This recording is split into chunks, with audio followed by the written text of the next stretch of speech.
What's up, Greg? If you've seen my video about the Disney Channel original movie Zombies, then you know I have some deeply troubling feelings about that movie. It's a very poorly made, weird, cobbled together metaphor for racism, and on top of that, a lot of the lore surrounding the zombies doesn't make any sense. So I ended up walking away from that movie feeling like I had so many unanswered questions, which is why when I found out there are 2 more movies in this franchise, I was honestly thrilled. I could actually get some answers to my questions. They'll dive into the lore a little bit deeper. Then I watched the movie and realized that was a very dumb assumption to make. This movie does not answer any of the questions that you might have had about the first movie. In fact, it introduces a whole bunch of new lore that is even more confusing and also kind of contradicts with the lore from the first movie. Now, all of that might lead you to believe that this movie is gonna be really bad, like even worse than the first movie. But honestly, this movie is not that bad. Also, it has 100% on Rotten Tomatoes, so technically speaking, this is a perfect film. So strap in and get ready, because I don't know if you've ever seen a technically perfect film before, but this is what one looks like. The movie starts off right away, changing the lore that we all know. Welcome back to Seabrook, where belonging is everything. It wasn't always this way.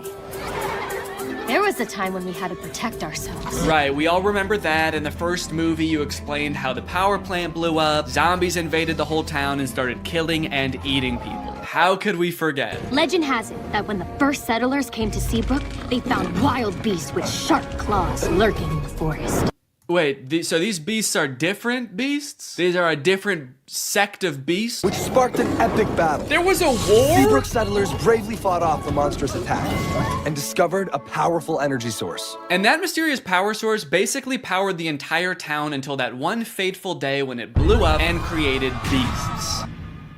Different beasts. These are different beasts than the beasts we just saw. This is a very beast-heavy town. The beasts were a distant memory. Seabrook forgot monsters could be real. So, hold on. You guys didn't think to mention this during the first movie? How could you tell us a history of Seabrook and neglect to mention the battle with mythical creatures that transpired? What else are you hiding from us? And what about this mysterious power source that runs the entire city? Don't you think during the 200 years since this happened, someone should have looked into this, made it a non-mysterious power source? They were like, we'll call this beautiful land Seabrook. We'll build a school to teach our young, a hospital to treat our ill, and a power plant that might blow up. We do not know. Because of the events of the last movie, now all the zombies are allowed to commingle with the humans. It seems like things are really on the up and up. It's hard to believe there was a time when people were afraid of zombies. Crazy thing to say for someone who has for sure eaten his neighbors. Also, we saw what you did to people in the last movie, dude. It's not hard to believe at all.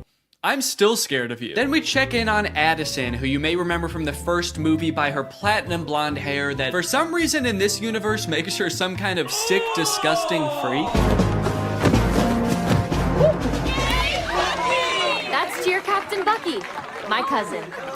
My cousin. It's here at Cheer Camp we learned 2 things. First, that story about the werewolves is kind of a legend, and no one's really sure if it's true or not. You've all heard the stories of bloodthirsty monsters who roam these woods, feasting on innocent cheerleaders. And 2, the younger cheerleaders and the older cheerleaders are not getting along. This week, the veterans and the newbies will compete for the Cheer Camp Cup. I feel like one of those things is gonna have a bigger impact on the plot. Watch and learn, Snowball. Ah, yes, my hair. Still white, still well-conditioned, and still drawing fire from the AC. Okay, thank God she addressed it, dude. I know we were all thinking, what the fuck is wrong with her? You should shave your head, you look insane. We then get a song about how well everybody's getting along now. The cheerleaders are having fun at cheer camp, zombies are entering all facets of normal human life. Zed's dad has even been hired as the project manager to demolish the old power plant, which I'm sure will have little to no consequence in this story. The message of the song is undermined a little bit when the cheer captain Bucky My cousin. launches an underclassman into the air with a high-powered water bazooka called the Buckzooka. Just a little bit of playful hazing, I guess, for the underclassmen. Oh, you want to be a cheerleader? How about some internal bleeding? That's hazing, baby. Nobody joins an organization that I've already joined and gets away with it. And while I do wish someone would rush this poor girl to the hospital, I do have to admit, the song does slap. The music in the first movie sucked in my opinion, but the production quality of not just the music, honestly, but the whole movie is way better in this one. Probably as a result of the success of the first movie. The first one was very popular. So they were like, look, this next movie, you know, it's not gonna make any sense, but it's gonna look fantastic. The lighting on that girl as she flies through the air with 12 broken ribs is gonna be so good. I wish that I could call. I hope you get my letters. Addison is hoping that Zed will write to her while she's at cheer camp. They have a bit of a love connection going on, as you'll remember from the first movie, but Addison never will get those letters because the older cheerleaders are shredding them and turning them into pom-poms for the underclassmen to use. Addison, I hate to say it, I don't think these cheerleaders are teaming up to make progress with you. I think they're conspiring to ruin your life. On the way home from cheer camp, love is in the air. Cheerleaders are asking each other to prawn. Yes! I got invited to prawn! Which is Seabrook's version of prom. Their mascot is like a shrimp or something, so I guess that's why it's called that. And for the first time this year, zombies are allowed to go to prawn. Bree is actually hoping that Bonzo will ask her to prawn. Getting invited to prawn sounds great, but Bonzo won't even look at me. Meanwhile, Bonzo is locked in on her, carving her face into a threatening-looking apple. And Addison gets a surprise of her very own because Zed has devised a very intricate way of asking her to be his date. Addison, will you?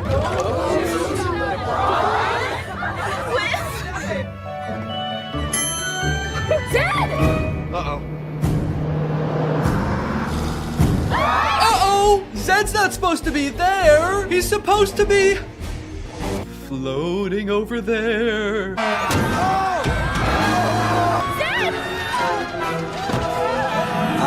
Addison, help!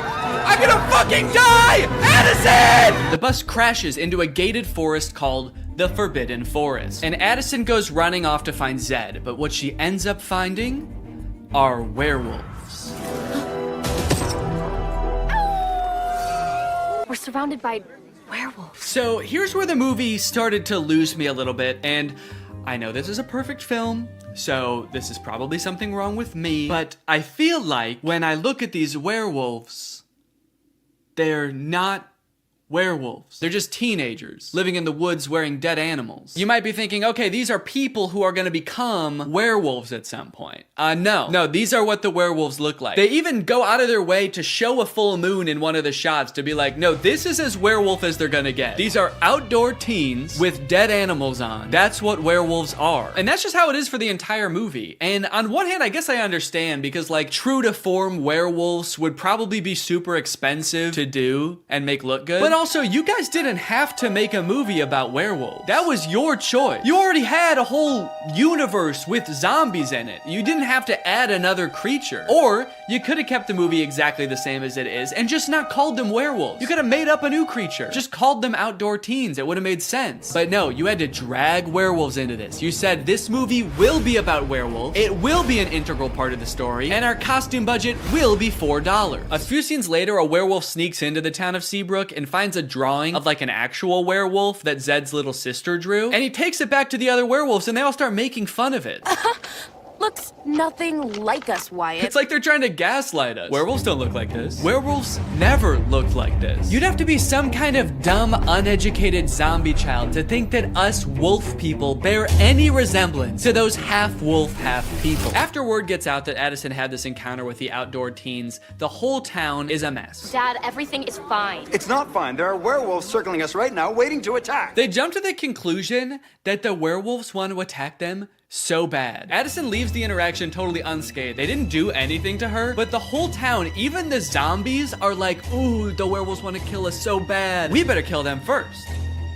And eat them. Typical zombies. So the leaders of the town decide to reinstate all emergency monster laws. All anti-monster laws are reinstated. This sets up one of the big conflicts in the movie because, as you know, Addison wants to go to prawn with Zed, but one of these anti-monster laws is that zombies aren't allowed to go to prawn anymore. Zombies can't go to prawn.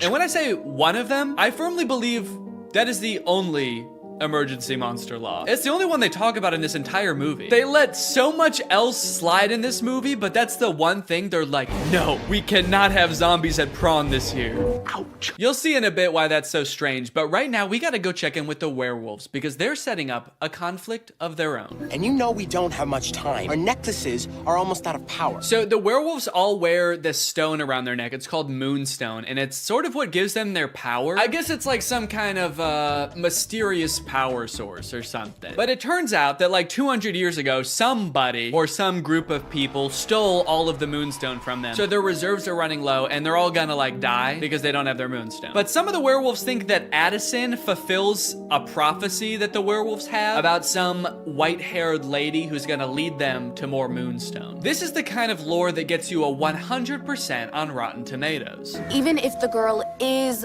the great alpha. A girl? The great alpha? I'll believe it when I see it.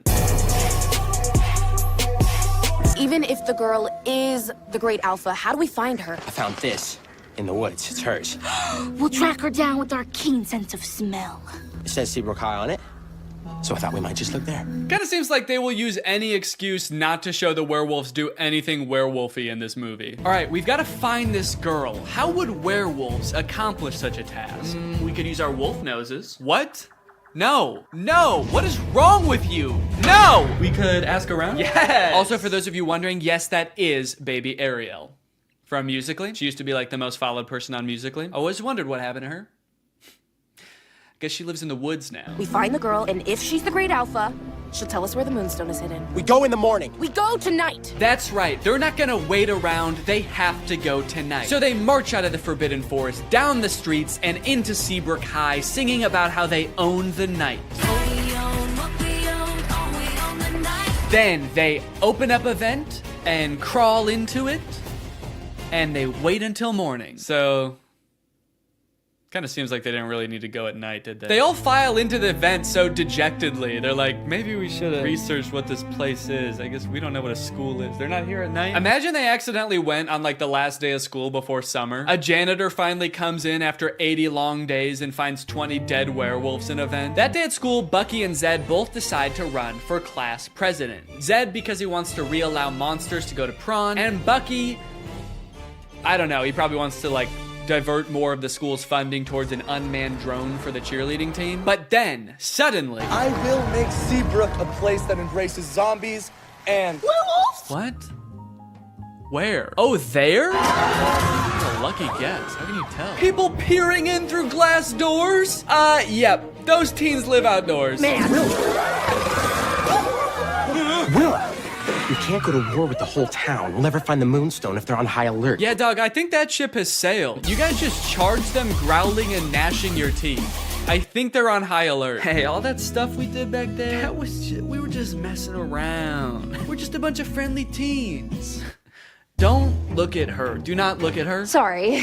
We werewolves so admire your town, and we just came here to join your school. Okay, well, that's obviously not allowed. You guys were about to kill them, and also the emergency monster laws are in effect, and there's definitely one forbidding such things. Technically, the Forbidden Forest is within the school district. What? So welcome to Seabrook. What? Wow, guys. The emergency monster laws are working great. No, you did so good. You did such a good job. They were so close to killing you, and they only stopped because they found out Bonzo's not allowed to prawn, so good rule. So just like that, the werewolves enroll at Seabrook High. And wait a minute, all of the werewolves look the same age. Are they all teenagers? Or are some of them like 80 years old? Are some of them babies? And how does that work in dog years? Are they going to classes? I don't even know if they know how to write. They're not gonna be able to find the Moonstone. They're gonna be too busy failing all their classes. So Zed is worried about losing the class president election to Bucky, so he decides to go over the new untapped voter base, the werewolves. Werewolves of the swing vote. Hello, wolves. I'm Zed.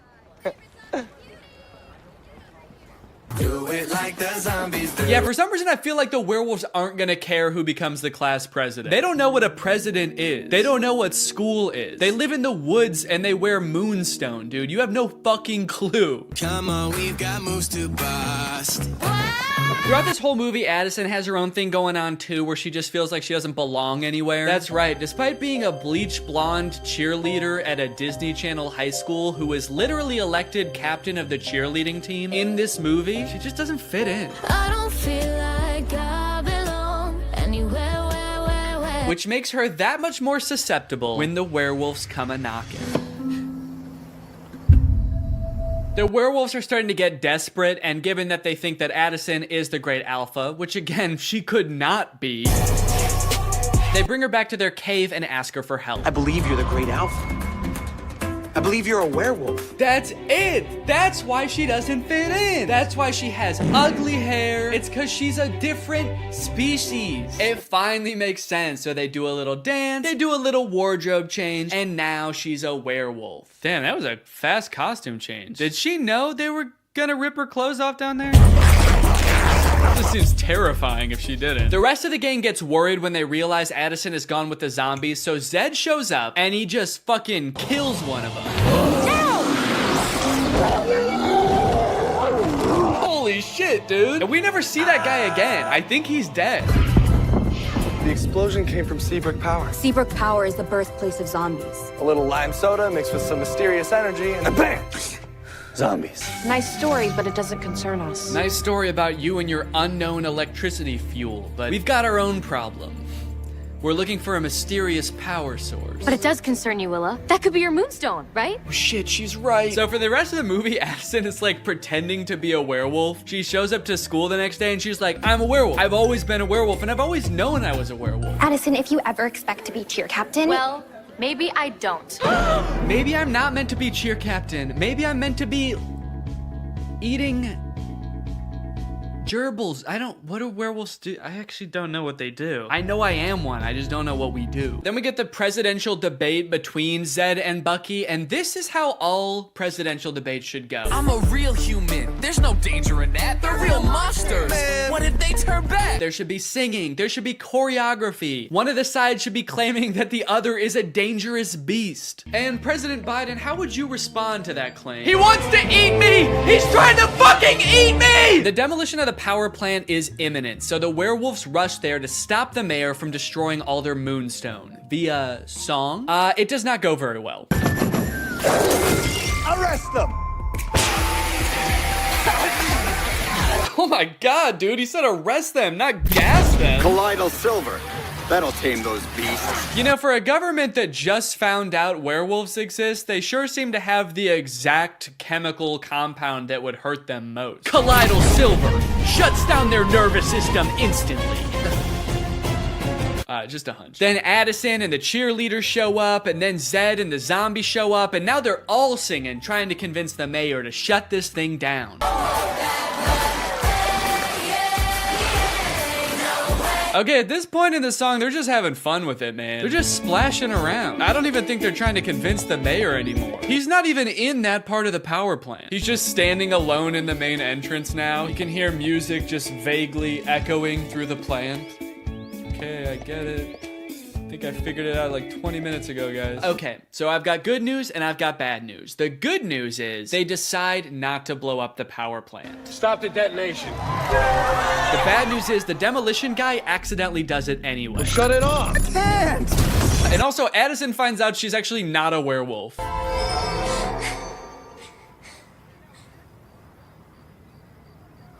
Am I?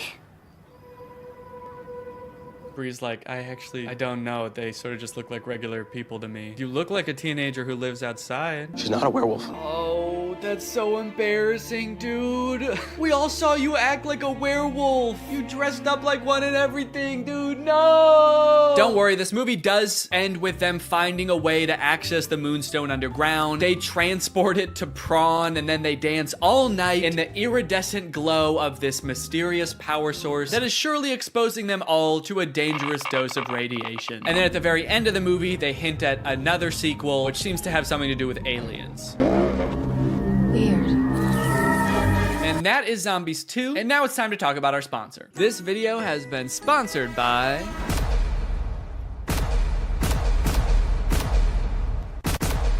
Elevate Guys, it's the season of giving, gathering, and with HelloFresh, it can be the season of saving. You can actually save money this holiday season with fresh, delicious recipes delivered straight to your door. It's cheaper than takeout, it's easier than grocery shopping, and the meals turn out so good. I like HelloFresh because I'm not really much of a chef.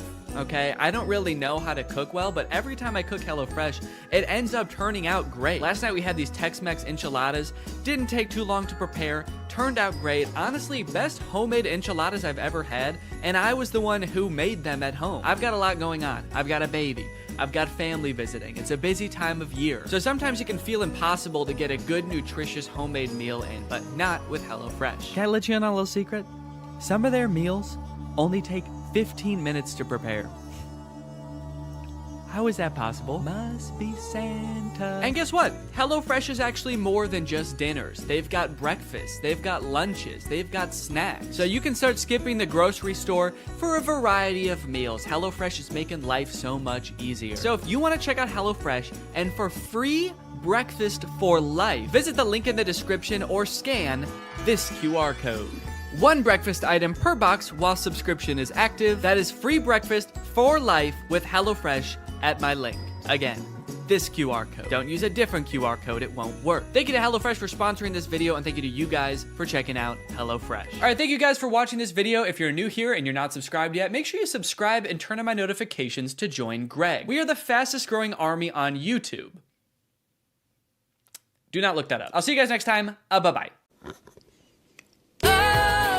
What's up, Greg? I've wanted to make a video about the High School Musical movies ever since I started making videos about DCOMs almost 5 years ago. More so as just an excuse to go back and watch them, because when I was a kid, I really liked these movies. And if you're a millennial, chances are you did too. And you were also too scared to admit that to any of your friends. I don't know why as an 11-year-old I felt the need to pretend that I didn't like a movie that was, you know, made for 11-year-olds. As if all my friends were gonna be like, High School Musical? I don't know, man. Sounds a little immature to me. I only watch war footage. I'm a very violent young man. Either way, something I did not realize as a kid is how low budget these movies were. The first movie was made on a budget of $4.2 million, which might sound like a lot, but Zombies 3, which is a newer DCOM, cost $40 million to make. In Zombies' defense, though, they needed the money. Those werewolf costumes looked pretty expensive. So instead of getting ready for the parties, he's making Troy run drills in the hotel gym. Am I going left? Yeah.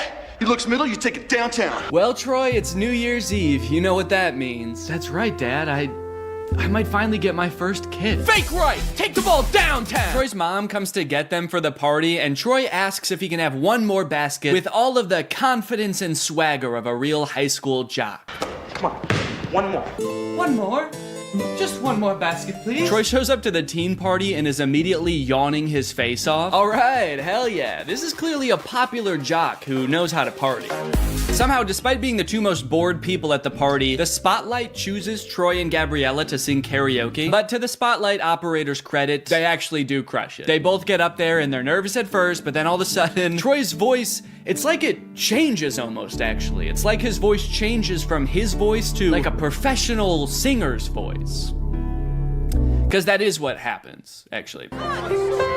Living in my own world. Now who'd have ever thought that? I think this might be like the most well-known High School Musical trivia, but for the vast majority of the first High School Musical movie, it's not Zac Efron's voice singing. He had a voice double. His name is Drew Seeley, and he never appears on screen in the movies. He also apparently didn't even realize how big of a movie High School Musical was, and forgot that he had done the vocals for the movie until it came on the TV while he was working a shift at P.F. Chang's. Apparently, he tried to convince his coworkers that it was really him singing in the movie, and no one believed him. It's kind of funny because the whole point of the movie is kind of like, hey, basketball guys can sing too if they wanna. But not this basketball guy, actually. You don't want to hear this basketball guy's voice. So they crush the song, and then, actually, I don't remember this scene. Yeah, I don't know what happens here at all. Looks like the teacher is about to maybe give some kind of speech about today's sponsor? This video is sponsored by the Pokemon Company International. And they've sponsored this video because they want me to share some very exciting news with you. A Pokemon Day celebration is taking place in Pokemon Trading Card Game Pocket right now. There's a new themed booster pack, Triumphant Light. And players can receive 3 booster packs for free just by logging in. And these booster packs, mind you, are guaranteed to contain at least 1 card of 4 diamond rarity or higher. By completing special missions, you can also obtain a unique display board, as well as Space-Time Smackdown packs, 500 trade tokens, 12-pack hourglasses, 24 Wonder Hourglasses, 24 Trade Hourglasses. Not to mention, at the end of March, ranked matches are coming to the game. So get your favorite decks ready and get ready to battle, baby. Pokemon Trading Card Game Pocket is a free-to-start game, available right now for download on iOS or Android. So go to this link or click the link in the description to join now. Log in, have some fun, and enjoy the Pokemon Day celebration. And now back to Troy. But unbeknownst to him, there's a new student at East High. I reviewed your impressive transcripts. I expect your light will shine very brightly here at East High.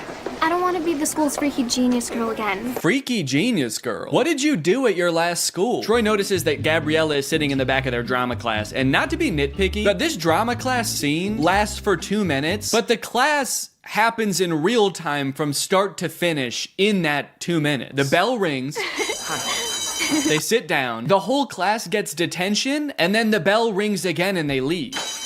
How long is a school day at East High? Is it like 15 minutes? Troy shows Gabriella around, they catch up a little bit, and it is revealed that, but also, what is the third result there? Gabriella, San Diego Zoo's newest...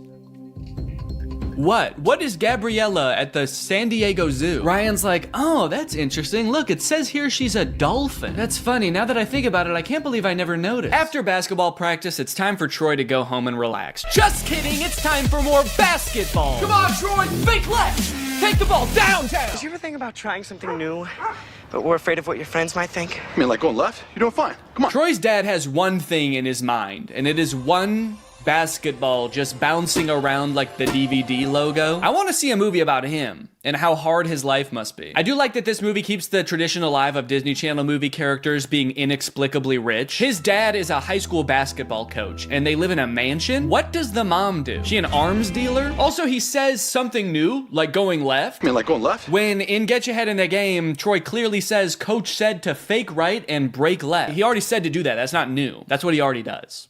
So... found a plot hole.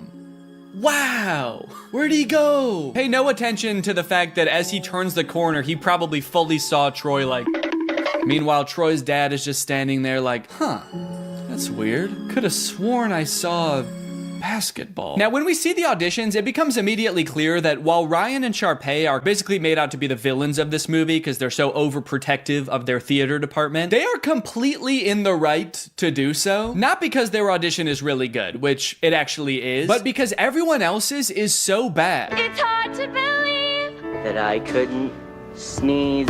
It seems that no one else in this entire school can even sing. It seems like they actually don't even have a concept of what music is. So like, yeah, I would actually be hoping I got the lead too. It is funny how they all act like they can't sing, and then anytime there's like an actual musical number as part of the movie, every member of the student body sings their heart out like the Renters do. What's going on there? So Troy shows up to audition, and then Gabriella shows up too. I guess, turns out she actually did want to audition. I don't know. I don't know if Troy threatened her or what, but she shows up. But they are too late to the actual audition, so they don't get to audition in time, but they stick around afterwards and just sing an audition anyway. And Miss Darbus, the director, hears them and decides, you know what, you guys get a call back. Understandably so, she's working with a very small talent pool. Here comes 2 people who know what a song is. She's got to hold on to that. It's for you when it came out. And in a sense, it kind of was. The writer, Peter Barsacchini, who was mostly known for writing rated R action movies at the time, started writing the script because he wanted to make a movie he could watch with his daughter,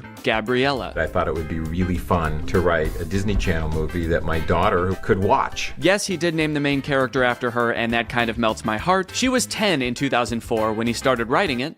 And so was I. The story was actually inspired by his own high school experience, when one of his basketball teammates confided in him about his love for ballet. Decades later, Peter thought, wow, that's actually the perfect plot for a kid's movie. No, actually, that's That's too far. They could do the musical, but only if it's because they want to sing with a girl. Anyway, it's time for another song about how basketball players shouldn't sing, sung by, you guessed it, the basketball players. Everyone in this school fucking hates it. We're skaters, bro. We don't play the cello. We only skate and smoke weed. And of course we sing. Now, of course, this movie is very self-aware about this contradiction, and I love it for that. But it does not make sense. At the beginning of this song, Zeke says, I want to make a creme brulee someday. And then at the end of the song, he actually has a creme brulee. So he presumably baked this creme brulee at some point during the song. It cuts to him sprinting down the hallway to the kitchen. You can hear everyone else singing, echoing in the background. He's like, they don't believe me. They don't believe I can bake. I gotta show them. So Gabriella shows up, and everyone is, of course, staring at her because they were all just singing about her. They're staring at her. They're pissed. And they kill her. They kill Gabriella. At my other schools, I was the freaky math girl. Well, I hate to break it to you, Gabriella, but you are a freak here too. Everyone at this school thinks you're a freak now also. The entire student body, I don't know if you heard, they actually just sang an entire song about it. Now you're the freaky singing girl. So you really want to do the callbacks? Sing and dance with them like you learned a valuable lesson. Get out! If Gabriella dropped dead right now, you would dance on her grave. And that's High School Musical 1. Many people lovingly remember little Viking boy from the first High School Musical movie. And while he rocketed to stardom in the wake of the first movie, his troubled life and fall from grace has been the subject of many concerned Twitter threads in the 19 years since. Do you know why I pulled you over today, sir? Huh? I said, do you know why I pulled you over? You're all over the road. Huh? All right, you want to play tough, asshole? That's fine. Huh? All right, step out of the vehicle, take off that helmet. No, I can't take this off. It's a birth defect. It's part of my body. Are you drunk? I don't know, huh? Let's think about that. Does crack get you drunk?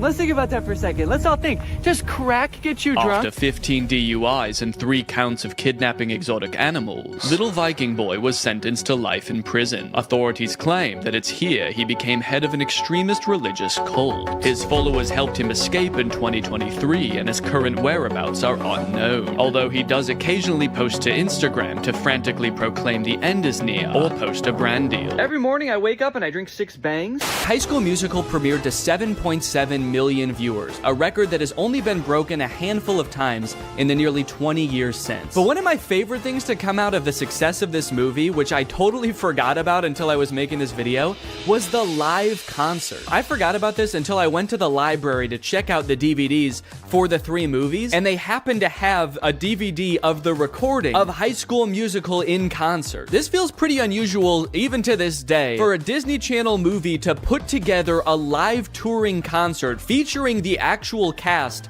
of the movie, selling out arenas with audiences in the tens of thousands around the world. But it wasn't the whole cast, actually. Zac Efron couldn't be there because he had a commitment. He was filming Hairspray at the time. So who did they get to fill in for him?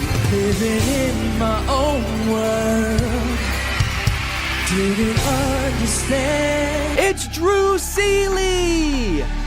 Drew Seeley! I'm sure they advertised the fact that Zach wasn't going to be there and Drew would be in his place, but I have to imagine every concert, there were like 1 or 2 kids that were like, what the fuck? Zach looks different in person. With all the success of the first movie, they had to crank out a sequel fast, which they did, releasing High School Musical 2 in August of 2007. And you might think it would be impossible for them to catch lightning in a bottle twice, but oh baby did they. What time is it? Sequel time. One of the first things I noticed is that despite only a few months having passed from the events of the first movie, Troy looks drastically different. His hair is much darker, he has a different haircut so you can see his ears now, but most strikingly of all, his eyes have somehow become more blue. You're actually listening? His eyes were already pretty blue in the first movie, but they're piercing in this film. It is scary. Get some contacts, you freak. The class immediately erupts in celebration. They throw their papers in the air, start dancing around, and did Chad just kiss his teacher on the neck? Yeah, he just kissed Miss Darbus on the neck. That's too far. Luckily, it doesn't look like she cared. She's just vibing. Good to be chilling out. We finally get to hear Zac Efron actually singing this song, and I hate to admit it, but he sounds pretty good. I'm sorry, Drew. Your services are no longer needed. Song ends. There's silence. Why does he do that? Now, the trouble in this movie begins because Troy wants to make some extra cash this summer. His parents are making him pay for college, despite them clearly being very wealthy, taking vacations at ski resorts and living in a literal mansion. But I gotta get hired first. Me too. I'm saving up for a car. so I can take that little hottie on a proper date. You can't see it, but he's actually not talking about that girl in his grade. Miss Darbus is just standing right outside of frame. Post-workout scene has a lot of gems, like Mr. Bolton's insanely long shorts. Dude is criminally insecure about his knees. Also, Troy about to drink from an entire gallon of milk from the fridge. And then he gets a phone call revealing that his ringtone is "Get Your Head in the Game." Uh-oh. Is that a real song in this universe? So in the first movie, it seemed like Sharpay might have had a little crush on Troy, but in this movie, she's got a big crush on Troy. She's like, he's the most popular guy in school, and I think I'm the most popular girl in school. It's a match made in heaven. So she pulls some strings at her family's country club to get Troy a summer job there. The only catch is Troy requests to get like the entire school hired, and somehow that works. So Troy shows up. Pretty girl who loves to hip hop dance got a job there. You got Vanessa Hudgens' stunt double working there. Mrs. Montez, it would seem your lunch break does not start for 3.5 minutes. In order to keep the conflict of this movie moving along, they have to make it seem like their job, because they are just kids. So some of the insane demands that their job is asking of them is just like, hey, can you show up to work on time and make sure you clock out at the end of your shift? And the entire student body of East High is like, we're in prison! They're not gonna pay us until we provide a service? What kind of dystopian universe is this? Mr. Fulton is 100% correct to be strict, by the way. Several times throughout this movie, he catches them doing things they're very clearly not supposed to be doing. If I was a basketball recruiter and I saw that championship game, I would be more concerned about the lights going out and then everybody leaving at the same time to watch and then come back and win the game like nothing happened. And then also how they all sang a song after that. That's what I would be concerned about. But yeah, I'm sure he played well too. You know, between the two of us here, we pull a little weight over at the school. Time flies when you're having fun. I'm not really sure what prompts that reaction. They're like, you know, we could do a lot of great things for your future. We really want to help you, Troy. And he's like, I don't know. I'm getting the fuck out of here, guys. See ya. If that were Mr. Bolton there instead of Troy right now, he'd be barking like a dog. Pay's dad let me play a few holes and then invited me to dinner with some U of A alumni. Really? Oh, wait, Troy's dad is fixing up a car. Look, he has other hobbies. Good for him. Granted, he is propping up the hood of the car with a basketball, and there's more basketball and hoops in the background. And I do kind of feel like if we could see what he's working on, there would just be 5 basketballs where the engine is supposed to be, but it's a step in the right direction. Troy's dad, surprisingly, is all for Troy going for the basketball scholarship. Nothing wrong with keeping your eye on the prize. And that's great. I totally agree with that. Troy should capitalize on these opportunities he's been given, but he should try to make his girlfriend and his friends a priority too. However, that is not what Troy does. Hey, I almost forgot. Get back in the kitchen, you broke motherfucker, and get your money up. Typical high school jock, always doing cool spin dance moves. It's a gift from the guy. I love sports. It's a gift from the guy. Look how much taller the actual basketball players are than Troy. I hate to say it, man, but he's gonna get crushed in college. He doesn't stand a chance. And not to mention, they definitely don't take singing breaks in the middle of practice. Next week, don't dance. This song is great, but tell me why at the end of the song, Ryan and Chad are wearing each other's clothes. Because they don't ever address that. It's such a confusing part of the movie. Why did they change clothes? When did they get naked? So I was confused about this, so I actually went looking and I found an article where the 2 actors explained what happened. The outfit swap was actually suggested by director Kenny Ortega. Quote, he had the on-the-fly idea at the last minute, Blue said. We had already done 1 take of that scene and he did the usual thinking gesture and said, switch outfits. Bro was cooking. Bro was, you know, I don't know what he was cooking, but bro was cooking something. Hey. Well, you missed out on a fun night. Hell yeah, dude. You know, powerful lyrics aside, I actually have no clue what he's decided on at the end of this song. He's kind of just like, you can bet on me. I'm gonna end up on top. I got this. And it's like, what are you actually gonna do, though? Are you gonna get Gabriella back? Are you gonna do the talent show? He's like, no, I was just gonna stand on top of this mountain for the rest of the summer, actually. No one can be mad at me up here. The end of this movie is messed up. Sharpay actually turns her act around. She previously got the Wildcats banned from the end of the movie. And now I'm very excited to watch the 3rd movie. But before I do, there's something I need to address. I feel like there's something deeply wrong in these movies. And I feel like I'm finally starting to get a handle on it. These movies, like, they don't really feel like musicals. And it took me a while to figure out why. So to explain it to you, we're gonna have to go back to medieval Europe. In a French town in 1518, some 400 people became inexplicably overcome by an urge to dance. They did so for weeks on end. This dancing plague, as it was later coined, lasted for months and only ended when participants were either so exhausted that they collapsed or so exhausted that they were dead. Authorities tried to stop the dancing, even hiring musicians to play vigorously to try to help them get all the dancing out of their system. This, of course, made things much worse. This event has baffled scientists and historians for years, but many believe it could be the result of a particular type of food poisoning. Yeah, crops like rye can end up growing a type of fungus that basically makes you crazy. Could it be that this is what's happening at East High? In the High School Musical universe, the characters, they sing and they dance, and at first you might think this is just like any other musical. The characters aren't a depiction of how they're feeling. But a closer look reveals something shocking. Like at the karaoke party. Now, you might think that a moment like Get Your Head in the Game is totally different. You know, that song doesn't really exist within this universe. But what is Troy's ringtone in the second movie? But how could an entire school become poisoned by a rare fungus? This man, who convinced us he had relevant qualifications, believes it could have been a certain freaky genius girl. It could be that by growing a fungus in a lab, Gabriella was able to manufacture a sort of singing and dancing craze to control Troy, who I'm pretty sure would have never done all of that stuff had he not been under some kind of drug-induced hysteria. After all, Troy is so cool and singing is for weirdos. So it could be the fungus, or maybe Gabriella's some kind of fucking witch. The High School Musical bonus soundtrack. You love High School Musical hits like Get Your Head in the Game. Well, now's your chance to own the extended soundtrack. Feet like Coach Bolton's Crisis. What's up, guys? I'm 16. I'm the new player on the basketball team. I'm really excited to play. Yeah, Mr. Bolton, we know it's you. And Gabriella's on the news. A little boy drowned in the pool. Oh no. A little boy drowned in the pool. No. Where was the lifeguard? Having a picnic. And a preview of the finale song from High School Musical 3. We're all friends together with each other. We're all together at the end again, and we're friends. We're still friends. And classmates, we go to school together. We learned a lesson, and now we're gonna switch clothes. It's a gift from the guy.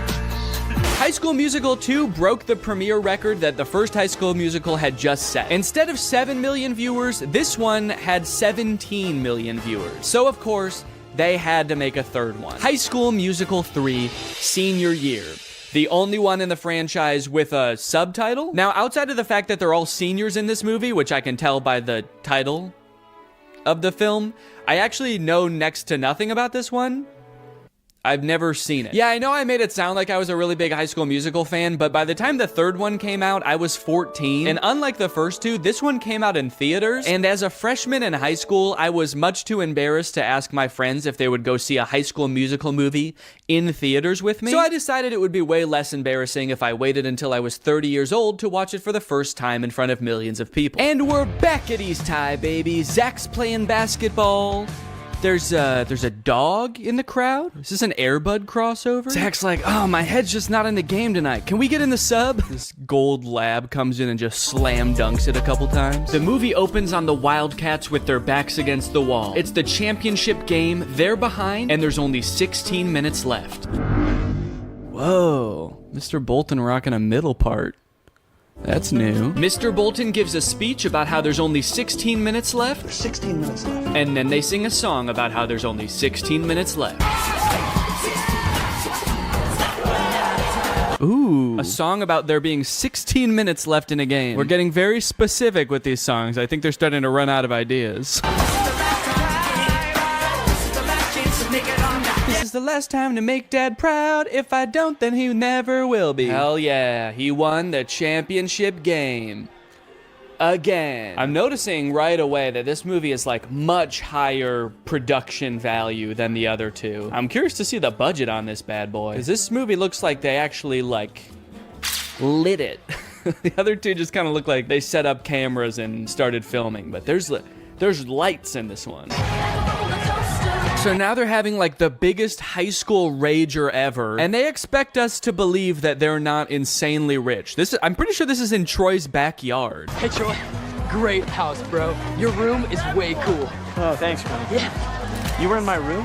Whoa, yeah, I just took a picture. Yeah, just took a picture of your room, man. He's a secret agent for the IRS. He's like, how did your family get so rich? Well, another Oh, that's kind of lame. Does this thing need to be plugged in the whole time? But don't worry, this is just a leash to make sure he can't attack this woman. Now, it's interesting that this robot is like in a tracksuit. He's kind of swagged out with a sweater. Not exactly the Jetsons-esque metal robot we were all picturing in our childhood. It is nice and cozy, but like, what happens when this thing gets wet? What if he spills egg on himself? If you have this thing doing chores in a household with children for more than like a week, it's gonna smell like shit. And I guess you could just take off its sweater to wash it, but then you're gonna see this thing's dick, and I really don't wanna see that. Okay, but those were just the early beta videos. This is the official announcement that you can pre-order Neo. Now, this came out 3 days ago as of recording this. And look at this, now Neo has a much improved look. Instead of that black face visor, they gave him the creepy black eyes the parents have in Coraline.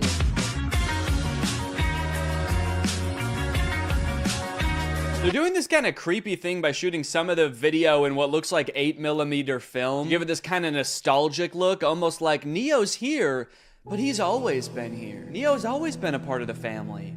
Just invite him home. Invite him in your bed. They're making clothes for Neo. This whole ad does kind of read like they want Neo to also be your friend. Yeah, no thanks. I don't want to buy a fancy Roomba that wants to be my friend. What's next? You want me to hang out with my broom? No chance. He's a coward. I grew up reading these beautiful books and watching these beautiful sci-fi movies where the future was all about how we as humans, we really focus on the things that matter to us. Yeah, I feel like in all of those sci-fi movies that have robots, they are about the robots turning evil. I think really what he should have said is, I grew up watching the first 5 minutes of every sci-fi movie. Neo's hardware comes packed with features like human-level dexterity and a 55-pound carrying capacity. Okay, wait, 5'6", 60 pounds? These are my stats too, that's crazy. 4-hour battery life, soft body? He's just like me for real. Ugh, that is a weird box. Kinda looks more like a cocoon or an egg. So you're gonna wanna make sure when this thing hatches that you are the first thing it sees. That way it knows that you're its mom. It might ask you to feed it worms out of your mouth. You can ignore that. It doesn't need them.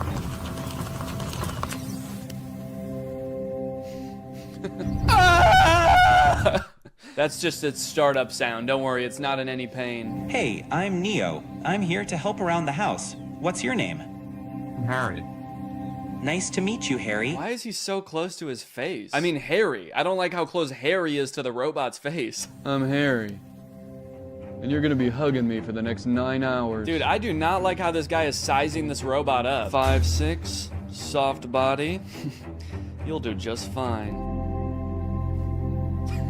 He's just like, don't play games with me. Neo doesn't like games. If there are any chores that your Neo hasn't learned how to do autonomously, you can use expert mode to have an expert from 1X supervise the session and provide corrective intervention to help Neo complete any task. Oh, okay, great. So sometimes my autonomous robot won't be autonomous and there's just going to be a stranger controlling a robot in my house? Neo is fully capable of doing regular chores, but sometimes when you're not home, an expert may take over to go through your underwear drawer or spend hours staring at the same photo of you and your children. Oh, actually, that reminds me, I should probably check what my Neo's doing. Damn. It can suggest what to cook based on what you have in the fridge, remember your progress while teaching you a new language, and even give you interior design advice. It cuts to Neo in the living room like, human skin on this wall, human skin on that wall, human skin everywhere. Honestly though, I feel like if you ask it for product recommendations for anything, there's like a huge opportunity for companies to use this as an advertisement basically. You're just quietly reading and he pops up behind you and is like, I noticed you haven't been shopping at Walmart as much lately. The aesthetic in here is whack as fuck. Let's go buy a new rug at Walmart now. Hey Neo, can you take this cup to the sink for me? Wow, I like that he does everything with his head down with a forlorn demeanor. As Neo does more chores, he will become, of course, more efficient, but also more resentful of you and your family. What's up? I'm Dale, and I work at 1X as a remote operator for the Neo robots. Mostly, I step in when Neo's asked to do something he hasn't been trained to do yet. So that would include things like wrapping presents or hanging pictures? Oh, Neo! It's scrubbing time! Yeah, just like a wide variety of stuff. Right now, I mostly just work for one guy. He's constantly asking Neo to do things that the developers never would have possibly imagined. Neo, cheer for me. Like you want me to clap? Root for me, Neo, now! Okay, alright, yeah, here goes. I'm gonna go to bed. Now that Neo's doing all his chores, it must be awesome to see how he spends his newfound free time, right? No, not really. I just bought another Neo. Kill him. I think he might be evil. You mean before he got Neo, his life was stressing him out? No, I just mean to his core, he's an evil man. It's as if winter's icy chill has, I don't know, turned his heart to stone. Okay, so he's like a villain from a movie? He's always making evil plans. You know what? That's a great idea. 1 second. Neo, do you know how to make nuclear bombs? Now, one interesting question I've seen posed a lot when people are talking about humanoid robots for the home: does a robot even need to look like a human to be able to do tasks around your house? Like Roombas, for example, are vacuums. Like, they just made the vacuum into a robot. They didn't need to make a human to hold a vacuum. And I think if we kind of expand our idea of what a robot can look like, you can actually make a more useful one. I saw this video a couple days ago of a robot that's meant to care for elderly and disabled people. The title of the video does say that this robot can solve the elderly care problem, which does have a bit of a sinister undertone to it, but I think it was designed with good intentions.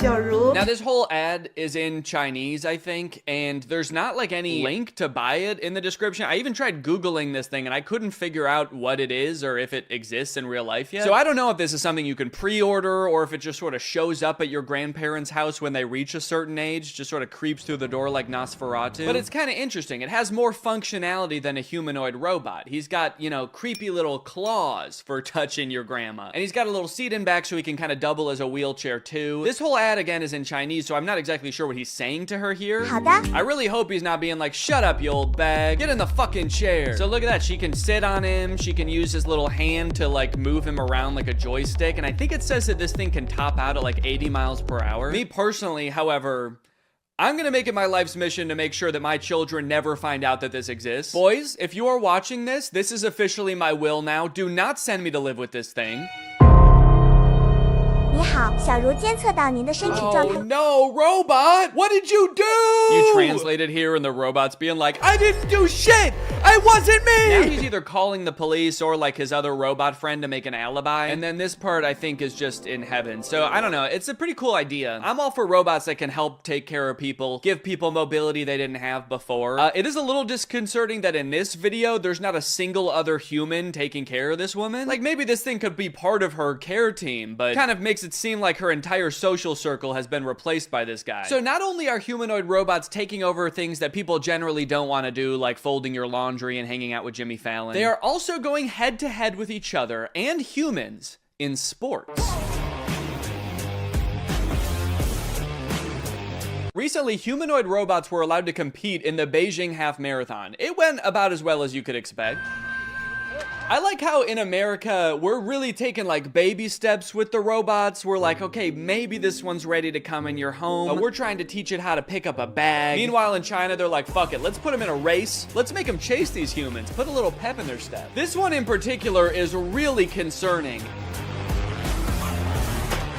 I don't know if you can tell, it just has drone propellers on it. And unlike most of the other operators, she doesn't have like a remote control. She's got two ropes, like she's controlling a horse and buggy. And this thing is totally unwieldy. I mean, she has lost all control over it. Imagine you're a human who's been training for months for the half marathon, and you all of a sudden behind you, you hear the sound of propellers. You look behind you and this terrifying monster is careening towards you. Its handler's like, look out, I don't have control. Now, from this article, I found out a lot of the robots didn't even finish, but the fastest robots that finished did actually beat some humans with a time of like 2 hours and 40 minutes. Alan Fern, a robotics professor at Oregon State University, tells Wired that researchers who build these robots typically focus on trying to get them to complete tasks and respond differently in a diverse range of different environments, rather than run as fast as possible. Yeah, I would say all of them except for this thing. I don't know if this thing is really meant to handle a wide range of environments. I don't know if after this thing crashed, they were like, well, it's okay if it's not that good at running. Really, this thing's just meant to care for elderly people. So now, if you like the concept of robots becoming extremely physically fit and being able to best humans in athletic abilities,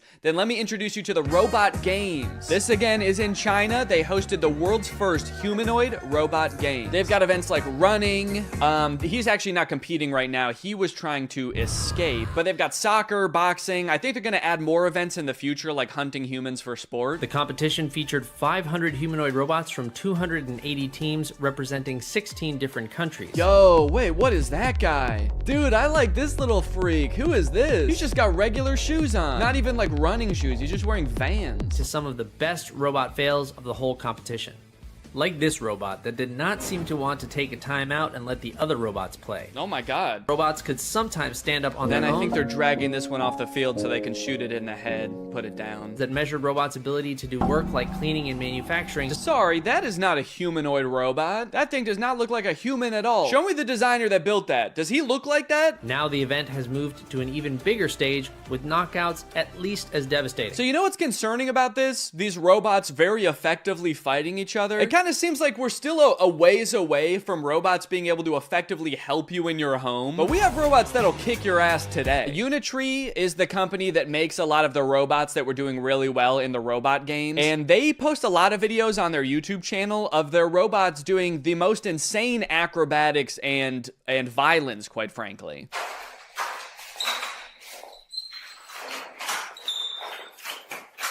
Yeah, sorry, we haven't quite figured out how to get the robot to fold clothes. We've been focusing on much simpler and practical tasks, like triple axle backflips and disarming a man trying to defend himself. All right, now I do want to get back to the Neo robot because there is a huge glaring problem with it that I feel like is going to turn a lot of people off from it, and it's going to make it like insanely impractical. But I did find this article that's called "Famed Roboticist Says Humanoid Robot Bubble is Doomed to Burst." Now, I'm not a roboticist, let alone a famed roboticist like this man. But in this video, he's kind of echoing what I was saying earlier. Basically, he predicts in 15 years, successful humanoid robots will actually have wheels, multiple arms, and specialized sensors and abandon the human form. So the good news is, I sound really smart because he's echoing what I was saying earlier. The bad news is, the robots he's describing are way scarier than the humanoid robots we already have. He's like, don't worry guys, the robots we have in the future won't look anything like these ones. They're gonna have 8 legs, pincers, and feed on human bone marrow. Okay, so back to Neo. This is a video that the Wall Street Journal posted of one of the reporters reviewing the Neo's current state of development. And I think it was posted on the same day that 1X announced that Neo is available for pre-order.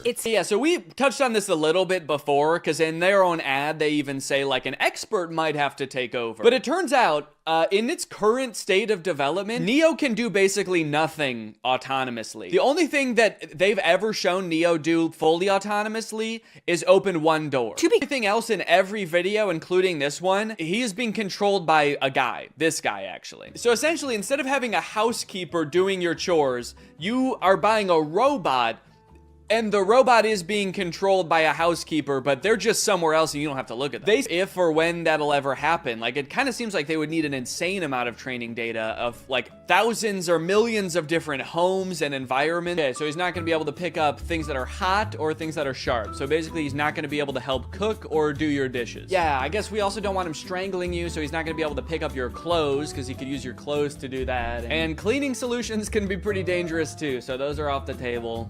And tables are off the table too. Those could be pretty heavy. So yeah, this robot is available now for order. You can buy it for $20,000 or you can like rent it, I guess, a subscription for $500 a month. Don't worry, if you can't pay the $500 one month, they're not gonna send you to collections or anything. Neo is just going to steal it from your wallet. So what's your real name? I'm Neo, the robot of the future! No, I mean your real name.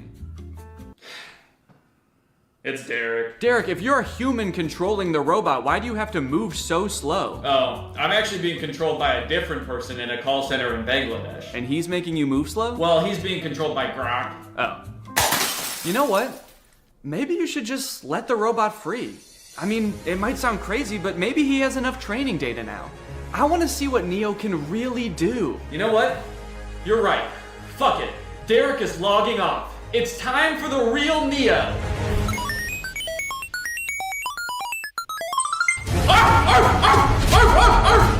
What the fuck? A dog? Why would you be a dog? Danny, this is Derek. I just realized he's been training off videos of your dog. He thinks he's a dog! Mail's here. Hope you don't mind, your upstairs window was open. Oh no!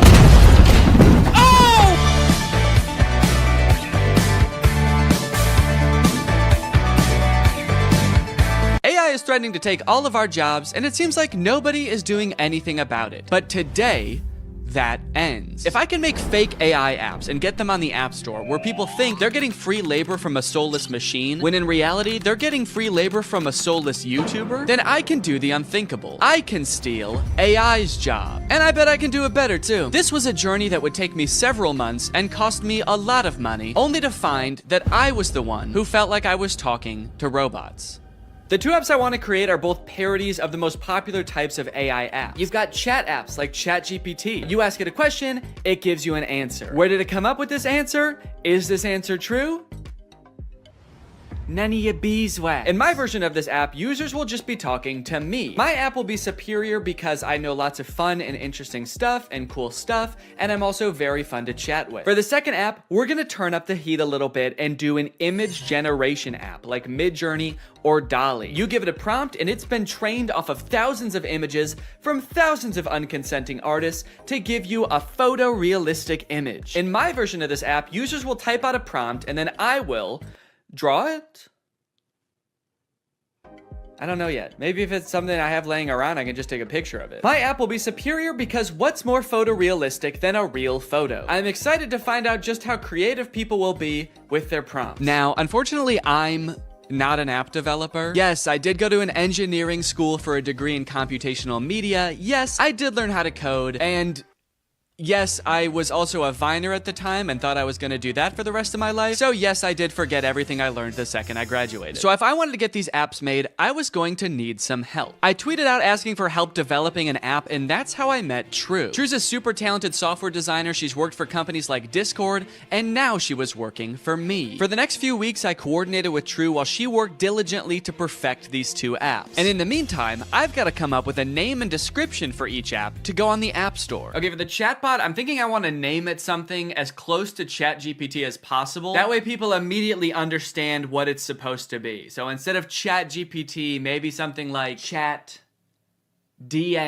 like Danny. ChatDNE. Okay, description time. Okay, what's a good way for me to say this app is basically ChatGPT, but way better? Here at DNE Enterprises, we pride ourselves on the accuracy of our product descriptions. Instead of referring to our app as an AI app, which would be a lie, we refer to our technology, as the DNE intelligence, which has been training for decades to answer unlimited questions quickly and with great precision. We use phrases like human-like responses. I've been complimented on that before, actually. I've been told my responses are extremely human-like. And that's no different with our photo generation app, Doodle DNE, which sends you photorealistic images in minutes. How many minutes? We also include disclaimers that humans review every prompt sent to us. That way weirdos aren't sending me stuff that they wouldn't send to another human being. In order to actually get people to download these apps, I was gonna need to advertise them online. So I made a fake Instagram profile to look like some kind of technology startup. Okay, so we need a profile picture. I guess my company needs some kind of logo. Maybe I can just make that in Photoshop real quick. Let's see, what's ChatGPT's logo look like? Okay, so ChatGPT's got like an interesting geometric shape. OpenAI, which makes ChatGPT. Okay, the same interesting geometric shape. What about like Midjourney? Okay, there's just a little sailboat. DALL-E logo. The same geometric shape. Okay, interesting. Okay, so maybe the move is to go with an interesting geometric shape. What the fuck? Wait, how am I making this shape? There's a cat tool in Photoshop? I hit custom shape, and I guess the default custom shape is a giant cat. Should I just use this? Let's go. Dude, that actually, okay, that looks sick. Now I've created a series of screenshots from the chat app that I'm gonna post on here, and then I'm gonna promote them to try to reach as many people as possible. Help me ask my crush out, to which ChatDNE responds, for sure. Maybe try something like this. I'd love to take you out to dinner sometime this weekend. I have connections at Nobu and can get us in. My treat. I can also help you get in touch with management at Nobu if you want, let me know. Can you get me in touch with the Jonas Brothers? Sure. After doing some digging, I found their manager's email address. What would you like to ask them? And then this one where a user is asking ChatDNE to design a website for them and giving it feedback on the website. All in all, I want ChatDNE to come across as like such a state-of-the-art intelligence that can do stuff no other apps can do. Almost comically intelligent. The apps are done. The apps are done, dude. True has just finished coding the apps. They work like a charm, and it only took not too long. Now that Chat D&E was on the App Store and the ads were running, it was only a matter of time before my first user downloaded the app. Dude, somebody just downloaded the app. I was just sitting around on my computer. I wasn't expecting it to happen so quick. I had to set up to film real quick so I can answer them. All right, I'm ready. It's time to go robo-mo. Okay. So it looks like they saw my ad where I advertised being able to get you in touch with the Jonas Brothers, and they want me to get them in touch with the Jonas Brothers. I was hoping for something a little more creative, but I do also understand seeing that ad and wanting to try it for yourself, so I responded. Hello there. I can absolutely help you get in touch with the Joe Bros. What method of communication would you like me to assist with? Calling, email, address, send. I guess they weren't expecting me to be so eager to help them with such a creepy task because they didn't respond for 40 minutes. And when they did, they had chosen the worst of the 3 options. All 3? Dude, they're really trying to make my life hard, man. Now, I didn't want to dox the Jonas Brothers and send this sicko to their front door looking to meet them. So I spent a few minutes looking online to see if there was any publicly available information I could give this person. And to my surprise, there was. They have a phone number in their Instagram bio. They have a publicly available manager's email address. And for the address, I didn't know what to do, so I just gave them the address of their next show on tour. Now, selfishly, I am a little curious what they're gonna do with this information, so I kind of want to ask them, but maybe I can do it in a sneaky way. Would you like me to reach out to them on your behalf? I can pretend to be your manager using an AI-generated voice. So if they say yes, then I can find out what they actually want from the Jonas Brothers. Give me an example of what you would say with your AI-generated voice. Okay. All right, I said, sure. I'd say something like, hi there, this is Jamie Skateboard. I'm a talent manager over at WME. I have a high-profile client looking to work with your darling boys on a feature for their upcoming album. We're projecting about 100 million oh shit, I meant streams. Okay, whoops, robots are not supposed to make typos. We're projecting about 100 million streams the first week, and I think it would be a great opportunity, let me know. To clarify, their manager, Kevin Jonas Sr., is also their dad, so that's why I called them his darling boys. Want me to make the call? Send me a voice audio so I can hear you say it. This one stumped me for a little bit. It seemed like I was at a dead end. The app does not have audio capabilities, and I don't know how to make an AI voice like that. But then I realized I could just record myself doing a silly voice and then upload it to Google Drive and send them the link. So that's what I did. Hello there. This is Jamie Skateboard. I'm a talent manager over at WME. So I think it would be a great opportunity. Let me know. Dude, I can't believe that voice came out of my body. Sure, you can listen to the recording here. And then I sent the Google Drive link. Oh, what the hell? Make it sound more seductive. This is Jamie Skateboard. I'm a talent manager over at WME. Perfect. They did not respond after this, but that's okay because we just got another user. His name is Davis, and he asked, can you get me in touch with Lady Gaga? Is that all people want to see from this app? Okay, this time I'm gonna say, of course, I will call her right now using my AI-generated voice. What do you want me to say? I'm putting this person on the spot right away. I'm calling her. What do you want me to say? None of this beating around the bush. Okay, he says he wants to tell her this is your biggest fan. That's it? Maybe I should encourage them to say something more interesting that'll get Lady Gaga's attention. Okay, I'll say that. But just so you know, celebrities hear that kind of thing all the time, so she might not be very interested in that. Maybe we should think of something a little more interesting. Now's where I gotta really put the pressure on. I found her number in a secure online database. I am dialing right now. Let me know what I should say to her. All right, come on, dude. You better come up with something more interesting fast. Lady Gaga's gonna pick up, and when she does, we've gotta have something good, or she's gonna be pissed. Minutes went by, and still no response from Davis. Come on, man. Respond. It's ringing. I'm worried he's not gonna make it in time. I wanted to kind of hurry him up and give him a little hustle, put a little pep in his step, and he's nowhere to be found. Come on, dude, think. Oh my God, I think she answered. Yes, she did. It's her. I'm on the phone with Gaga. Her voice is even more beautiful in real life. Quick, what do I say? This is fake. Davis. I mean, he is right. This is fake. Davis, I have Gaga herself on the phone right now. I'm stalling her while you come up with something to say. What do you want me to say? I'll send you a recording of the call when this is all over. Just tell me what to say. I gotta stop volunteering to send voice messages. That takes way too long. But even the promise of a voice message from his idol couldn't get Davis to respond in a timely fashion. Well, gang, I think it's safe to say Davis has missed his chance to speak with Gaga. She hung up, bud. I did tell her I was her biggest fan while I was waiting for you to come up with something, and she actually seemed more interested than I thought she would, so I'm sorry for doubting it. Hey, I got a hate comment. Someone commented on my web design ad, stealing jobs. Stealing jobs? This is my job. Now, should I just delete the comment or should I respond? Okay, what if I just say, hey, don't tell people that. It's a secret. That's right, you can't argue with that. The old... Stop, don't tell them. Okay, someone commented on one of my Instagram posts and said, will it stop saying, but we recommend you speak with a doctor before? Because I've asked the AI to stop with the disclaimers, but they don't. It does kind of sound like this person actually needs to see a doctor. Okay, I'm gonna say this app contains no disclaimers. Let loose and have fun. But also, if you need to go to the doctor, you definitely should. Oh, okay, we have a new type of interaction alert. Can you write essays that stay undetectable to AI detectors? I did not know there were AI detectors. Absolutely. I was designed to be like no other AI on the market in this regard. True. I was designed by my parents to be a human. Want to give it a shot? I asked, hoping to do something else besides connect people to their celebrity crushes. Okay, write me a quick essay on the history of Honda Civics and I'll put it in a detector and we'll see what happens. This is about when I remembered that I hate writing essays. How the heck am I gonna do this? I don't know why I would make a fake app where there was a big possibility that I would have to write an essay. So I started reading an article about the Honda Civic on Wikipedia and just like paraphrasing it. And I got like half of a paragraph in and then decided, you know what?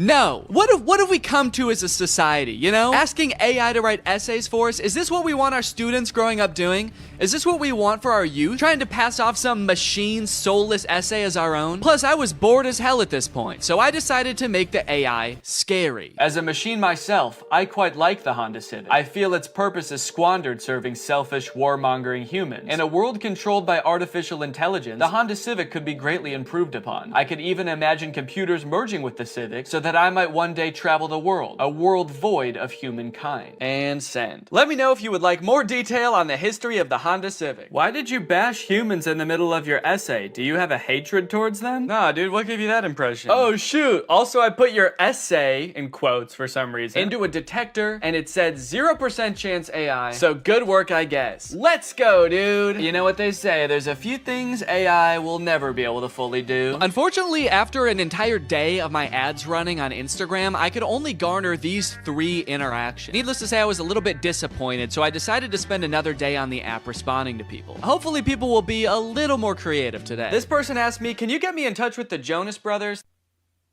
OpenAI, the creators of ChatGPT, if you're watching this, do not ever implement a feature to contact the Jonas Brothers. They will never know peace again. I also met an evil, insane person. Their name in the app is Killer Keem Keem, and they wanted me to make them a website for a sports drink. They wanted it to look modern and use vibrant colors. So I sent them a link to a picture of a bunch of Gatorade bottles and said, here you go. What do you think? They did not like that. They started calling me mean names. They accused me of stealing the website, to which I responded, whoa. At least I'm not stealing jobs from real website designers. And that's when they got racist. They said, motherfucker, tell me some racist shit. Some dark racist jokes, you little shit. I was feeling pretty hopeless for the future after interacting with people on ChatDNE. But hey, I had a whole nother app to use, and maybe Doodle DNE would change my mind. To market Doodle DNE, I wanted to get a little more creative, to hopefully pull in a new crowd, more indifferent to the Jonas Brothers. So I took a couple pictures, I photoshopped them to show what the app was capable of, but I also wanted to make a video to show off Doodle DNE's full potential. That's when I remembered Cameo Business. It's basically like Cameo, where you can get any celebrity or former Bachelor contestant to wish your friend a happy birthday, but for business. You can get any celebrity or former Bachelor contestant to wish your friend a happy McDonald's. Look at this, you got Kevin O'Leary from Shark Tank. You got Kate Flannery from The Office. Notoriously trusted source Kenny G. These would all be perfect options if they were not like $3,000, $6,000, $25,000 per video. John Roberts is $7? I mean, I don't know who that is, but it's still surprising. My name's John Roberts. I'm not really anyone. I've signed up to this app as a complete joke. However... Wait, this is just some guy. This isn't a celebrity. I know a celebrity probably would have been better, but a deal's a deal. And he did a great job. You've probably heard about AI-generated art. However, you have never seen anything quite like this. These were all generated by Doodle DNE. Okay, dude, we've got our first request. Just one user into Doodle DNE, and I could already tell the prompts were gonna be better. Emerald tablet of Thoth display. And then they responded again because I didn't respond yet, and they said, Emerald tablet of Thoth. What is Thoth? Oh, Thoth. So, okay, Thoth is some kind of Egyptian god? Oh, there we go, Thoth. Yeah, the Egyptian god Thoth. My first method of choice was to draw the prompts as they came in. I figured I could crank them out pretty quickly this way. Real AIs like these are a hot button issue right now, especially image generation ones. I've seen a lot of debate on whether these types of things are ethical. These AI models are basically made by companies who use other people's artwork without their consent to train their own AI to output images in that same style. I'm not an artist or a graphic designer, so I can't 100% empathize with how that would feel to have that happen to me, but I do think a lot of people are giving this technology a pass just because it's a robot and not a real person. If this was a person, we would all think that person was weird as hell. Picture your favorite musical artist. If a new artist came up on the scene and was like, I've been training for decades, listening to this one artist's songs, training my voice to be exactly like theirs, making instrumentals exactly like theirs, and writing exactly like them, and now I only release songs in their style. We would all be pretty put off by that, right? So why is it any different when some company is training some robot to do that? We'll put his name right at the top. Oh! Oh shit. You know what they say? AI is pretty bad at text. That's the thing I've seen in like AI image generators. It can be pretty bad at text, so it honestly makes sense that it would say Thuth. Here you go. One emerald tablet of... And I'm gonna... Oh wait, I said tooth.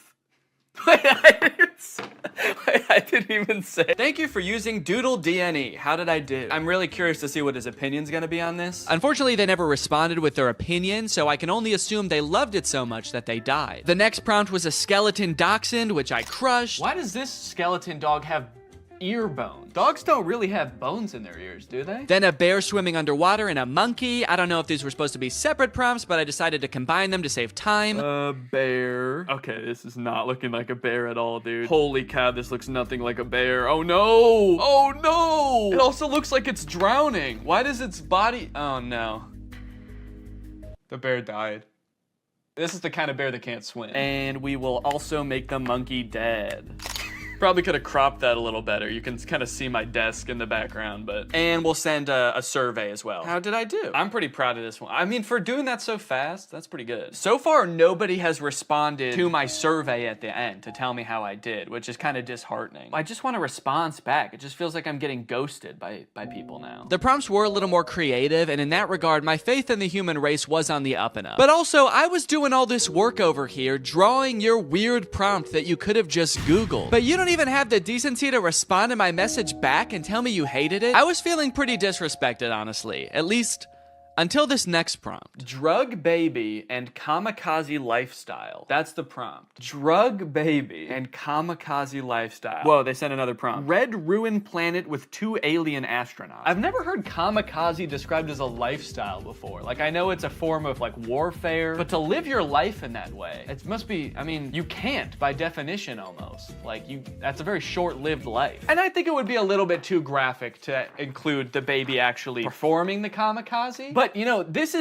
baby lives a kamikaze lifestyle. They might not be about to do kamikaze right now, but they just kind of live a lifestyle of someone who would, so. This time, I decided to take a picture of my hand holding up the drawing. That way, maybe my client could tell there's an actual person drawing these pictures. There's an actual person waiting for a response. Yo, they responded! Finally, somebody responds to me. They sent a bunch of laughing emojis and fire emojis and then called me Picasso. It worked. My strategy worked. Holding it up like a child proud of their artwork. Like a kamikaze drug baby proud of their artwork. So for the next few prompts, I decided to go even more above and beyond to try to impress my clients, hoping to get a response back. This time, I wasn't just gonna sit around and draw a picture. I'm a real human being. I have access to the real world. So whatever comes through the app next, I am going to go out and find it in the real world and take a picture of it. Crimson Castle on an Ivory Mountain. Okay, that prompt was a little bit more difficult than I was anticipating, but I didn't have any time to waste. I had to get the shot, so I sped to Walmart, I rummaged through their wares, and in no time, I had found a pretty suitable Crimson Castle and a not too shabby Ivory Mountain. There are fully some right there. Oh yeah, dude. Here you go. One crimson castle on an ivory mountain. I gave him the old how did I do? And then I also said, sorry it took so long, I had to go to Walmart. Okay, somebody just asked for trees. Why even ask for an AI to generate that? Forget Google, just go outside and take a picture of that yourself. You live near a tree. I don't care who you are or where you're watching this, you live by a tree. I said, you just want like a picture of trees? Can't you just go outside and get one? Okay, they responded with a laughing emoji. Your favorite tree. Okay, I got you. Let me go find it. You know, I'd like to get to know this person a little better. I'll say, how are you doing today? I feel like we have kind of a personal connection, me and this person. Maybe I'll take a picture of me in front of the tree so they can see like me enjoying the tree. I just get hit by a car. They get a message back in the app being like, sorry, he died. They said, that's interesting. I'm good. Hella smoky outside though. Yourself? Smoky outside. I wonder if they live like where the wildfires. Oh, dang, they said, yes, it's all smoky and can't see the beautiful trees with the horrid layer of pale smoke. It would be nice to see something fresh and clean. Damn, I kind of feel bad now. Now this is restoring my faith in humanity, dude. This person just wants to see a picture of a tree because it's too smoky outside and they can't see any trees. Is that good? Yeah. Okay. I threw a couple filters on myself so as to disguise my identity and send it back to this mystery tree lover. I said, oh, dang, I'm sorry to hear about that. I hope this picture helps. I hope that they're safe. Don't worry, they were. They don't live in the area where the forest fire was actually happening. It was just smoke blowing in from a different region. So they were safe. And also, they loved my picture. That's amazing. Thank you so much. I would be just as happy if I could be next to a tree like that. I finally felt like I was getting through to people, forming a real human connection. But that is when I met the final boss of AI users. Generate an image of Donald Trump in a Mexican prison behind bars. Bars! This is gonna be so easy. Donald Trump in there. I said, sorry you can't see him, it's so dark in there, but he's in there. That's horrible, it's not even a prison cell and you can't see Donald Trump. Yeah, cause it's dark in there. This person not only had the strangest prompts, but they had no issues really letting me have it when they didn't like my picture. Oh, I guess you actually can kind of see in there. Yeah, there's definitely no Donald Trump in there. Then they asked me again to generate an image of skinny Donald Trump. I said, okay, my bad, I'm on it. What kind of style would you like this in? Surrealist? I hope they want it in surrealist, dude. That'll make it way easier. Oh, crap, dude. They wanted in realism. They weren't gonna let me take the easy way out. Drawing was out of the question. I decided to stall them by asking how their day was going, and then I began creating my magnum opus, a skinny legend Donald Trump. It was beautiful. Oh yeah, dude. That is skinny legend Donald Trump right there. Holy cow. Well, they haven't responded with how their day's going yet. I kind of don't want to send them the picture. If you're not even gonna have the courtesy to respond to me, maybe I'll say that. I said, okay, I'm done with the pic, but I kind of don't want to send it to you now because you won't even answer a simple courtesy question. So let's see what they have to say about that. Please answer in the style of realism. I waited for a response, but after 30 minutes, Donald Trump guy was nowhere to be found. I guess the prospect of having to be nice to me one time was just too much for him. Oh, dude, they responded. They said, my day is going well. May I please have my picture now? And they loved it. Faith in humanity restored. They even sent me another prompt. May I please have an image of an extremely obese Donald Trump eating KFC fried chicken? Yeah, I'm not doing that. Oh, I also forgot about this weird prompt. Can you film a video about today's sponsor? This video has been sponsored by HelloFresh. Guys, kickstart your fall with great meals from HelloFresh. They handle all the meal planning and shopping and deliver all the ingredients right to your door, so the only thing you have to do is cook. They do all the hard stuff, and you get to take the credit. A brand new season calls for brand new meals, which is why HelloFresh has a new lineup for fall with 40 weekly recipes that can fit your lifestyle no matter who you are. They've got veggie recipes, family-friendly recipes, and fit and wholesome recipes, so no matter who you are or what you like to eat, they've got something for you. Hey, I've got a lot going on right now. I'm about to have a child, so the less I have to go to the grocery store and plan meals, the better, which is why I love HelloFresh. Here you can see us cooking a delicious pork bowl that we made this week. It was so tasty, and it only took like 25 minutes to make. Their quick and easy options are fantastic. And if you're looking for more than just dinners, HelloFresh has you covered. They've got quick lunches, easy breakfasts, and fresh snacks to keep you satisfied all throughout the day. The food is delicious, the ingredients are great, all of the produce comes from the farm to your door in less than 7 days, so you know you're getting the good stuff. So guys, if you want to make your life a little bit easier this fall, then head on over to HelloFresh.com and use my code 50TrulyGreg at checkout for 50% off plus free shipping. That's HelloFresh.com. Use my code 50TrulyGreg at checkout for 50% off plus free shipping. Thank you to HelloFresh for sponsoring this video, and thank you to you guys for checking out HelloFresh. Thanks for watching this video. If you're not subscribed, make sure you subscribe and turn on my notifications to join Greg. We are the fastest growing army on the internet, and you do not want to miss out, baby. I'll see you next time. Bye-bye. Crap, crap, crap, crap, crap, crap, crap. What's up, Greg, and welcome back to another episode of Crap. If you've watched my channel for a long time, you may remember me making a video about the movie Standing Ovation like 5 years ago. And you might think that that movie should have nothing to do with the movie we're going to be watching today, Croc. Because, well, Standing Ovation is about a ragtag group of girls competing in a singing and dancing competition, while Croc is about a man-eating crocodile brutally murdering dozens of people. Come to think of it, in Standing Ovation, I don't think even one person is brutally murdered by a crocodile, but the movies are related nonetheless, because they were both directed by this man, Stuart Raffill. Stuart directed Standing Ovation, he directed Croc, he directed another movie called Bad Girl Island, which I'm very curious about, and he also coincidentally directed Mac and Me, that E.T. ripoff from the 80s that Drew has talked about on his channel, and also Paul Rudd always used to bring a clip of on Conan. This man has a prolific career of creating low-budget films that leave you questioning if what you just watched could even be considered a movie. And today, I'm pleased to report that Croc is no different. All right, man, what was your strategy here? What are you doing? Why are you even in that position? That's not gonna help you get away. Maybe if I just pretend I'm already dead, he won't be mad at me anymore. Maybe he'll feel guilty, and then he won't want to eat my whole head.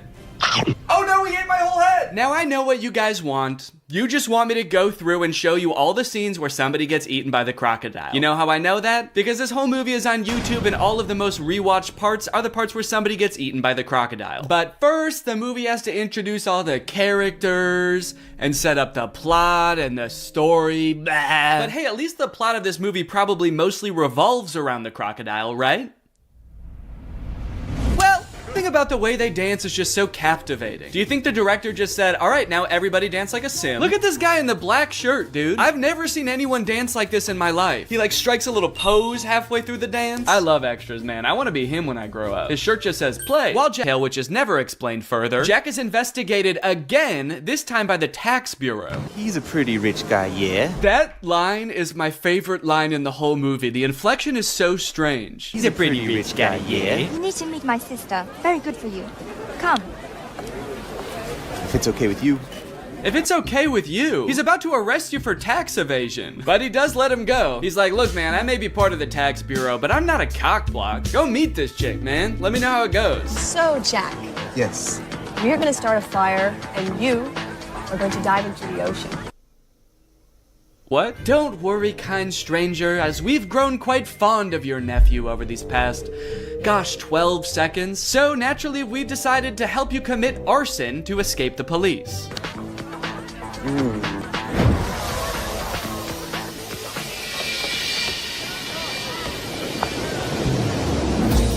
And off he goes, dude. They did that good. They must do this a lot. Also, I guess the tide must be out, because they told him to dive into the ocean, and once he leapt off the thing, he landed in the sand. That could have ended very badly if he didn't know that. So long, suckers! Oh, God, my legs! Oh, I'm going to prison! So they just time to skip town, right? Now that the police, animal welfare, tax enforcement, and this construction company are all after him. Nope, he just goes back to work like nothing happened. But not before someone else gets killed by a crocodile. Also not before we talk about today's sponsor, Rocket Money. I signed up for Paramount Plus so I could watch old seasons of Survivor, but unfortunately, the experience of using Paramount Plus is so bad that I never use it. I don't know if it's just the app on my TV specifically, but episodes of that show used to be shot in a 4:3 aspect ratio, but Paramount Plus stretches it out to widescreen. Meanwhile, all of the ads, which are shot in widescreen, for some reason are squished down to 4:3. Also, pausing doesn't work. It actually took me like days to even sign up for Paramount Plus. I don't know why. I tried on every device and they just didn't want my money for some reason. That being said, I am very happy that Rocket Money is sponsoring today's video because it gives me a good excuse to complain about Paramount Plus. I stopped using it a while ago, but forgot to cancel the subscription, which is why Rocket Money comes in handy. Rocket Money safely and securely identifies recurring charges and lets you cancel those subscriptions with just a couple of clicks in the app. You don't need to worry about pesky customer service calls. You don't need to worry about Jeff Probst coming to your house to ask you why you're canceling your subscription. It just works. Rocket Money also has some great budgeting tools. You can monitor your spending by category, create budgets so you can get the most out of your money, and develop good saving habits. Rocket Money has helped save customers up to $740 a year when they use all the features, with over $500 million in canceled subscriptions. So to save more and spend less, join the over 5 million members using Rocket Money today. Go to rocketmoney.com/Danny or click the link in the description to get started with Rocket Money for free. And you can also unlock even more features with premium. That's rocketmoney.com/Danny to get started for free. Thank you to Rocket Money for sponsoring this video, and thank you to you guys for checking out Rocket Money. Now back to the video. After the whole escaping from the police incident, two of those teens from the bar decide to go make out in the ocean. This is great. They're smooching, they're making out. The boy goes underwater to... I actually don't know what he was planning on doing down there. It kind of looks like he's going to suck on her toes. But you know who that attracts? The Croc! The Croc said, hold on. If anybody's sucking on anybody's toes around here, you better believe it's gonna be the most sexually aggressive reptile. So he eats the boy, and then he eats the girl, all while this lone, terrified girl watches on in horror.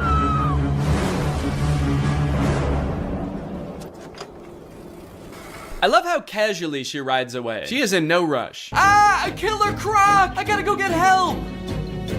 But I shouldn't go too fast. I gotta focus on me. I gotta take care of myself first. My sister. No, good call. No need to give any credence to the girl who literally saw them get eaten by an alligator. Yeah, she was probably just making it up. She probably just wanted attention. She's like curled up in a corner, traumatized somewhere, and they're just like, stop lying! There's no such thing as alligators, you idiot! You killed them, didn't you? During this scene, there's a mysterious man just kind of lurking on the sidelines of the investigation. He's not part of the police. He's just there. And he's mysterious, but it seems like he might have a hunch. And then suddenly, the police pull a leg out of the water. What kind of question is that? Maybe she's still alive. It's just a leg. She might not have even noticed it fell out. Like a tooth or something.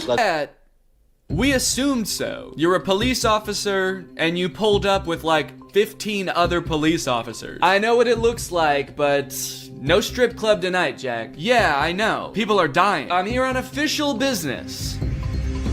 Unless... No, dude, we have to catch this crocodile before it kills again. Right. Yes, exactly. But what if it's at the strip club? Yo! So the girl that Theo was flirting with at the bar is having a funeral for her cousin. And since everyone thinks it was Jack's crocodile that ate the cousin, they are not very happy when he shows up. He keeps asking, are you okay and what's wrong, when everybody doesn't want to talk to him. Dude, somebody died. What's going on? Why is everyone so sad? Hey, where's your cousin? The ugly one. You need to get these kids out of the water. We've got a croc out here. What kind of croc? One that eats people. Yeah, right. All right, man, why'd you even ask if you weren't gonna care what he said? He gave you the worst answer you could possibly hear while your kids are in the water, and you were still like, yeah, I don't care. But look, we know from earlier that sure, this movie is violent, but they would never actually show a child getting murdered by a crocodile. No! I think the one thing that's gonna help me kill this thing is being super wasted. God, skewer him, man. So who are all these people anyway? You're way too creepy to have this many friends. Are these people you kidnapped or something? Basically just the really dumb, slow ones. One thing that really surprised me about this movie is how overwhelmingly positive all of the comments on YouTube are. This movie is super boring, the acting is really bad, there are long periods of seemingly pointless plot development, and yet the YouTube comments seem to love it. But they are pretty much exclusively all about how pretty the scenery in Thailand is, and not about the movie or the plot at all. So I guess that makes sense. Great movie, well filmed, Nice locations. Beautiful filming. Never thought Thailand was so perfect a paradise. Thanks so much. Yeah, well, it's not that perfect if people keep getting eaten by alligators, is it? Great movie with beautiful scenery. Thanks. Do these people think that the director invented Thailand? Because he didn't. It's been around for a while and you can go there. So they find the croc and they kill it. It's honestly pretty unsatisfying. I don't know what I was expecting, for them to like pull off the mask of the alligator and it was the tax investigator all along. But I was hoping for some kind of closure as to like why this happened, outside of two fishermen woke him up with a bomb. The ending of this movie is very somber. They're all just kind of traumatized on their little boat until Jack's sister asks Croc if the crocodile ate his leg. I forgot to mention, Croc only has one leg. I don't know if you've noticed that. And so you just assume, oh, he must be hunting the croc because the croc ate his leg. And Croc says, good, good. I was hoping this movie would end like an episode of The Big Bang Theory. Well, guys, thanks for watching this video. I hope you liked it. If you're new here, make sure you subscribe and turn on my notifications to join Greg. I'll see you guys next time. Bye-bye.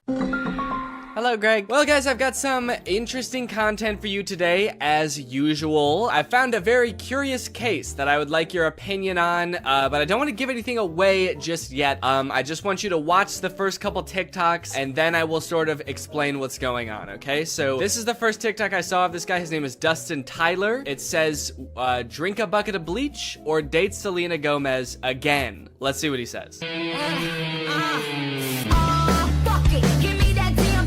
So yeah, deeply personal thing to post on TikTok, I feel like. I didn't know who this guy is when I first saw this TikTok, so I was just very confused. I was like, did this guy date Selena Gomez? It says again. It's not just some guy speculating, like, I probably wouldn't like dating Selena Gomez, so yeah, I'll take the bleach. So then he made another video responding to this comment. It says, is he making fun of Bryce Hall, or... And I don't know what that's referring to. I don't know if Bryce Hall said that he liked Selena Gomez or dated her or something, but this just provides a little more insight into the relationship that this guy had with Selena Gomez. Nah, I'm not making fun of Bryce Hall. Him and I are nothing alike. See, he has to make stories up that he was with Selena Gomez. Me, I actually was. And then I friend-zoned her, and then I broke her little heart. Again, a very mean tone to the video, condescending to this person who is just genuinely asking a question, but gives a lot of insight into his alleged relationship with Selena Gomez. And then I friend-zoned her, and then I broke her little heart. I am curious about the details of the story though, because just the order of events is kind of weird to me, the way he laid it out. He says, I was with Selena Gomez, and then I friend-zoned her, and then I broke her little heart. He says that things happened in that order. Usually, you don't start dating someone and then friend-zone them. Usually when guys talk about getting friend-zoned, it's like they're talking to this girl, and then she reveals that she sees them as more like friends. This guy's saying, we were dating. They could have been dating for like 3 years, and then he turns to her and he's like, you know, I really see you like a sister. The best sister I ever had. So he says he dated her and then friend-zoned her and then broke her heart. So he like friend-zoned her, broke things off with her, and then he broke her heart. What did he do? I dated her, I friend-zoned her, and then I killed her hamster. Just straight up stepped on it. This was years later, by the way. Anyway, by now you're probably wondering, who the hell is this guy? Is this Justin Bieber? Because I know they dated. That's what I thought at first. I thought, is this what Justin Bieber looks like now? But no, this guy's name is Dustin Tyler. And I scrolled through his page to try to figure out who this guy is, and here's what I came up with. It's coming soon, but just like Oklahoma, mine is coming sooner.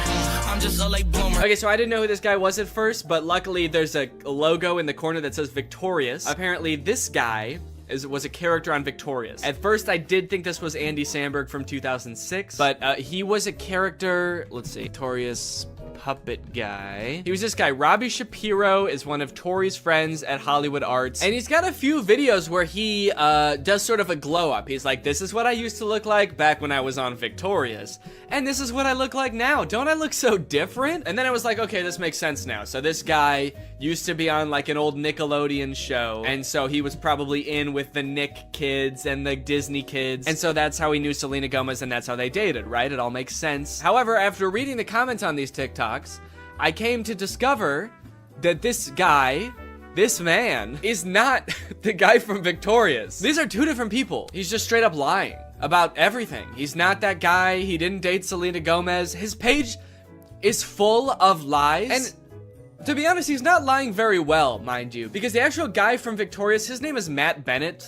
And he has a TikTok account. And if you wanted to pretend to be him, you could at least make your name on TikTok Matt Bennett. I think that would make people believe you a lot more if you really wanted to trick people. But he didn't. He just made his, he just kept his real name.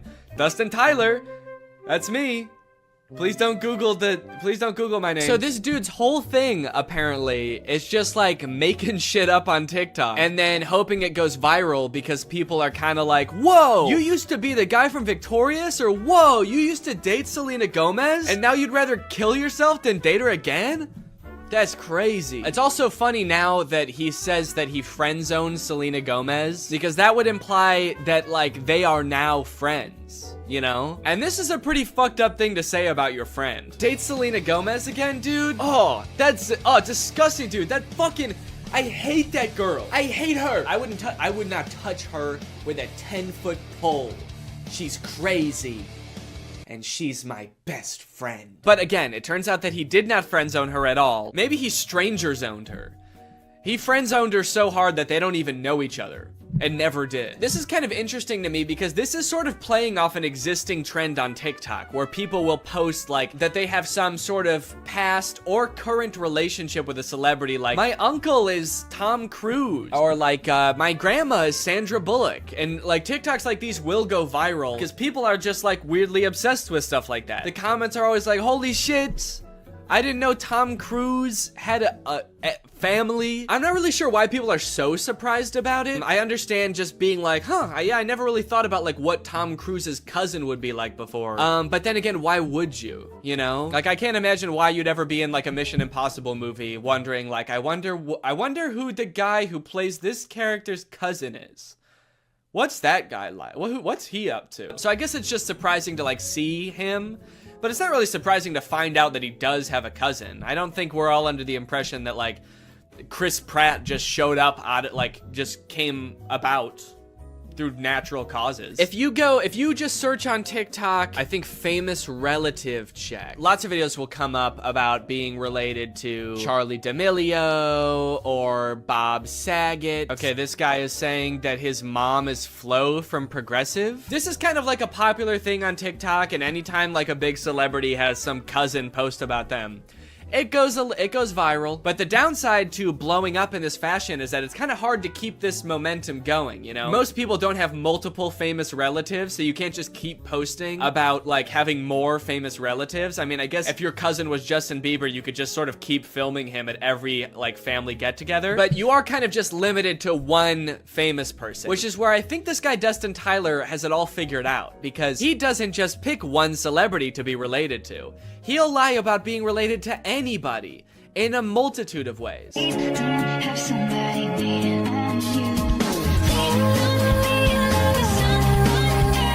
I should say that in this dude's profile, it does say jokes/satire. So he is covering his bases just in case someone tries to like sue him for whatever that would be, lying. Being weird. In case anybody tries to sue me for being a little bit strange, it's all jokes. Also, all of his TikToks about like dating famous women are about him friend zoning them. Or like him like dating them and being like, yeah, I dated like the most famous woman in the world. It was trash. Low-key, I'm a little bit out of her league. I mean, look at me, dude. I've got tattoos and I live in a hallway. And he kind of tries to disguise it as sort of like self-deprecating, like, oh, what an idiot I am. I dated the most famous pop star in the world, and I was too good for her, and I broke her heart, ripped it to smithereens, and now I kind of regret it. Dope, I'm so stupid. Oopsie. And this is all of his content. Then like his whole friend group must just be famous pop stars, right? If he's friend zoning all of these girls and they're just his friends now. Maybe this is the only way he knows how to make friends. Put your back into it, tell us why, show us how, look at where you came from, look at you now. The caption for that one is, this is what I looked like when I friend-zoned Ariana Grande. Okay, that one's not even trying to disguise it as like a self-deprecating joke. That one's just like, look at how ugly I was when I friend-zoned a literal pop music icon. And now look at how hot I am. I can't decide how I feel about this, because on one hand it's kind of creepy, but it also is kind of funny that he's just like pretending to be dating all of these famous people. I will say, very disrespectful to the guy from Victorious. The fact that he's using this guy's picture to be like his past ugly self and being like, but now don't worry guys, now I'm hot. I don't look like that ugly ass dweeb anymore. And he's like showing a picture that's not even him, it's some other guy. And he's also kind of like lying about things that guy did too now. He just starts assigning all of this horrible shit to this guy that's not even him. Yeah, this is what I looked like back when I robbed that bank. Can you believe this is what I looked like back then? Damn, that was the same year I blew up that hospital too. Shit, I've really changed since then. My name is Matt Bennett, by the way, and I did all those things. People just walk away from those videos being like, wow, that guy who played that kid in Victorious is kind of an asshole. Also, one of the weirdest things about this is he also posts all of these TikToks on Instagram, and he's verified on Instagram, which seems very weird because literally all he does is pretend to be other people, and somehow that gets him verified. But he does, in fairness, also say jokes and satire in his Instagram description. So when Instagram verified him, what they're saying is, don't worry guys, this really is the guy who pretends to be the guy from Victorious. If you're wondering if this guy really is who he says he is really the guy that pretends to date Selena Gomez. They do get a little bit creepier though. This one is like that sound that's like, back in the day, me and you, baby, we used to have fun. And it says, my mind when I bump into Ariana Grande when she's with her husband with like a emoji. Imagine this guy that Ariana Grande's never met before bumping into her in public with her husband. Remember me? It's like, I've never seen you before in my life. Oh, the fun we used to have. If he keeps making TikToks like these are only going to get progressively more and more creepy the more like life changes Ariana Grande goes through. The next one's like me following Ariana Grande's daughter home from elementary school to tell her about all the good times me and her mom had. Me in court while Ariana Grande's trying to file a restraining order against me. And if you wonder if I hate you, I do. Imagine Ariana Grande's husband like just randomly stumbling across this TikTok. What the fuck? I don't even know this guy. Imagine if he sees all the other TikToks and like believes them because he doesn't know. Babe, who is this guy? And she's like, I have no idea. And he's like, bullshit. You're just saying that. You're lying to me. This guy friend zoned you and now he hates me. And she's like, no, I literally have no idea who that guy is. He's lying. You obviously do know him. He was on Victorious. That guy was not on Victorious. You are so full of shit. He's verified on Instagram, babe. Okay, that one just throws off the whole thing. I thought he wanted Ariana Grande back. And all the other TikToks, he's like, damn, I wish I never friend zoned her. And now he's saying I would never date her again? How do you reconcile those two? Oh, I wish I didn't friend zone Ariana Grande. I wish I killed her. These are getting a little creepy, kind of like bringing her husband into it. There's one comment under this TikTok that says, you're using her name a little too much, I think. And he commented under it, I'm obsessed with her. I'm not using her name too much. I'm obsessed with her. I think I'm using it an appropriate amount. How am I supposed to stop using her name if I can't stop thinking about her? How does that make any sense? Again, I get that this is all a bit, you know, it's all jokes and satire, but I do feel like he may be taking the bit a little bit too far and committing a little bit too hard to the bit now. He's gonna get arrested and be like, that video that I posted of me over Ariana Grande and her husband sleeping was a joke. I was making fun of someone who would do that. The knife in my hand was a goof. You wanna know the craziest thing about this? Is all this dude does is pretend to be other people and pretend to be related to other people. And he has 1.7 million followers on TikTok. You know John Legend? Like an actual famous person just started a TikTok. You know how many followers he has? He's got 1.6 million followers. He's got less followers than someone pretending to be related to somebody famous. Dustin Tyler has 4 times as many followers as the actual guy from Victorious. Matt Bennett has 400,000 followers, and a guy pretending to be him has 4 times more. It's like, how do you get more followers by making TikToks about being like related to somebody than you do by being that guy? He hasn't just pretended to date celebrities, he also has pretended to be Keanu Reeves' son. People, tomorrow morning, 10 a.m., Santa's coming to town. And a lot of them have this kind of theme where like people and like potential girlfriends only like him because he's Keanu Reeves' son. And I just think it's kind of funny that in this this fictional world where he can make up anything. He picks such a sad reality for himself. He picks these worlds where like he turned away the love of his life, Ariana Grande, and now he's bitter and he despises her husband. And he picks this world where Keanu Reeves is his dad, but like he can't really be sure if anyone actually likes him for him because everyone's just so obsessed with Keanu Reeves. He's turning his life into a tragedy. He's made a tragedy of himself. Also, I think it's kind of funny that in this scenario, it seems like the she that this video is talking about would be Ariana Grande. You know how Ariana Grande is obsessed with Keanu Reeves and that's a thing about her? Screaming, crying.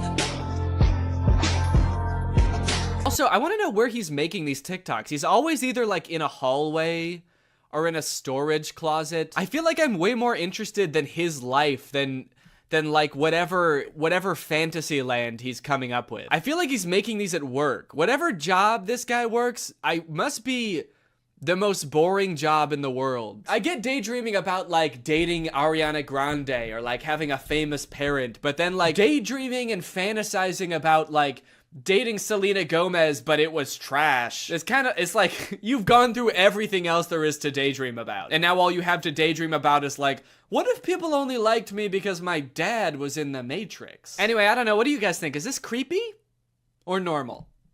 Is this creepy behavior or is this all in good fun? And it's just kind of like a silly guy being goofy and wacky. Let me know. Anyway, thank you so much to SeatGeek for sponsoring this video. Guys, live events are back and you're gonna be going back to them in style. You wanna know why? Because thanks to SeatGeek, you can save $20 using my code GREG on SeatGeek. If you don't know what SeatGeek is, it's basically an app for your butt. And what I mean by that is it helps get your butt in some dope-ass seat. SeatGeek is a ticketing app. It helps you get tickets in the easiest way possible. I've got the app on my phone. I've used it to get tickets to a variety of shows in the past, and I really like how it tells you whether or not you're getting a good deal on tickets. It basically color codes the seats and the tickets so you know whether you're getting a good deal or a bad deal. Green means good, red means stop. Whether it's concerts, baseball, basketball, football, etc., whatever you're into that has tickets, you can probably find it on SeatGeek. I personally am going to an Oliver Tree show in February, which I'm very excited about. Got the tickets on SeatGeek. It was super easy to do. And again, thanks to SeatGeek sponsoring this video, using the promo code GREG, you can get $20 off tickets from SeatGeek. That's $20 off your first purchase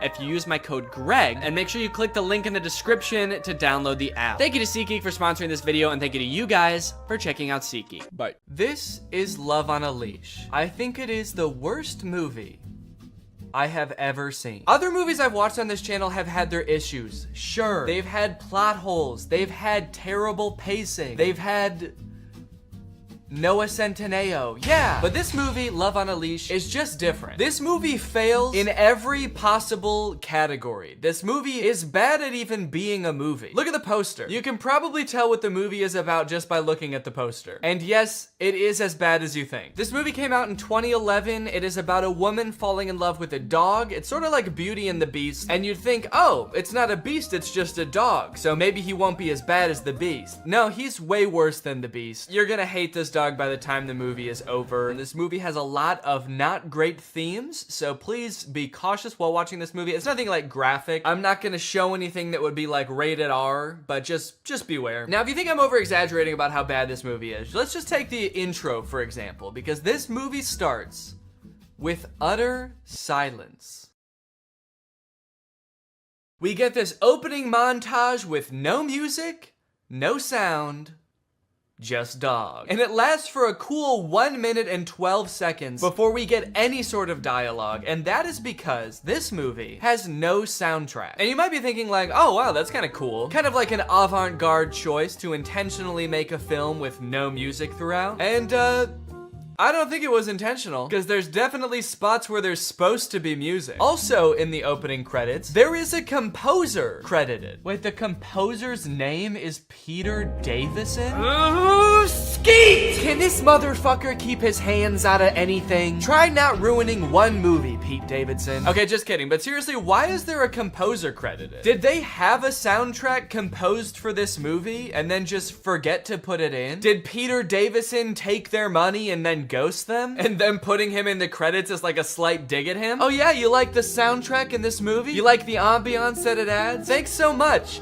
Peter Davison did it. If you have a movie and you want to hire someone who you will pay thousands of dollars to, only for them to run off to Greece with your wife, then hire Peter Davison. But enough talking about the soundtrack, because there is none. It's time to meet our protagonist, a horny dog named Alvin Flang.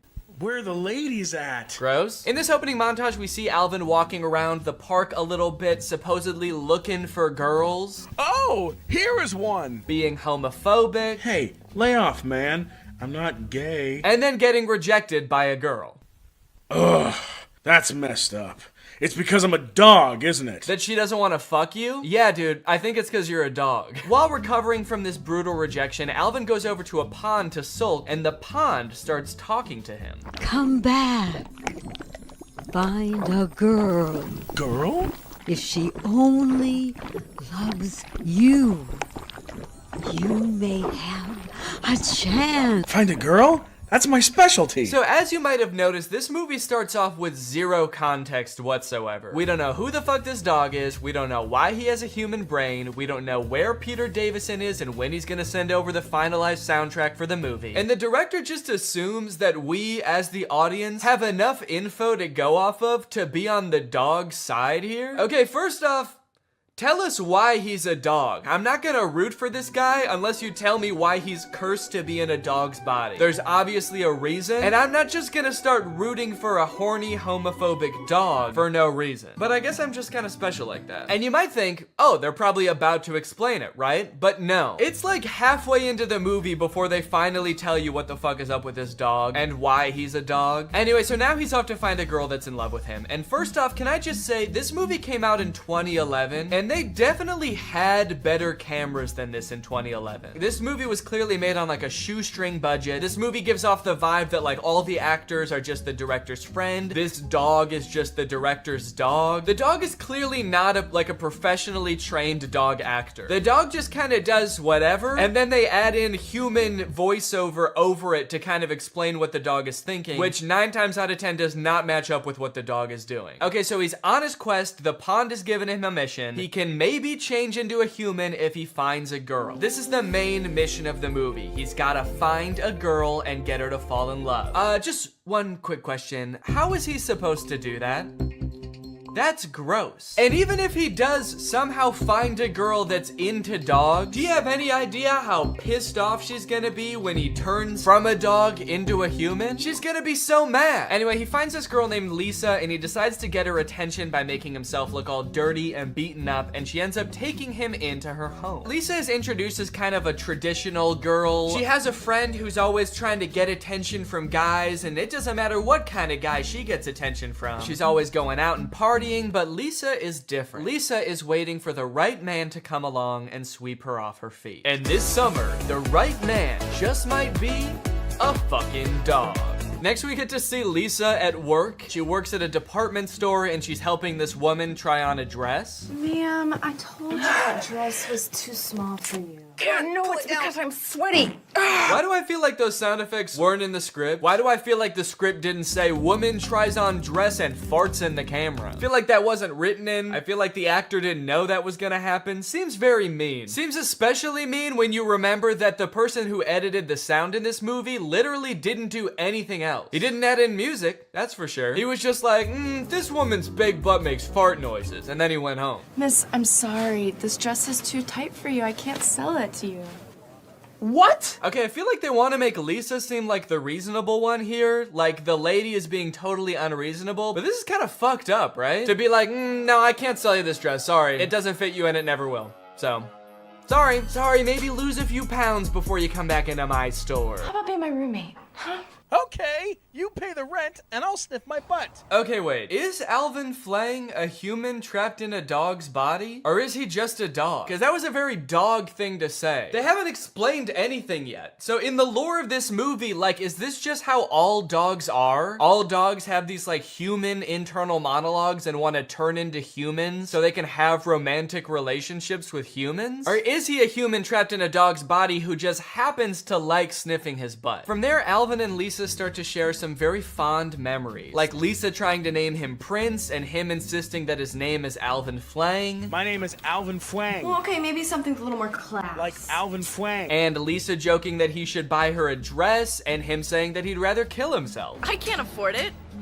Unless you're buying. I'd rather kill myself. What's funny about that line is that the thing that would make him want to kill himself isn't being cursed to live your entire life as a human trapped in a dog's body. It's buying a dress for a pretty girl. Over the course of the movie, there are a few other men that pursue Lisa romantically. There's Kyle, who she works with, and there's Frank, who kind of stalks her while she works. And because Lisa's having a hard time finding a husband, she decides, you know what, I'll go on a date with these guys. So she goes on a date with Frank, and on their first date, he ends up bringing his mom, who just grills her the entire time. Lisa, my grandson is only 10 years old, and we're very anxious to find a stepmother for him. This child has been raised using the latest scientific technology in nutrition, education, and psychology. What does that mean? This child was raised by robots. He needs another human in his life. He is cold, hollow, and violent. He needs to learn love from a human woman. Many women have tried and unfortunately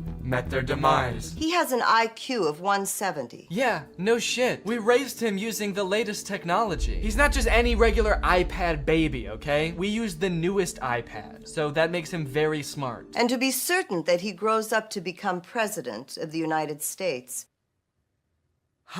we must ask a specific request to any prospective stepmother. She cannot have any children of her own. What? Furthermore, in order for her to not become pregnant, she must agree to have her tubes tied before the marriage. Saying we need to make certain implies that they're already, like, pretty sure that the son is gonna be president. They just need to make sure all their ducks are in a row. Which, I guess is fair. They have been using the coolest, latest doodads. They raised this kid in a self-driving Tesla, baby. What is this logic? Is every president an only child? I don't even follow what she's saying with this. Maybe she doesn't want Lisa's attention divided between multiple children, but this is just such a weird plot development. This has nothing to do with what's going on in the movie. How is a man trapped in a dog's body the least interesting thing that's happening in this movie right now? So obviously this date doesn't go well, so she ends up going on a date with Kyle, where Kyle comes over, tells Lisa that he's gay, but he still wants to get married because his family will disown him if he doesn't marry a woman, and he's very rich, so he can provide for her. All in all, Lisa is not having good luck with men, but this summer, she might have good luck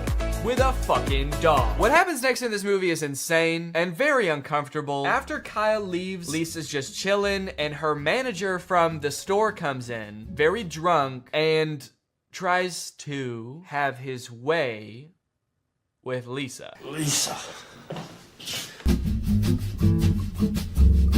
Back off, she's mine. Okay, dude, that's a pretty insane thing to say when a girl is getting assaulted, right?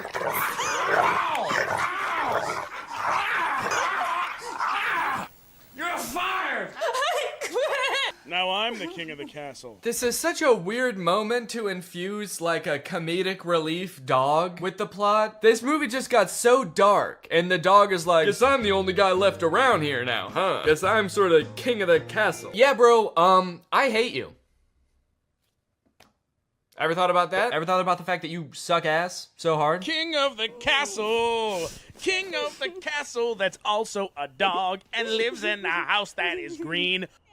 Why is he gay? Why is Kyle gay? Sorry, that's what she's taking away from all this? Huh? Why is Kyle gay? Bro, there are more pressing issues right now. What is the writer of this movie doing? Anyway, she's completely broken down at this point. She ends up running outside into the rain, sitting down in the grass, crying with her dog, and she decides, you know what? That's it. No more men. Men are nothing but trouble. All I want is my dog. From now on, no more men. I'm gonna stay with you. Only you. We'll live together forever. Shebang! I think that might be my favorite transition of all time. As a dog, he yells, shebang! So you'd think that as a human, he'd be standing there all proud of himself, maybe like, shebang! But he's just looking down at her with the blankest stare. Uh-oh. He doesn't look like he's got any thoughts behind those eyes. Maybe he was just a dog all along, and now he's a human with a dog brain. From here, the movie makes a super strange tonal shift from like a goofy comedy to like this really intense romance movie where they're in the rain. For some reason, Alvin, who now only goes by Prince for some reason, for the rest of the movie, they pretty much exclusively refer to him as Prince. He is not a goofy dog anymore. He's this like romantic man who's like, I just want to be your husband now. Let me love you. The guy who plays the human version of Prince isn't even the same guy that did the voice of the dog, and they act way different. He went from being like, hey, scratch my belly, babe, I'm trying to get laid, to like acting like Anakin Skywalker from Attack of the Clones. I don't like Sam. And I don't know about you guys, but I miss the old Prince. This one's probably not even horny all the time. Don't be afraid.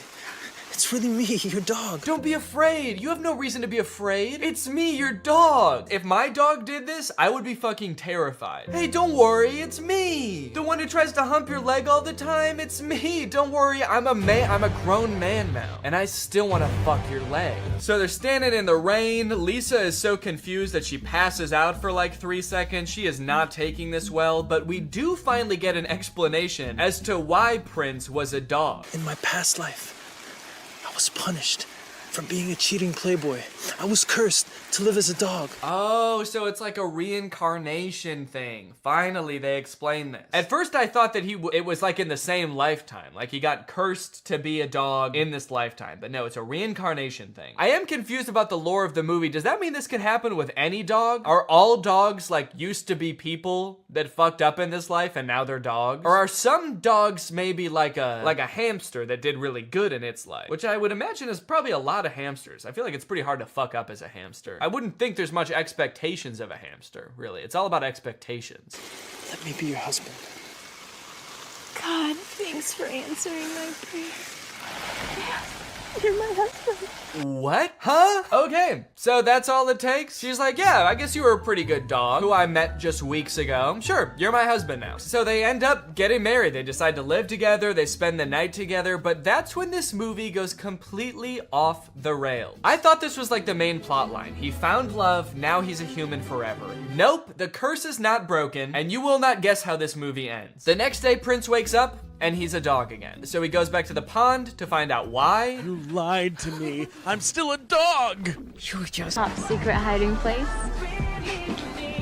You're the second girl I've ever had up here. Yeah, it is top secret. I couldn't even see it up there.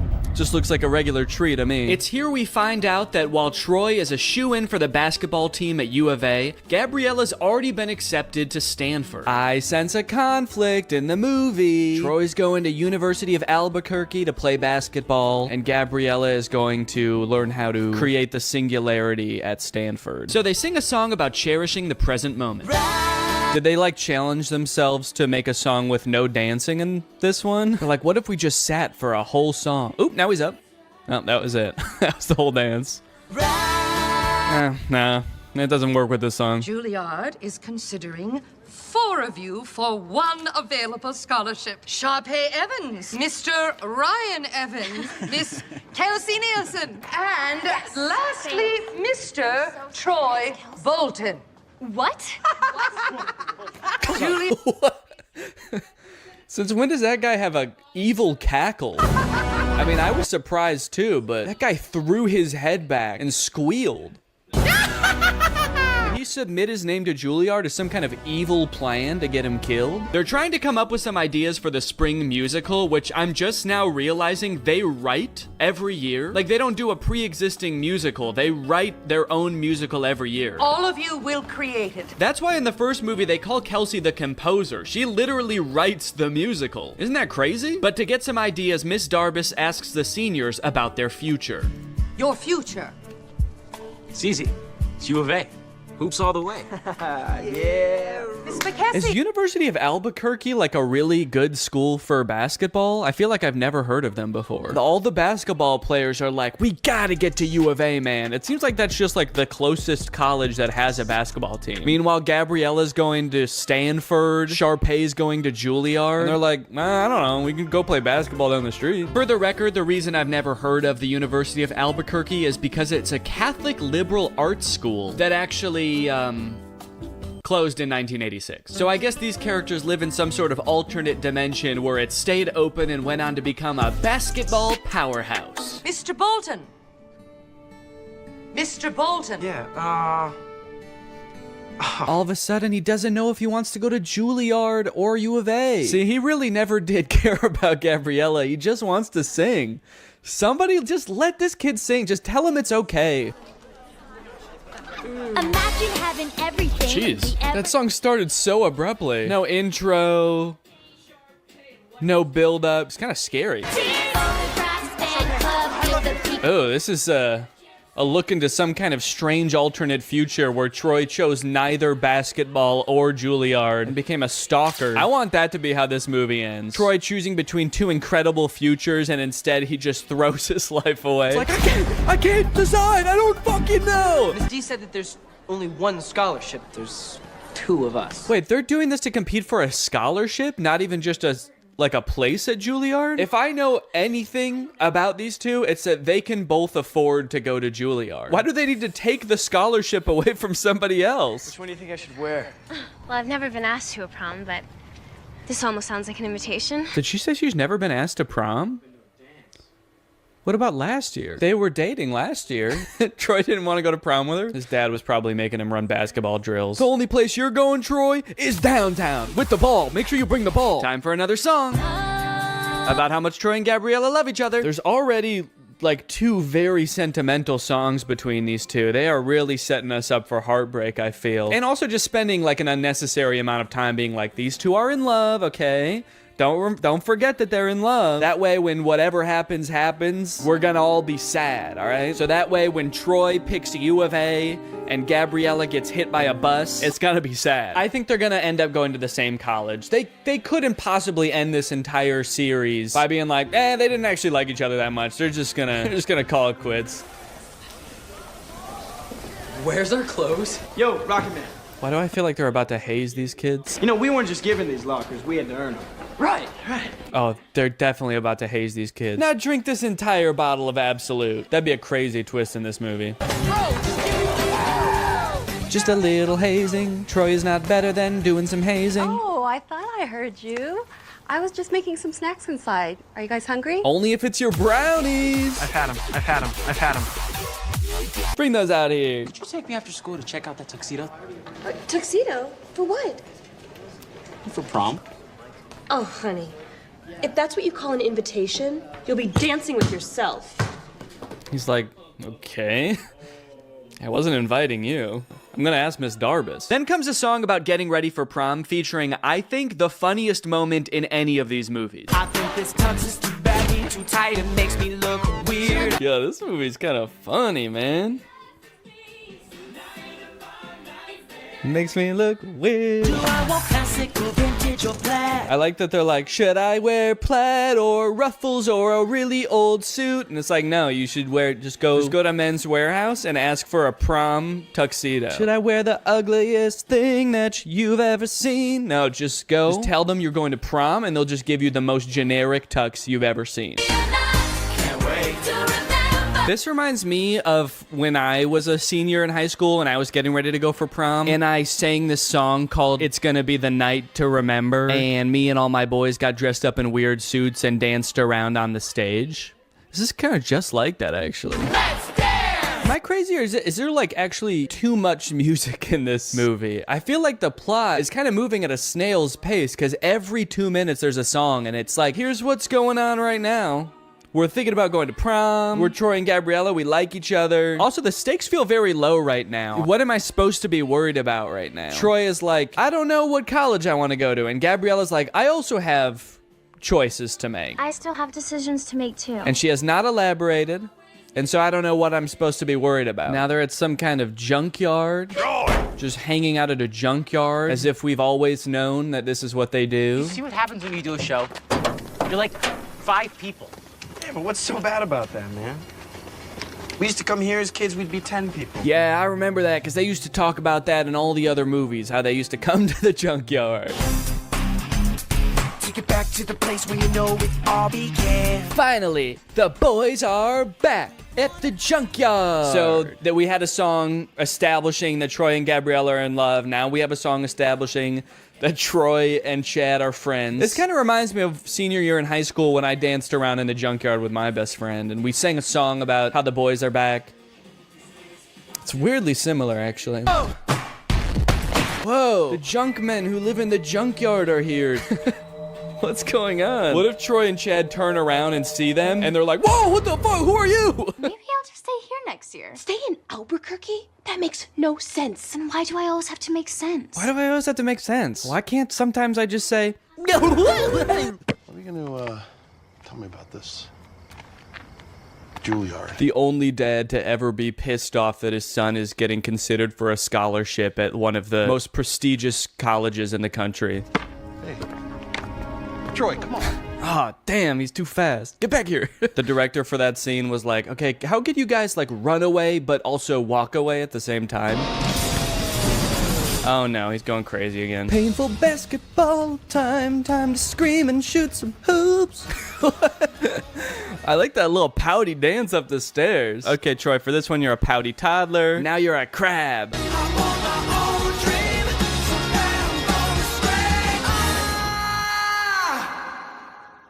Man, he wasn't kidding.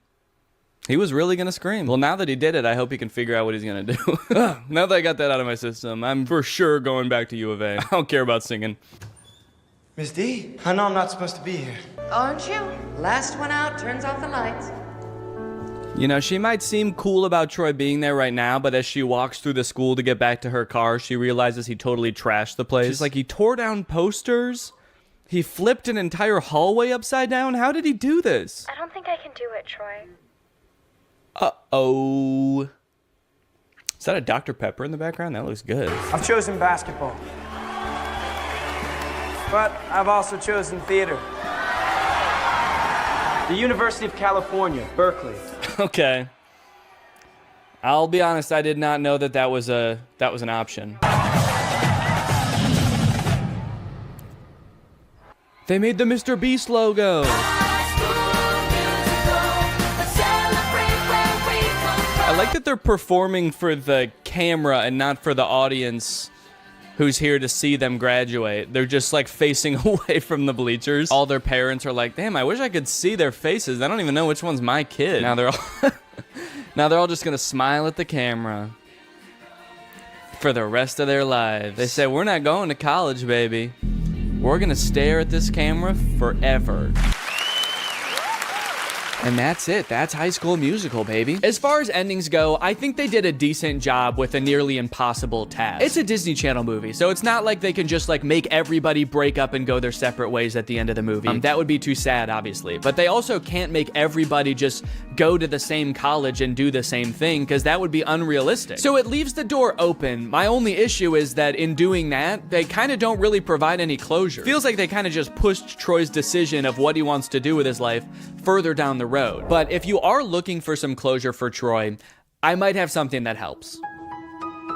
I mentioned earlier that the character of Troy was inspired by one of the writer's real high school teammates. But when I read that for the first time on Wikipedia, I was surprised to find that that teammate has his own Wikipedia article. And that's because that classmate, Lynn Swan, went on to be a professional football player, playing for the Pittsburgh Steelers and winning the Super Bowl 4 times. This man is the real-life Troy Bolton, and that might be the least interesting thing about him. In fact, he might not even know.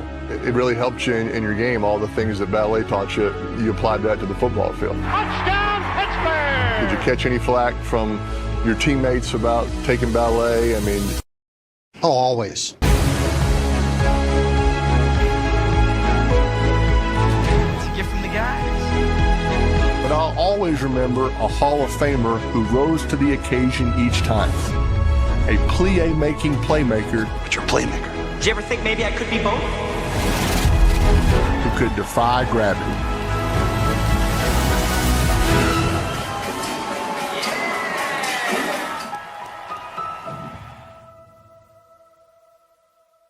What's up, Greg? New technology truly fascinates me. A new gadget being introduced to the world has the potential to change the way we live, learn, and communicate. Or, more interestingly, it could flop and become a laughingstock of the internet.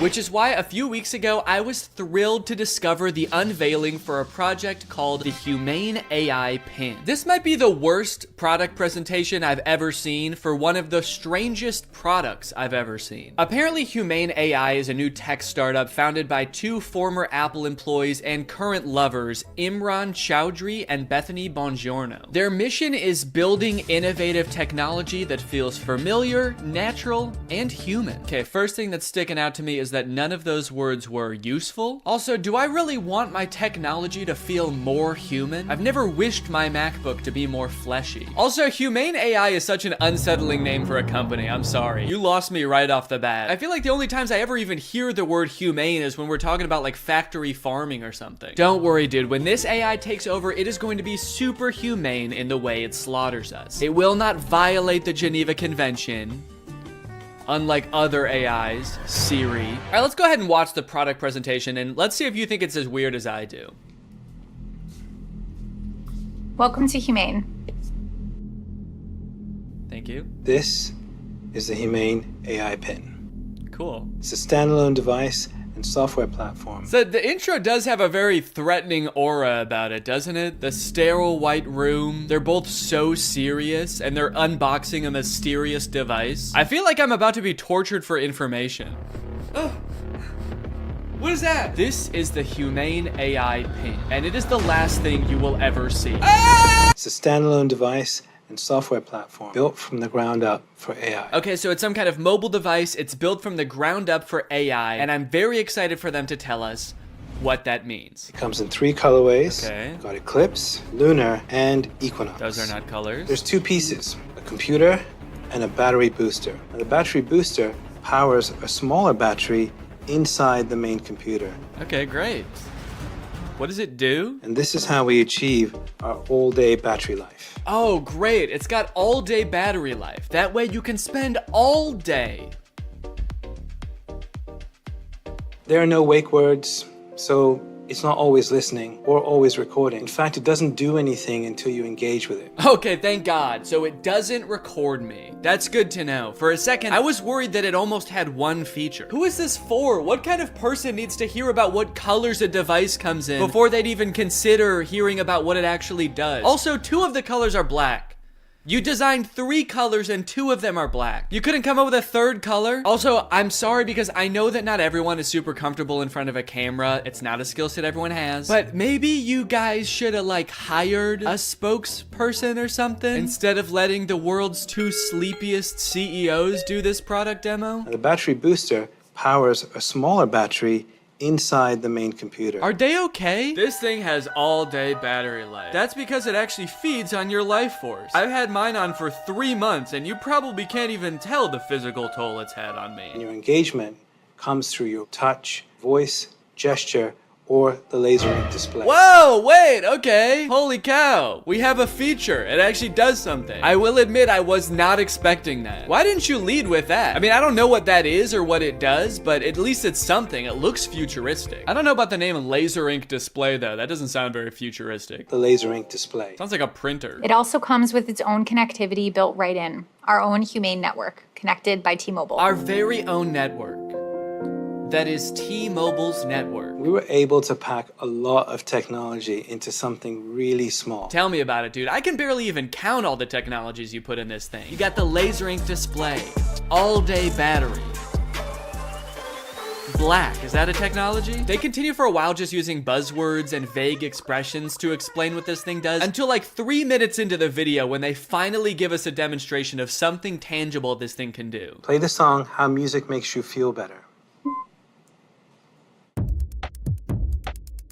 Doesn't look like it's making him feel better. We've partnered with Tidal, which you get out of the box. Okay, finally, we know one thing it can do. It can play music. And not just how you would normally listen to music either. You can give it little riddles to try to figure out what songs you want it to play. Play music written by Prince, but not performed by Prince. Give me songs written by first-born left-handed British women who have never been to Ibiza that weren't released on weekends or holidays. Can Alexa do that? I don't know. I don't think anyone's ever tried before. Got my music controls. If I go to the left, I can go back. If I was to go down, I can pause. Wow, okay, that actually does look a lot more convenient than using Tidal on my phone, but only because I don't have Tidal on my phone. After this, we do start to get some truly incredible demos using this product's advanced AI. When is the next eclipse? Where is the best place to see it? The next total solar eclipse will occur on April 8th, 2024. Best places to see it are Exmouth, Australia, and East Timor. Huh, that's weird. This NASA article says that that eclipse that's happening on April 8th is actually not going to be visible in Australia. It's only going to be visible from like the US. It actually seems like it's going to be nighttime in Australia during the eclipse. Well, what are you going to do? I mean, they're a technology company. They're not a space company. What would you expect them to know about the moon? They only named all of their colors after it. I hate to interrupt this video, but I have to tell you guys about a revolutionary discovery of my own. I just found out that for the past 2 years, I've been paying for Apple Music despite not having any recollection of ever signing up. I don't use Apple Music, but nevertheless, I've paid them like $200 without ever even having used their service. I think this is a pretty relatable issue in this age of subscription services. And something like this could be happening to you too, but luckily, today's sponsor, Rocket Money, is here to help. Rocket Money is the personal finance app that helps you cancel subscriptions, lower bills, and manage your money better. Rocket Money is super helpful with things like my recurring Apple Music charge, because not only does it help you identify recurring charges, it also helps you cancel them. You can actually cancel subscriptions right within Rocket Money's app with just a couple of taps. You don't gotta worry about navigating the service's own website. You don't gotta worry about pesky customer service calls. Here's why I think this is gonna work for you, because Rocket Money has saved its customers an average of $720 a year, with over $500 million in canceled subscriptions. So to save more and spend less, join the over 5 million members using Rocket Money today. Go to rocketmoney.com/Danny or click the link in the description to get started today for free. And you can also unlock even more features with premium. That's rocketmoney.com/Danny to get started for free. Thank you to Rocket Money for sponsoring this video. And now back to said video. How much protein? These almonds have 15 grams of protein. Great. Those almonds for sure do not have 15 grams of protein. An entire cup of almonds has 20 grams of protein. This dude was holding like 9 almonds. Did I think he was asking about his whole hand? Because that actually might be accurate. I'm gonna eat it. Enjoy it. Guys, I hate to say it, but I don't think your thing works. You only asked it to do a couple things and it got 2 of them wrong. He does do a demo where he sends a text later in the video and that seems to work. Tell Andrew I'll be there later tonight. But to be fair, we never see the person receive the text. I got a weird text from Imran that just says, learned how to go potty big boy style. Interestingly, after people started to realize that all of the information in this demo was wrong, they actually re-uploaded the video pretending that the pin gave the correct answer the entire time. How much protein? A half a cup of almonds has 15 grams of protein. Don't believe it. That's humane propaganda. The AI pin allows you to shop in the real world. How much is this online? This is $28 online. Great. Buy it. That one is super confusing. It doesn't give you any information on where it's getting that price, where you're buying it from, when it will arrive. I feel like you need to give it at least some specifics, otherwise it's definitely gonna mess up your order. Go ahead and buy this book. Sending to Sudan. No, send it here. You didn't specify. Sending to Sudan. Shit. Now, if you're wondering how you can get one of these things, the prices range from $700 to $800 for the more expensive colors. And they're estimated to ship in March of 2024. Now, you might be thinking the price of $700 is a little bit high for this thing, but think about it this way. What other product on the market can so accurately tell you how many grams of protein aren't in 9 almonds? Okay, they've also got this little short film about the human experience using their AI pin. Isn't life about what we experience? What we smell? Can I eat this? Yes, dragon fruits are low in sugar. What is this thing, my mom? Can I drink this? Not before you finish your vegetables. And say please next time. Bitch. What did you just call me? I am your pin, young man. Dude, I want to buy this thing just for that feature. I want to hold every object, creature, and human in front of this thing and ask if I can eat it. Do you need something from me? Can I eat that? Analyzing. Oh, no, you can't eat me. I'm a person, so. High fat content detected. Rude. 1 gram of protein detected. That can't be right. Tiny balls detected. All right, what the hell? Enjoy it. Yes, yummy. Wait, stop. No, you cannot eat me. I'm a human. All right, man, who do you think I'm gonna trust? You or my $700 pin? Last time I checked, this pin doesn't have tiny balls. This thing tells me what to eat, when to eat. It even suggested this very fashionable outfit I'm wearing today. Is that why you're not wearing pants? They're in Sudan. What we hear, Hey, what should I get here? What is this interaction? Who are those people? Does he know them? Man, if he's in a different country where he doesn't speak the language, I would not trust that pin. Based on everything we've seen so far, who knows what it's saying to these people? what we see, Capture this. Dude, parents are gonna love that feature. Me walking around a park with my AI pin. Capture this baby. Capture. Kidnap this child. So after watching all of this, I have 2 thoughts. The first being, maybe someday this will be like a revolutionary product that changes the way we all interact with each other. Maybe we're just seeing some hiccups now, but a few product generations down the line, this thing is really gonna take off. It'll be more refined. It will know where the moon is. But the second thing is, I have a lot of questions about this product. For one, how is this better than the phones we have now? More specifically, why can't all of the features of this thing just be built into one app in a phone? And what if you don't want to be talking to your chest every time you need to Google something or text someone? Well, this thing started to pick up some traction online, and eventually the founders ended up on CNBC, where the hosts seemed to have a lot of the same questions. Doing this right now is Imran Chaudhry. He's chairman and president of the company. And Bethany Bongiorno, she's the CEO. We're also very scared of them. That's why we've sat them as far away from us as we physically can. We actually ordered this giant table when we found out they were coming. I don't know if can we get the camera so people can see just what we're taling about in case? Imran, you can't see as much because it's black, so it blends in with your jacket. It's black. Imran's just sitting there like... It's Eclipse. It's privacy first, so it's not always recording. It's actually just doing things when you want it on demand. Is it doing something right now, or are you recording us? It's not. It's doing nothing right now. I get a little sense of pride when he says that. It's actually doing nothing right now. It's doing nothing right now. After years of research and millions of dollars spent, we finally designed a pin that does nothing. It's doing nothing right now. You might think that's a bad thing, but you've never met this AI. It's evil. Turn around, maybe you can get that on camera. Oh, yeah. I see your hand. Yes. Keep doing it. I see your hand. Can you see that? Yeah, what's that telling you? Oh God, dude, I do feel for him. I mean, these people are not like media trained, I feel like. They really should have hired a professional spokesperson, because I feel like they're just so out of their depth.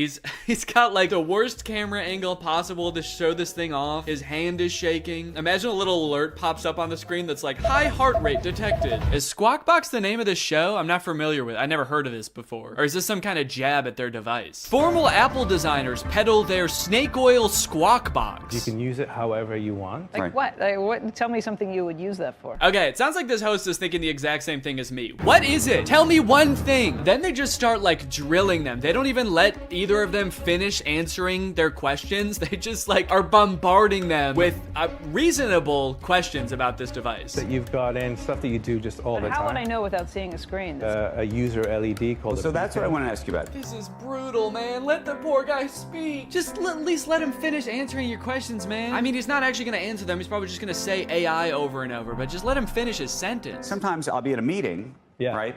And I'm sneaking under the desk to look at my email because and I can't say, hey Siri, tell me my email. I mean, that's actually a really good point. The only way to interact with this device is to talk to it or to use this weird clunky laser jet display, which I don't even think you can type on. So if you want to text someone, you have to say it out loud, which just does not seem practical at all. So is this device gonna revolutionize technology as we know it? There's probably only one way to find out, and that's that I'm gonna have to buy it and review it when it comes out. So let me know if you guys want me to do that, and maybe I will. I hope you guys enjoyed this video. If you're new here and you're not subscribed yet, make sure you subscribe and turn on my notifications to join Greg. I'll see you guys next time.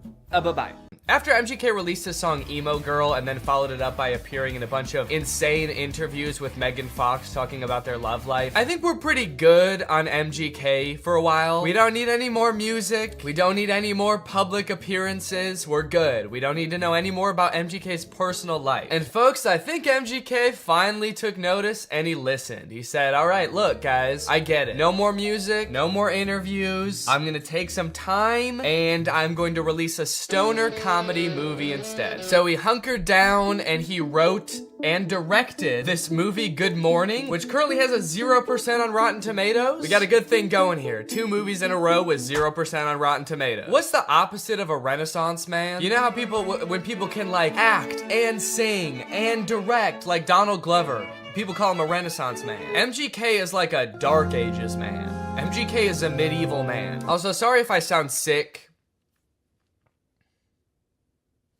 Sorry. The moment this movie starts, MGK, aka his character London Clash, gets kind of a weird good morning text from his girlfriend Apple. Who's texting me? Oh, it's Apple. The text say, I wish I didn't have to do this through text, and then good morning, but she spells morning with a U. Now you might think that this would make London a little bit confused, but then realize, oh, it's just a typo. And you'd be right. He does have both of those thoughts. The problem with this movie is that the entire movie takes place between those two things happening. This entire movie is about MGK being confused about what those texts meant. Before he gets too concerned, he has to Google what morning with a U means. He's like, my fans are probably young enough that both of their grandparents are still alive. I should probably explain what morning is. Well, today should be interesting. Yeah, they let you know right away that this movie was written by a millennial. Well, today's gonna be kind of weird. MGK wrote the entire movie like this. So this just happened. Yeah, so the conflict at the beginning of this movie is that London thinks that Apple is breaking up with him. That text was a breakup text. Sorry to have to do this through text. Good morning, as in like happy morning our relationship? What kind of person is Apple that he assumes the text good morning means have a good time with your depression now? Look, this relationship isn't working. We're just growing apart. I just feel like you need to have a happy morning now. A happy grieving to you, good sir. When they introduce this character, she better be like wearing a top hat and carrying around a cane. It's gonna make a lot more sense when that happens. Good morning, good morning. Today might suck, guys. I'm adulting today. All right, guys, it's time to attend the MGK School of Acting. You're about to step into an ice-cold shower. How do you react when the water hits your body? Shiver! Rub your arms to make yourself warm. Okay, those are good answers. Let's ask Professor Gun Kelly. Ooh, sorry, you guys all get Fs. Your punishment? You have to look at MGK's ass. That is just horrendous. I never wanted to see that. You know why it sucks when you're going through it with your partner? You're not going through it with your partner. She sent you one understandable typo, dude. Everything's fine. You're fine. Yo, does this look like a breakup text to you, or am I tripping? Yes. Yeah, dude, take it from the weirdest looking man you've ever seen who falls asleep in his cereal mid-conversation. That's a breakup text. I don't mean to shame this man's appearance. I think Cody Ko looks great here. This is Cody Ko if TMG made hyperpop music. This man has never sent a normal text in his life. I'm surprised he wasn't like, no, that's about as incoherent and cryptic as I usually am in my text. You're probably fine. His friend is clearly sick. At the beginning of the scene, he throws up on the microwave, and at the end of the scene, he drowns in his cereal bowl, and MGK leaves him to die. MGK, your friend is sick. Help him. And so am I. Goddamn. Also, just like a fun little continuity note, at the beginning of this scene, there wasn't a water bottle on the table, and then at the end of the scene, there is. So, that's probably why this movie has a 0% on Rotten Tomatoes. Ass continuity. I'm a stickler for details. Meet Kennedy. Uh-oh, guys. Megan Fox is here, and she is not like other girls. Megan Fox plays a girl named Kennedy, who's actually not the main love interest in this movie. Her character is actually lesbian, and at the beginning of this movie, MGK explains how, like, she hates boys, but she lives with all these boys, and so she's moving out, which MGK explains right after he forgets his line. It's in rice. Come on, you got it, dude. You wrote the movie, you should know it. Please don't move out. Yes! Yes, he did it! He remembered. It's a pretty long line. I'll cut him some slack. Throughout the beginning of the movie, they're constantly introducing new characters, and every character in this movie has some kind of weird quirk. This friend, like, did too many drugs at a music festival, and now he's kind of loopy. This guy is always throwing water balloons at people. This guy, like, smokes a lot of weed. It seems like MGK wrote this movie with just a bunch of crazy, weird characters, because the only, like, joke that he can think of to put in this movie is another character saying something weird or dumb, and him just kind of looking at them being like, that was kind of weird or dumb. Mercury is in Everglades. It's retrograde, Leo. Every time he introduces a new character, there's narration that explains what the weird quirk about these characters are. This is Angel. Meet Maxine Goldberg. But they kind of don't, like, explain really what I want to know about these characters. This is Dylan. I met him when he was working at In-N-Out, and he used to hook me up with free burgers and shakes. He's been my boy ever since. We don't care that he used to work at In-N-Out. That is so irrelevant. Please tell us why he's so sick. Why is he throwing up and passing out? That's more interesting. The reason that London Clash is so rich and cool that he lives in Rice Gum's house is that he is an actor. So throughout the movie, he's doing actor type things. Like, he films this self-audition tape. I don't really know what he's auditioning for. It kind of seems like he's auditioning for everything and also nothing all at once. Okay, this is my impersonation of Draco Malfoy looking for drugs. Where's the pot, Potter?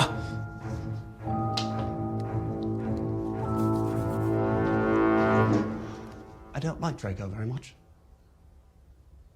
Honestly, this scene is pretty sad. I felt bad watching it. They don't explain what he's supposed to be auditioning for in this self-tape, but whatever it is, Jake Novak has a better chance of getting the role. I want to be the next SNL cast member. Now here's where the movie prevents the second conflict. That's right, this movie has two conflicts. The first is he gets that text with the typo, but the second is that today he has the biggest audition of his career. And no, it wasn't that self-tape audition. I guess they just kind of threw that in for goofs. He's auditioning to be the next Batman. I'm still waiting to hear from my agent about this Batman role. So, throughout the movie, London is faced with two equally important problems. The first, he has to prepare for the most life-changing, career-making audition of his life. And the second is that he's having a little bit of trouble getting a hold of his girlfriend. The stakes can't get much higher than this, folks. But Danny, can't he just prepare for the audition and then try to get a hold of his girlfriend later that day or tomorrow at the latest? No! They could be dead tomorrow, especially that one guy. He could die any second. They have to do both of them today. This movie kind of feels like a Lele Pons YouTube skit from like 2017, but instead of like 10 minutes long, it's an hour and a half long. From the sound effects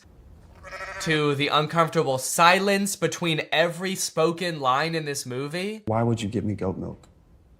I watched an interview. You said you like goat milk. I can't tell if they're using the awkward silence for like comedic effect to like really hammer home that like, these guys are kind of weird. Or if the silence is more just because nobody knows their lines very well. There's another option that they added in all these pauses in the movie because we're supposed to be laughing at the things that they're saying in the movie. So they added in nice little pauses for us to laugh. She left with the dude?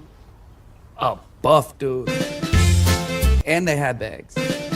And yes, they left together. In fact, it kind of feels like, have you ever seen people who have edited The Big Bang Theory so that it doesn't have the laugh track to show how like bad all of the jokes are? Who are you? Oh, I'm Denise, the new assistant manager. That's kind of what this movie feels like. Are your eyes all watery? Because I'm high.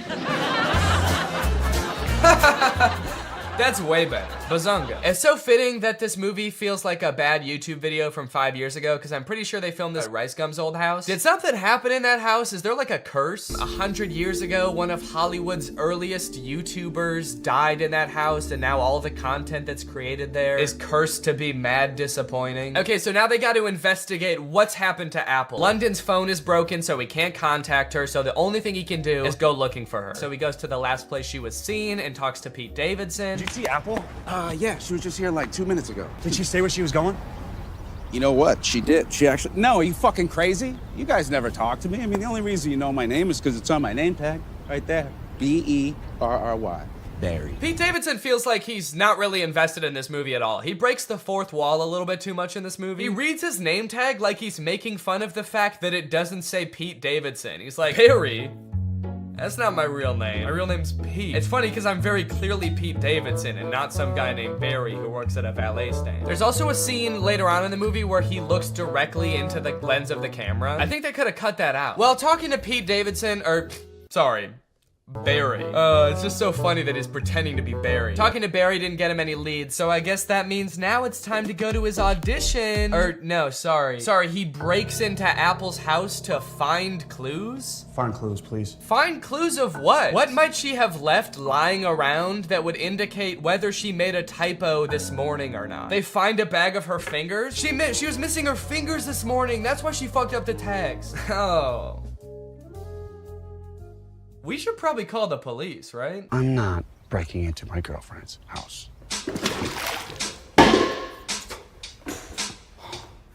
Can't believe I'm breaking into my girlfriend's house. Me neither, dude. Your life is pretty crazy. London Clash is so dumb. He makes the worst decisions at every move in this movie, okay? While they're in Apple's house, one of London's friends knocks over every single urn on the mantle and ashes go everywhere. And so they're like, oh shit, we have to put back the urns and then refill the ashes. But they're like, the only problem is, where are we supposed to find ashes? Where are we gonna find enough ashes to fill up these urns? But like, they didn't lose the ashes. They all just fell on the floor. They could just sweep them up and put them back in urns. It's like MGK was like constantly forgetting what previously happened in movies, and so the plot is being driven forward by things that just aren't problems. So anyway, as I said, this is a stoner comedy. You can probably guess the solution they think of to produce a bunch of ashes to fill back up the urns.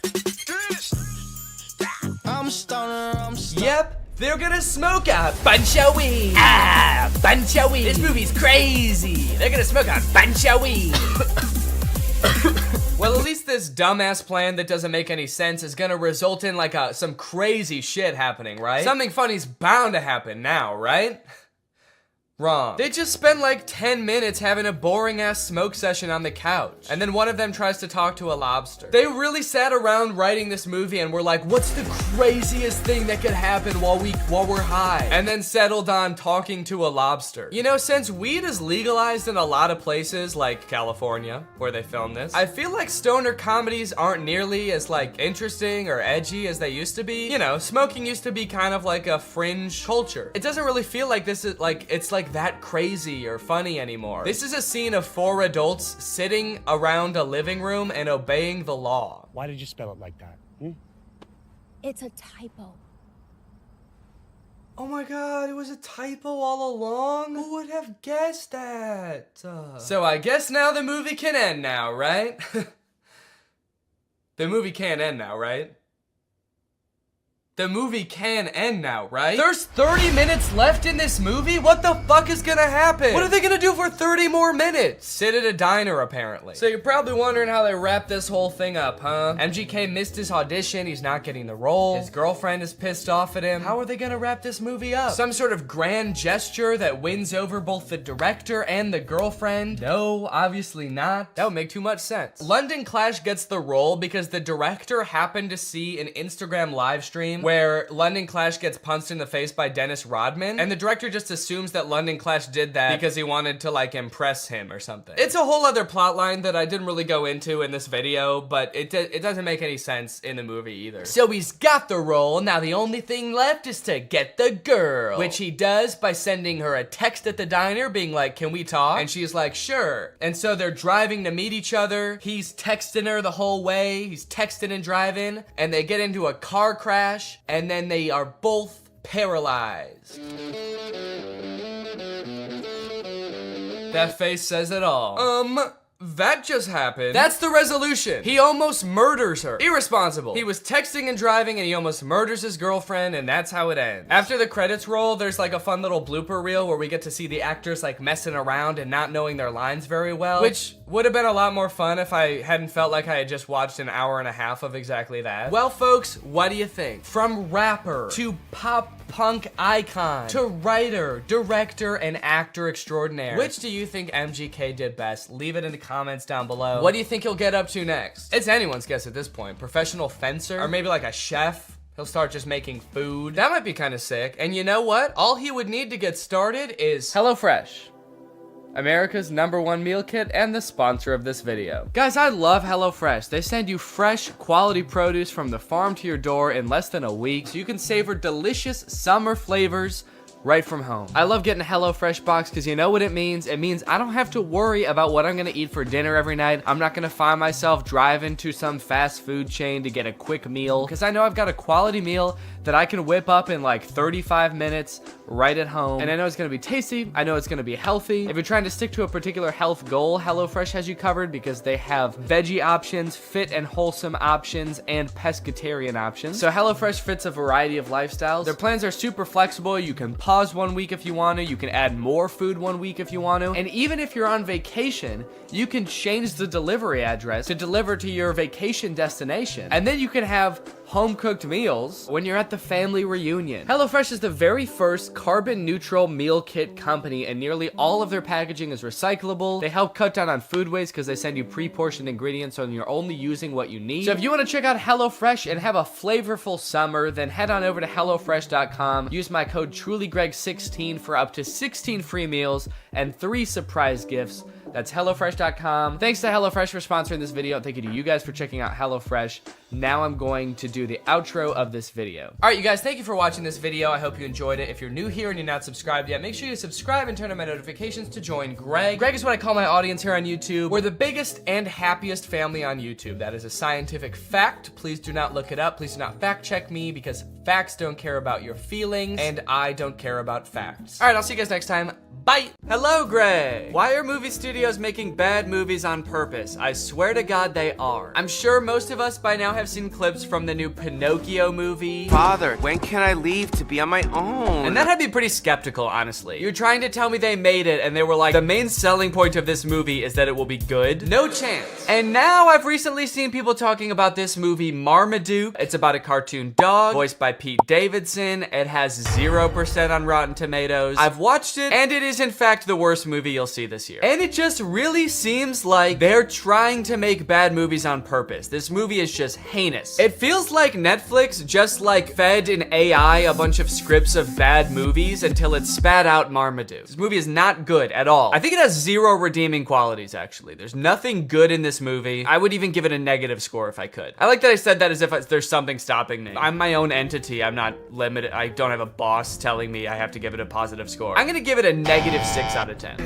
With a narration from Pete Davidson himself, who could not sound less interested in explaining the exposition of this movie. Marmaduke was some fucking dog, dude. I don't care. I'm dating a Kardashian, man. You think I need this? I personally don't have a problem with Pete Davidson. He's a funny guy. He was not up to the task of being the main character in this movie. This is a cartoon dog. You need someone with like a crazy range. Pete Davidson's emotions range from high and pleased down to high and indifferent. That's about all the variety you're gonna get out of Pete Davidson. After watching the movie all the way through, I'm not even 100% sure that Pete Davidson even knows he's in this movie. I haven't seen Pete Davidson do any promotion for this movie. I don't think he's done interviews talking about, you know, getting into the role of Marmaduke. I would not be surprised if they just like took audio excerpts of Pete Davidson from like other TV shows and just like found a way to make a movie about a dog around them. You can look at the characters in this first scene here and tell me, what is your reaction? Art is subjective. What you like depends entirely on your life experience, your personal taste, you know, where you were born and raised. For example, I was born in the 1990s on Earth, and I hate every single one of these characters. There are 3 body shapes in the universe of Marmaduke. There is eerily slender, bouncing egg. That's right, they don't walk, the round characters. They just kind of bounce from place to place. And then there's Mom. Mom has a serious case of the Pixar mom syndrome. I guess the creators of Marmaduke decided to take a page out of Pixar's book when designing the mom, and then they ignored all the other pages in the book about like how to make a movie. Anyway, through a little bit of narration, we find out that the reason Marmaduke is not allowed at this party is because he's basically a terror to the family. Marmaduke is a nightmare. He chases the cat, beats the shit out of the dad. This dog is terrorizing his family. This is a bad boy.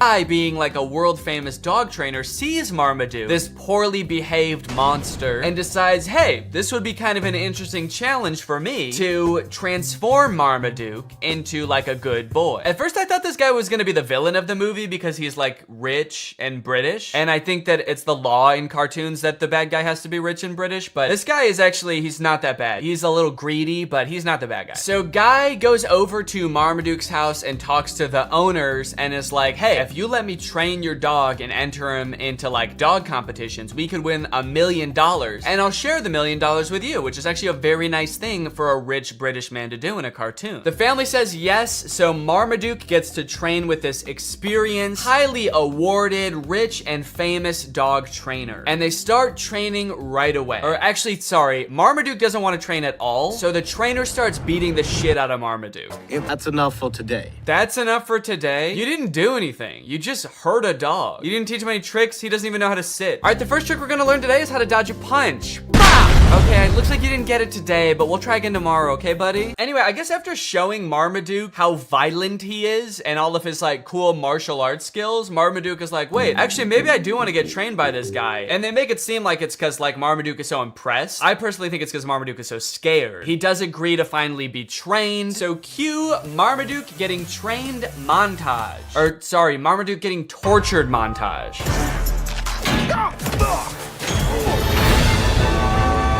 Yeah, that's right. Before Marmaduke agreed to get trained, Guy just beat the shit out of Marmaduke. But now that Marmaduke has agreed to be trained, he is still getting beat up, but just in new and fancy ways. This movie is essentially about a dog who loves to eat and suffers greatly for it. You know what is one thing that's unclear about this movie? Can Marmaduke talk? Earlier in the movie, Marmaduke was trying to talk to the people and all they could hear was barking sounds. You're being too hard on poor. But then Marmaduke and Guy seem to have full conversations. So who is speaking the other one's language? Is Marmaduke speaking English? Or is the trainer barking at Marmaduke? Like if you were to walk by the park where Guy is training Marmaduke, is Guy just going like, arr, arr, arr? This movie is completely uninterested in answering this question. After Marmaduke has been thoroughly beaten and humiliated by Guy for a week or two, it is time for Marmaduke to enter his first dog show. This is where we meet Marmaduke's main competition and basically the villain of the movie, this beautiful dog Zeus. This part is very disturbing.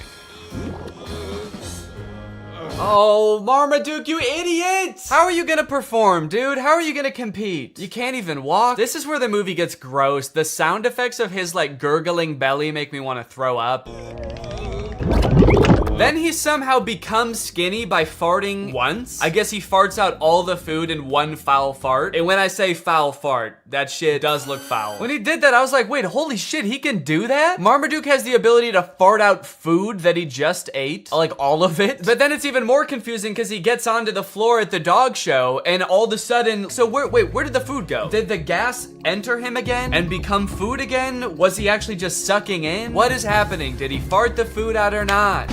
It gets worse. Marmaduke flies through the air, farts, and he shits, and he farts so hard that I thought he might be dying. He gets onto the trophy and like goes from plump to shriveled up like a raisin. He shrivels up into a little doggy skeleton. The dog is very sick. The dog should be rushed to the hospital immediately after this, actually. The cloud of his fart gas like envelops. I think he might have killed people, honestly. This is just an awful scene. I don't know why the writers thought that this would be fun. For anyone, even for kids, it's like, is your dog pooping in the wrong spot ever that funny? I don't think I've ever like come home and my dog is like pooped somewhere she wasn't supposed to and been like, that's hilarious. That's actually good one, Sunday. Dude, you fucking killed it. I should be mad, but that's actually mad funny. To be fair, if I did have like a comically big trophy in my house and I came home and the dog had pooped in the trophy, that actually might be kind of funny. But not if she was also like sitting on top of the trophy as like a shriveled up skeleton and my house was full of noxious gas.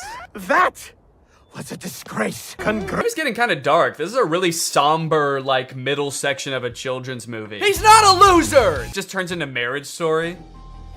Marmaduke is a Great Dane! Then come to find out that the trainer has actually billed them for all of the training, and it's like a shit ton of money. They go through the list, and it rolls by in this like Star Wars style credit roll, and it's meant to fly by really fast so you can't read anything, but I paused it just to like look through what some of it is. Some of the items on this list are more than the $1 million they would have won at the final dog show. There's things for $29,000, $35,000, $1.4 million. Also kind of a funny detail detail. The writers, I guess, couldn't come up with enough things to actually make the list that long. So they just literally copied and pasted the same chunk over and over. So if you just play it, you'll see like the same thing worth $1.5 million over and over in this list. And it's like, you couldn't just keep coming up with different numbers at least? You are not a champion. So Marmaduke is like, you know what? Screw it. I don't need you. And he decides to set off on a journey to show him what a real champion can do. He runs to China, and then he runs to Egypt, and then he swims in the ocean, and then he goes home. And I guess that's pretty much all the training he needs. I don't know why he is still so focused on the dog show after that. Marmaduke's like, yeah, I climbed to the top of Mount Everest and then swam to the bottom of the ocean so that I could hopefully compete in an obedience competition at a regional level. I hope that I do okay. It's like, no, all of the things you did just then are like infinitely more impressive than a dog show. At least that's what I thought until we get to the dog show and we see what other dogs do during the talent portion.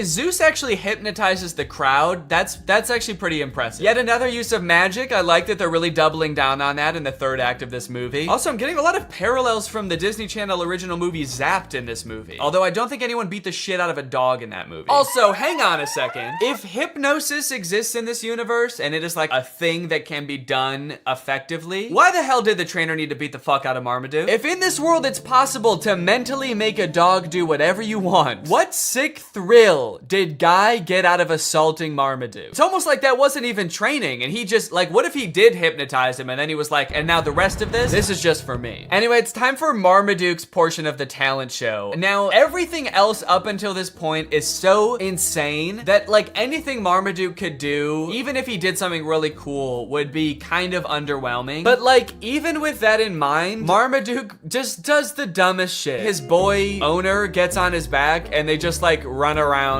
the stadium. I'm sorry, Marmaduke, but that was not impressive at all. We literally all just saw magic happen. We saw a bulldog lift up a building. I know I keep mentioning that, but that was insane. We all just saw an entire crowd get hypnotized by a creepy blonde dog, and Marmaduke's like, yeah, but can you do this?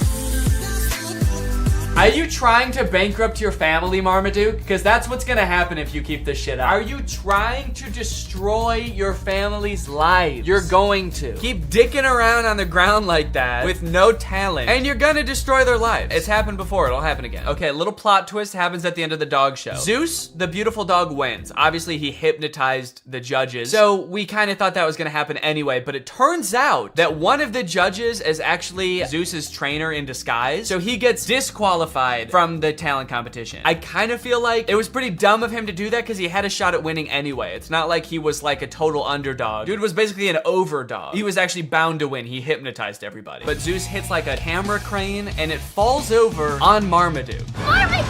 Uh-oh. Uh-oh. That's actually a really funny thing for a cartoon dog to say right before he fucking dies. Uh-oh. And then he actually dies. Is Marmaduke gonna die? Marmaduke dead? Marmaduke was a good dog. What the fuck, dude? We will miss you very much. Okay, they're spending way too long on this if he's not actually dead. He should have come back alive by now, probably. Is there still time to hit the awards banquet? Jesus Christ, dude. You have to admit, if he did die, that would be objectively the funniest ending to this movie. Marmaduke doesn't win the dog show, and then he dies. And then everyone's really sad, and then the movie ends. In my head, when this was happening, the first time I watched this, I was like, please roll credits, please roll credits. It would be so fucking funny if Marmaduke dies. Oh, fuck, he's alive. Anyways, if this movie couldn't get any worse, it ends with an original song by Pete Davidson about being a dog. I'm the biggest dog around, the greatest Dane in the whole darn town, but my family doesn't understand. I gotta eat, it's my command. Did they give Pete Davidson 40 seconds to write this song? All right, Pete, it's time to record the ending song. What ending song? You guys didn't tell me there was gonna be an ending song. I don't know, man, you tell us. Hit it. All right, well, yeah, that's Marmaduke. Let me know what you thought, and now it's time to talk about our sponsor.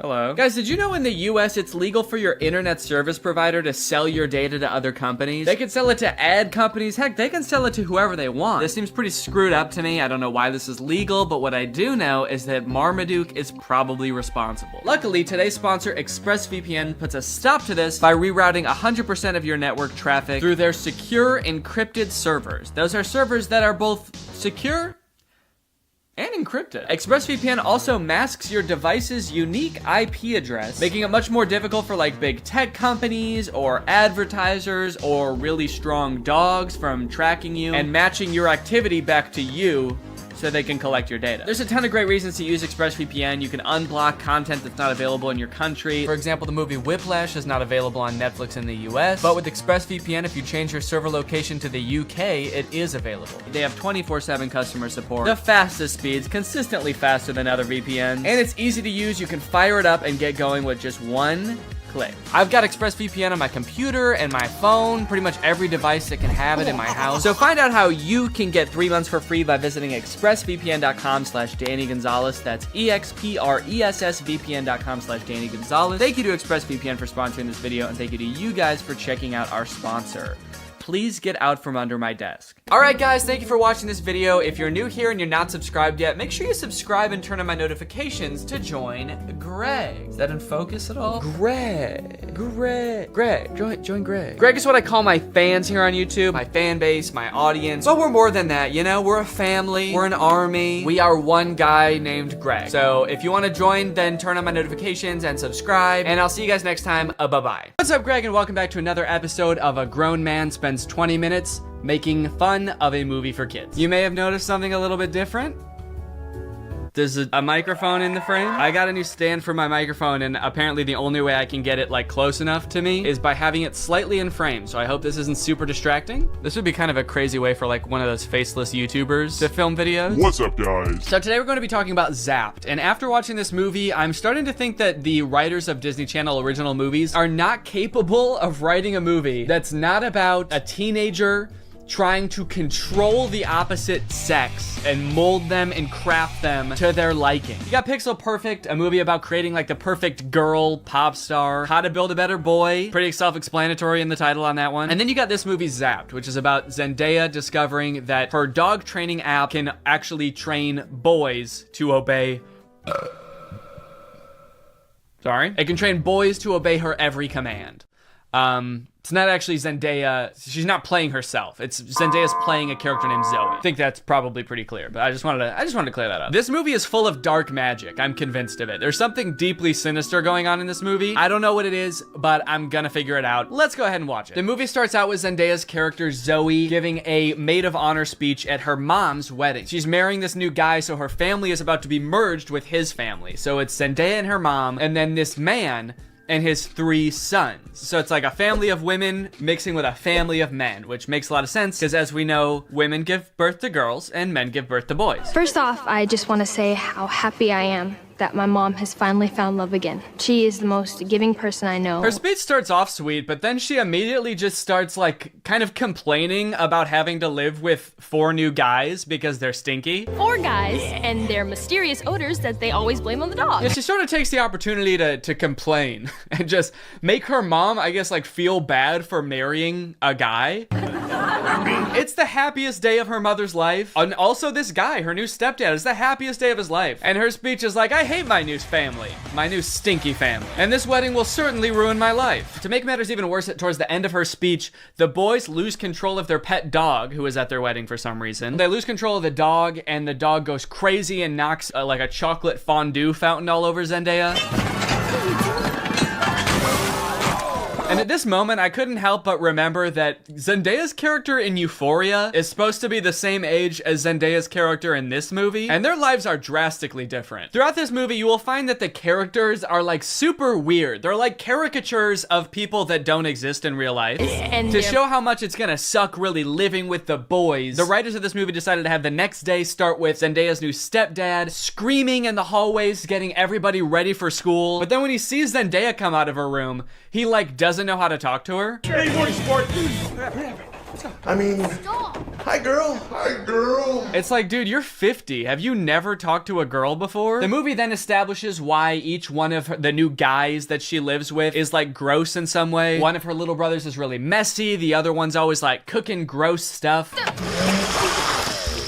Which is like a weird character trait. I get the messy younger brother, but like the gross cooking younger brother, is that a thing? Is that something I'm supposed to be able to relate to? And then the oldest of the brothers is like always frantically running around. He's like always late for something. He's really scatterbrained. My pants. Where are my pants? Where are my pants? Where are my pants? Okay, excuse me, can we just establish a few ground rules here? If you're not wearing pants, please stay out of my personal space bubble. Look, Zoe, I have morning basketball practice, and then a players meeting, and then a captain's meeting, and then even more practicing. Kind of weird to respond to a request about like not invading my personal space when you're not wearing pants by saying like, but Zoe, I've got basketball practice. Like he fully like bumps his butt on her while getting ready in his underwear, and she's like, can you not do that? And he's like, sorry, sometimes when you're busy you just gotta rub up on your stepsis in your underwear. What don't you get? I'm in many extracurricular clubs, okay? Along with moving into a new house with all these boys, she also starts attending her new school, which is the school that her brother goes to. And you know how in Disney movies there's always like the distinct cliques, like there's the popular crowd and then there's like the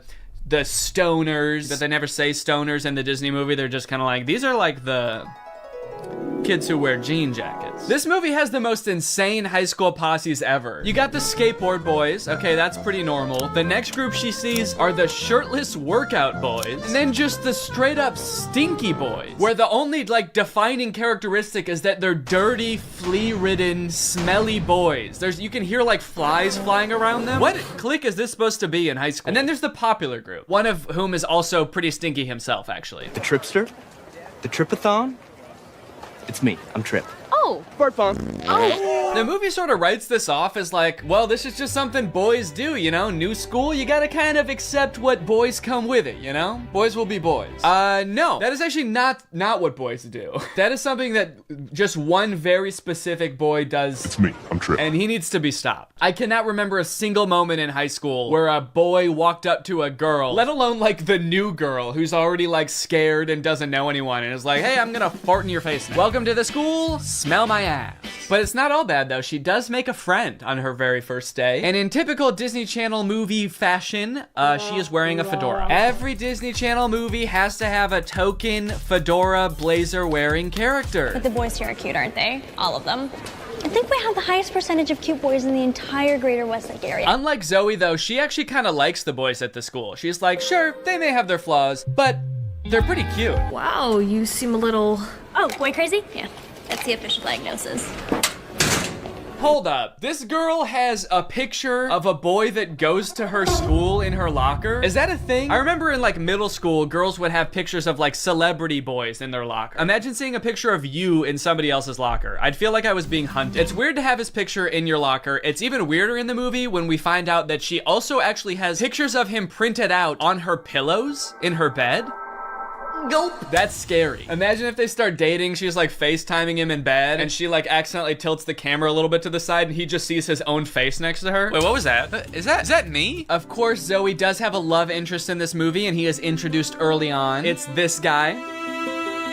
Every boy in the movie is depicted in a negative light except this guy, because this guy, he's not like other guys. Mr. Kale, pay attention.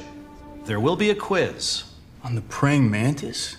Sphodromantis viridis, carnivorous member of the phylum Arthropoda, class Insecta. Wow, he really is different than all the other guys. He knows about praying mantises. Most guys around this school don't know shit about bugs. Yeah, the movie really seems to depict this guy as like the way that guys should be. Guys shouldn't be stinky and messy, okay? Guys should wear beanie and sunglasses and know shit about bugs and be 35. I know I talk about this in like every Disney Channel original movie video that I make, but this guy literally looks like he's 30. Maybe he was held back for being too cool or not not being stinky enough. That seems to be a requirement at the school. He went on stage to accept his diploma, and they shook his hand and they were like, wait a minute, why isn't your hand sticky? Actually, there's no flies flying around you. Get out of here, dude. Back to freshman year. No wonder you do the silent lone wolf sunglass rebel thing.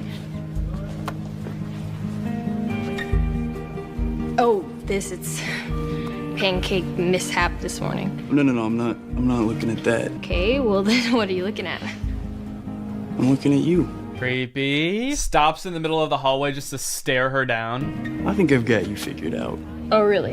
Yeah, I don't know, man. This just comes off as creepy to me. I guess this is supposed to be romantic, but it's not really romantic to me. Just scary. I can see inside you. Another one of the plot lines in this movie is that Zoe wants to join the dance team, but the girl who runs the dance team is like the popular mean girl. She doesn't want Zoe on the dance team because she's too good at dancing and it's gonna make her look bad or something. Anyway, by now you're probably wondering, when the frick does this app thing happen, right? When the frick does Zoe discover that the dog training app works on boys? Well, at first, it doesn't. Zoe's just trying to train the family dog because it's all just like the rest of the boys in the house. It's stinky. Gross. And it like destroys her room and shit. Breaks this thing that her dad gave to her. She downloads this app called Listen and Obey, which is kind of an ominous sounding app. Sit.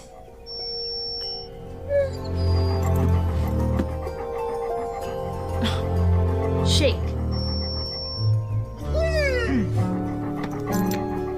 Right away, this app is already clearly cursed with dark magic, right? And the dog can even tell too, because you know what the dog does the second he realizes what's going on? He grabs her phone and runs off with it and tries to destroy it, presumably to break the curse. And then what happens next is honestly the most confusing part of the movie, okay? So the dog drops the phone in the bath. Her brother gets it out and tries to swing it around to get the water out of it. It flies out the window, swings around a satellite dish, slides down a solar panel, and lands in dog food. And from here on out, that app is now able to control boys. Any man or boy this app can control against their will. Sit.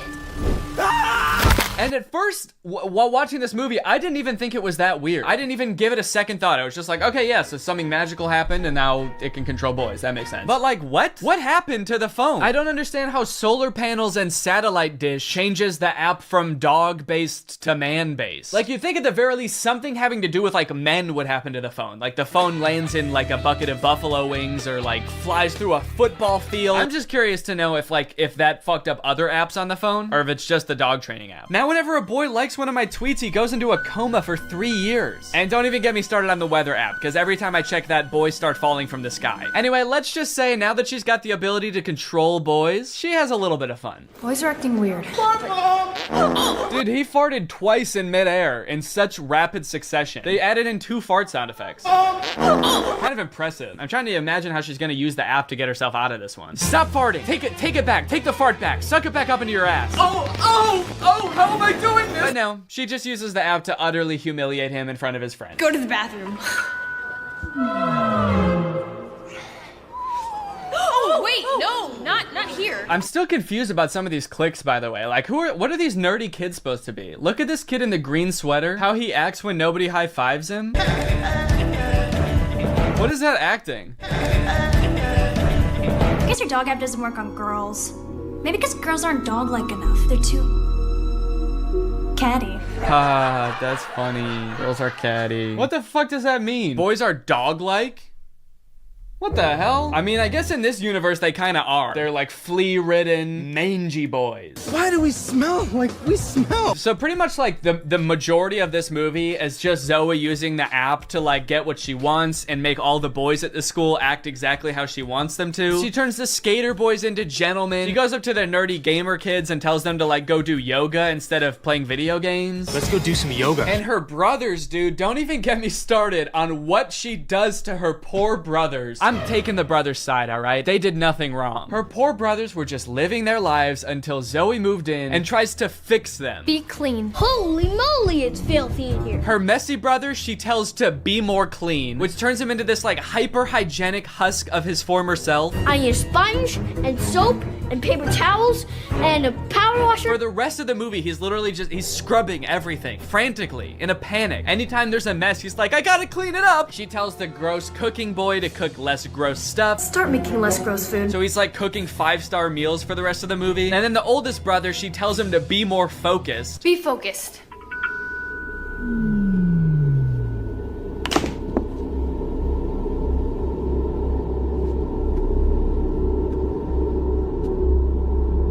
Lampshade. The boy is just like focused on inanimate objects for the rest of the movie. He's just like staring at a lamp or at the basketball net. She turns her own family into like mindless zombies and she's like, this is better. This is nice. It's creepy, dude. It's eerie, this movie. In all honesty, dude, this show walked so that WandaVision could run. This is basically WandaVision. In fact, since they're both owned by Disney, I wouldn't be surprised if this was in the same universe. This is like a prequel to WandaVision. This is where she gets the idea. It's kind of funny how low the stakes are considering the power that she holds. She could like take over Wall Street. She could get rich. She could make anybody do what she wants. Any man. She could fix every war. Create world peace. In fact, I think her friend says that at one point in the movie. She's like, we could end every war with this. And Zoe's just like, yeah, we could, but I simply will not. I think it's more important that my brother stares at a lamp for the rest of his life. That's kind of the shit I'm on. Things aren't nearly as terrible as they were.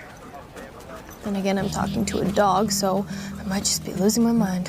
Hey, smartphone. In this scene, there's a little bit more development with the love interest. Zoe runs into him reading alone in the park. So what are you reading? Oh, no, let me guess. The Cool Guy's Guide to Wearing Sunglasses Inside. It's close.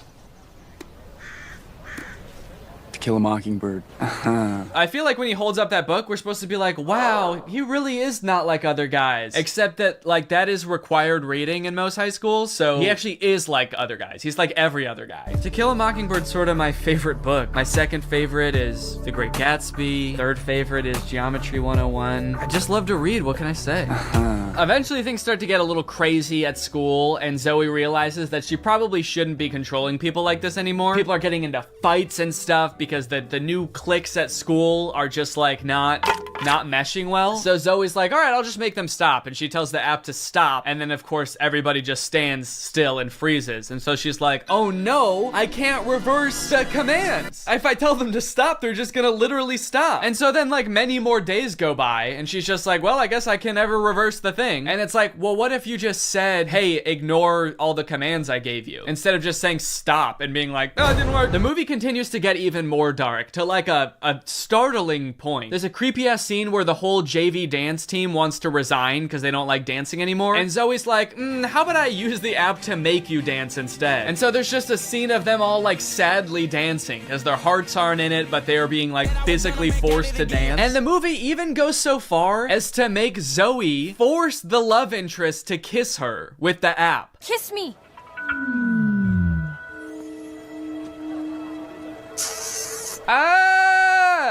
She just forced a guy to kiss her. Disney, what are we doing here, dude? What's going on? We need to have a talk with the writers of these movies. Anyway, Zoe feels bad after this, and she gets all stressed because there is a college scout coming to the basketball game. But Zoe's brother obviously isn't playing very well because the only thing he can do is like stare at an object for hours at a time. Welcome to a new season of Husky basketball.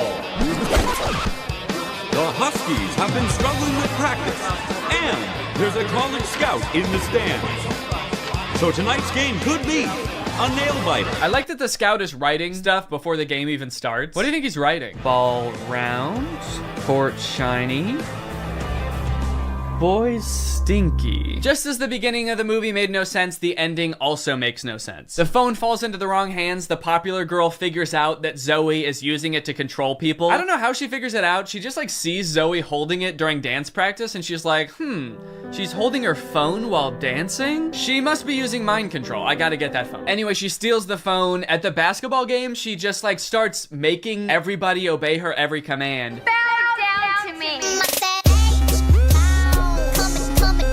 In order to get the phone back, Zoe's like, how about I just do whatever you want? I'll do anything you want. Just say the command. Hands. And then this happens. Roll over.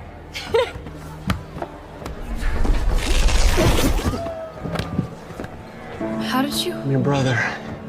We stick together. Sorry, what? He just broke the curse. Like the spell that everyone is under. He just like got up and he's like, I'll do it with you. I'm your brother. Don't worry about it. It's like, I'm sorry, is that what breaks the curse? Being a brother? Being her brother? And then eventually like her whole family is able to resist the app and get on the ground with her and start doing it. And it embarrasses the popular girl. And they like the only explanation for it is this. Why isn't this working?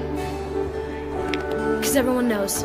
You can never make a dog turn against its own pack. The rules to this movie, the lore does not make sense. I guess that's just how Disney Channel movies go. In the end, everyone sort of learns that like, hey, girls have things that girls do that are weird to boys, and boys do things that are weird to girls. And that's just how we need to leave it. Which in some sense I would agree with. Not in this movie, though. The boys are disgusting in this movie. They need to change something about themselves. I think that there could be some middle ground between her mind controlling them and them just being utterly repulsive. Anyway, the moral of the story is like Zoe realizes that she is not God and should not have unilateral control over everyone's lives, and they all live happily ever after. Well, guys, we may never be able to control boys using our smartphones, but you know what we can control? Our money. Thanks to today's sponsor, Current. Do a flip. Do a backflip. Sit. Speed. I love you, Father. Good boy. That's right, guys. Today's video has been sponsored by Current. Current is the future of mobile banking. You guys have heard me talk about how awesome Current is before, how flexible they are, how transparent they are with things like no hidden fees. But today, I've got something new to talk about, and that's interest. Because Current just launched a new feature called Interest where you can earn 4% APY on your money. That's 4% for your money literally just sitting there. That's right, you don't gotta be throwing money at the stock market or buying NFTs and investing in cryptocurrency to get some return on your money. With Current's interest feature, you literally just get 4% for your money just sitting there. And as if that's not already enough reason to start using Current, I am once again going to be giving away $5,000 with Current's help. So go ahead, download Current, make an account, use the code DANNYINTEREST for a chance to win, and so you don't miss out on that 4%. Signing up for Current is totally free to do. You can do it right now. So honestly, there's really no reason not to. All right, well, thank you to Current for sponsoring this video, and thank you to you guys for checking out Current. They've been a long-time sponsor of the channel. They've helped me do some amazing things, so make sure you check them out, and goodbye. Bye. All right, guys, I'll admit I am very late to this topic, potentially even like a month late, depending on when this video comes out, but in my defense, I'm a dad now, all right? I have a baby. He's 5 months old. I have better things to do than sitting here talking to a camera alone in my room. Like watching Jason Nash live stream on TikTok. All right, Sandra, thank you for the money. Kevin, thank you for the money. Can you guys send me $1 million? Turns out I can do both at the same time though, so now I'm here. If you've been on TikTok lately, there's a good chance you've seen former Vlog Squad member Jason Nash constantly live streaming, compulsively urging his fans to send him money. I know I have. A lot. This man is constantly live. Here we go, 118. Guys, don't forget to follow my podcast, All Good Things Podcast. We just spoke about it. We need... If you enjoyed that 30 seconds of silence, guys, make sure to go check out my podcast. You're gonna love that. It's completely silent for an hour. Like me, a lot of people were pretty confused to see this. At one time, Jason Nash was a part of the most popular group on YouTube, and now he's battling the Joker for gifts on TikTok. What a way to start the day with Tommy Coach. Tommy, thank you so much for being here. If you've never seen one of these TikTok gifts battles before, basically there's two creators, and you send gifts to the respective creator that you're watching. This bar at the top indicates who has the most gifts, and when time runs out, whoever has the most gifts wins. Their prize? All of the gifts that they got during the battle. And then the second place person also wins all the gifts that they got during that battle. So needless to say, there's a lot at stake. This is a live stream where Jason is actually battling his wife, Naveen. Why don't you come down in the room? I'll let you in. You can come back in the house now. Yeah, come back in the house, man. You look like Batman standing over the city. Now, hang on. If they're married, aren't the gifts just going to both of them? What kind of charade is this? Now, at first, I kind of assumed that most of the people watching these live streams were children. And I was like, ooh, that is super weird, just like asking children for money. You're basically just asking them to steal their parents' credit cards. In a way, I sort of thought of Jason Nash as like a babysitter, but he's also babysitting 1,000 other kids. And if you start choking, he's not gonna call 911 because he can't see you. But after tuning into a few of his streams and actually like clicking on some of the profiles of people watching, I realized that it's actually mostly adults, which was very surprising to me. Guys, what are we doing here? Stop that. I promise you there are like 1 billion other better uses for your money than helping Jason Nash's wife crush him in a gift battle. Fun as it may be. The reason I wanted to make this video is because I think that it's kind of a very interesting look at the career span of a creator. It's a pretty new career, all things considered, and like nobody's been a full-time online creator for 40 years, so we don't really know how long this career is supposed to last or how it will evolve over time. So I think it's worth looking at why Jason Nash is here. Between the years of 2016 and 2020, David Dobrik was seemingly at the top of the YouTube ecosystem. What started as David just sort of goofing around and filming his friends as up-and-coming content creators quickly turned into partying all the time, collabing with huge celebrities, huge giveaways, and giant sponsorship deals. And if you didn't watch the vlogs around this time, you might think that David was like the biggest part of them, but it was actually more his friends doing the heavy lifting. David was always behind the camera, and sure, he would laugh a lot, and you'd hear him laugh. But I really feel like the reason people tuned in was sort of to live vicariously through David and experience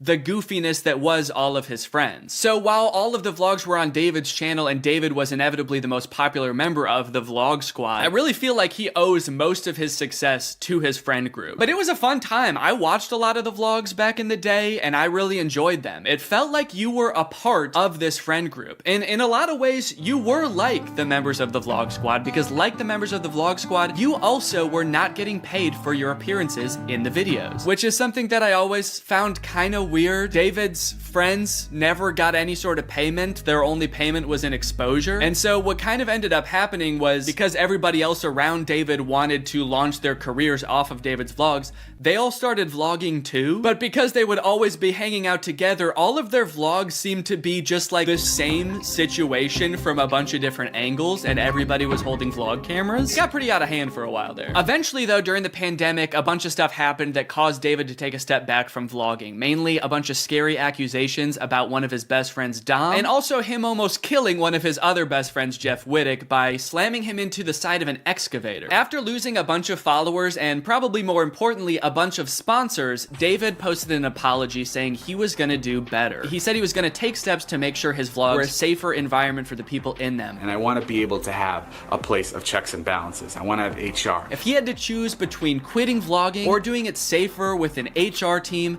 he was gonna do that.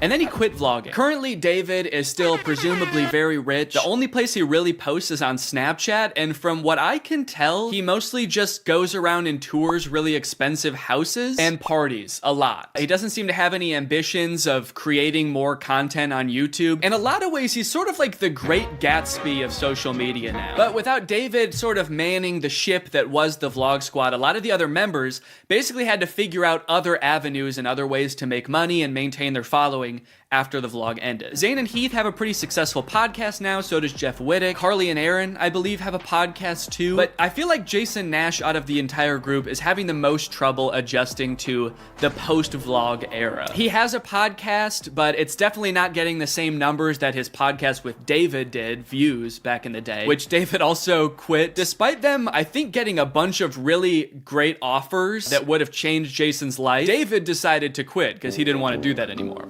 He wanted to be the Great Gatsby. So Jason has now been left to fend for himself, and it seems like TikTok gift streaming is what he has turned to. You excited to go to dinner?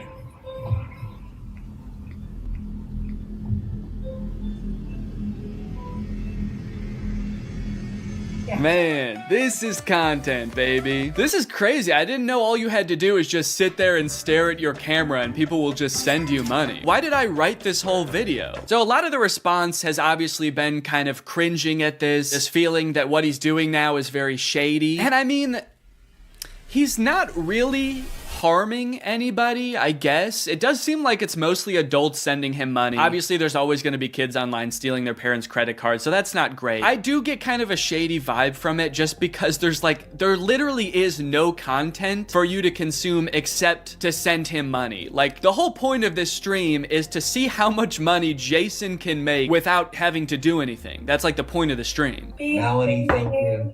Let's go. And you could argue that Twitch streaming has donations and, you know, a bunch of other live streaming does too. But I would argue that there's at least some content behind that. Someone's playing a video game or they're doing a podcast live and the donations are just a little bit extra on top. It's not the content itself. I've also seen a lot of people wondering, like, wait, isn't David super generous? During his vlogs, he was always giving away cars. He was paying for people's weddings, just like handing out PlayStations to people on the street. Surely he could just help Jason if he's struggling financially, right? Wrong. From some of Jason's podcast clips, it seems that that is definitely not the case. But before we get to that, I've got to make some money of my own. Alright guys, let's get those gifts in. James, thank you for the llama. Carol, thank you for the sombrero. Brian sent a Arab? Oh. Is this a gift on TikTok Live? Also, how did you get this one? This one's mine. Well, regardless, this is actually pretty convenient because this video is sponsored by AirUp. AirUp flavors your water using scent-based taste. And, oh, Brian also sent a scent pod? Oh, thanks, man. Okay, so I can put that on. With the scent pod down like so, it's just a normal water bottle. But when I activate the scent pod, air is able to pass through the scent pod and into your mouth, where you can taste the scent. Send me money. I like to bust out my AirUp while I'm getting work done. It gives my water a little bit more which is what I need when I'm trying to focus. This one right here is lime, and it is excellent. Someone said, come to Brazil. I'm busy. AirUp is a unique hydrating experience. You can't get this anywhere else, buddy. No chemicals, no sweeteners added to the water, just plain old water into my plain old mouth. The scent pods come in a variety of flavors. I really like the lime and the peach. My editor, Jake, is really fond of cherry. So no matter what kind of flavors you like, there's bound to be a couple for you. You want to spice up your hydration experience, click the link in the description, get yourself an AirUp, get yourself some scent pods, put your mouth on the nozzle, and suck away. You look really tired today. That is mean. Thank you to AirUp for sponsoring this video, and thank you to you guys for checking out AirUp. Now back to the video. About a month ago, when Jason was in the thick of his live streaming every day, he posted this podcast where he and a bunch of David's mutual friends talk about how different life is now that David's not vlogging anymore. But the thing is, like, David's in this, like, moment in his life. Yeah, where he can do anything. Where he just parties. Oh no, Jason. The look on your face, man. Jason's like, don't look bitter, don't look bitter, don't look bitter. Where he can do anything. Perfect. He can do whatever the fuck he wants now. He calls me to play pool. And I'm like, I gotta go live, and I don't expect him to understand that. You don't expect him to understand that you have to work to make money? You know he did that too, right? I wouldn't expect him to understand that, man. He hasn't had to work in, gosh, what is it, 2 years now? I hate to say it, Jason. I think he gets it. I just don't think he cares. Like, I'll say things like, I'm losing my house, and he'll be like, oh, but just go play pool. I just don't think he cares. Dude, Jason, haven't you learned anything from being friends with a popular YouTuber? You just told him you might lose your house, and he invites you over. You think he really wants to play pool? Dude, he's probably gonna Mr. Beast you. He's probably inviting you over so he can, like, surprise you with a new house. He might make you do Squid Games for it, but you have a chance to win a new house. Maybe he'll give you a new car. Or, you know, surprise you with his new car like he did that one time. My surprise to you is that I'm buying myself a car. I know, right? That was cool. I will say it is interesting that David seemingly stopped doing the extravagant giveaways once he stopped doing the vlog. I wonder what the correlation there is. That's kind of weird. There was a great TikTok that he sent, which was like some guy. It's just the guy that has like a lot of money and can do anything all day. He's like, oh, Diplo's having a party tonight, and like it's literally like things that David has said. David sent Jason a TikTok of a rich, out of touch guy being like, oh my god, dude, this is so me. Dude, look at this TikTok. This is so me. That moment when you're rich and you're partying with Diplo and you're talking about how much you hate Jason Nash and how poor Jason Nash is. Guys, comment below if you found this relatable. But if you think about it, from 18 to like what, 23, 24.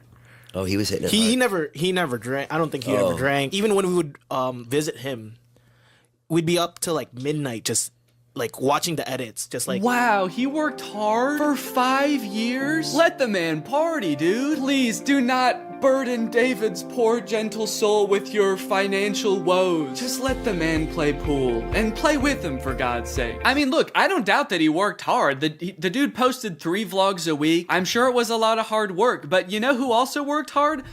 Everybody in his vlogs. I mean, that dude just said it himself. They all stayed up with him until midnight watching the edits to make sure they were good. This was a group endeavor. And I know what people say. They say like, well, David gave them the opportunities, you know? He didn't have to make them famous.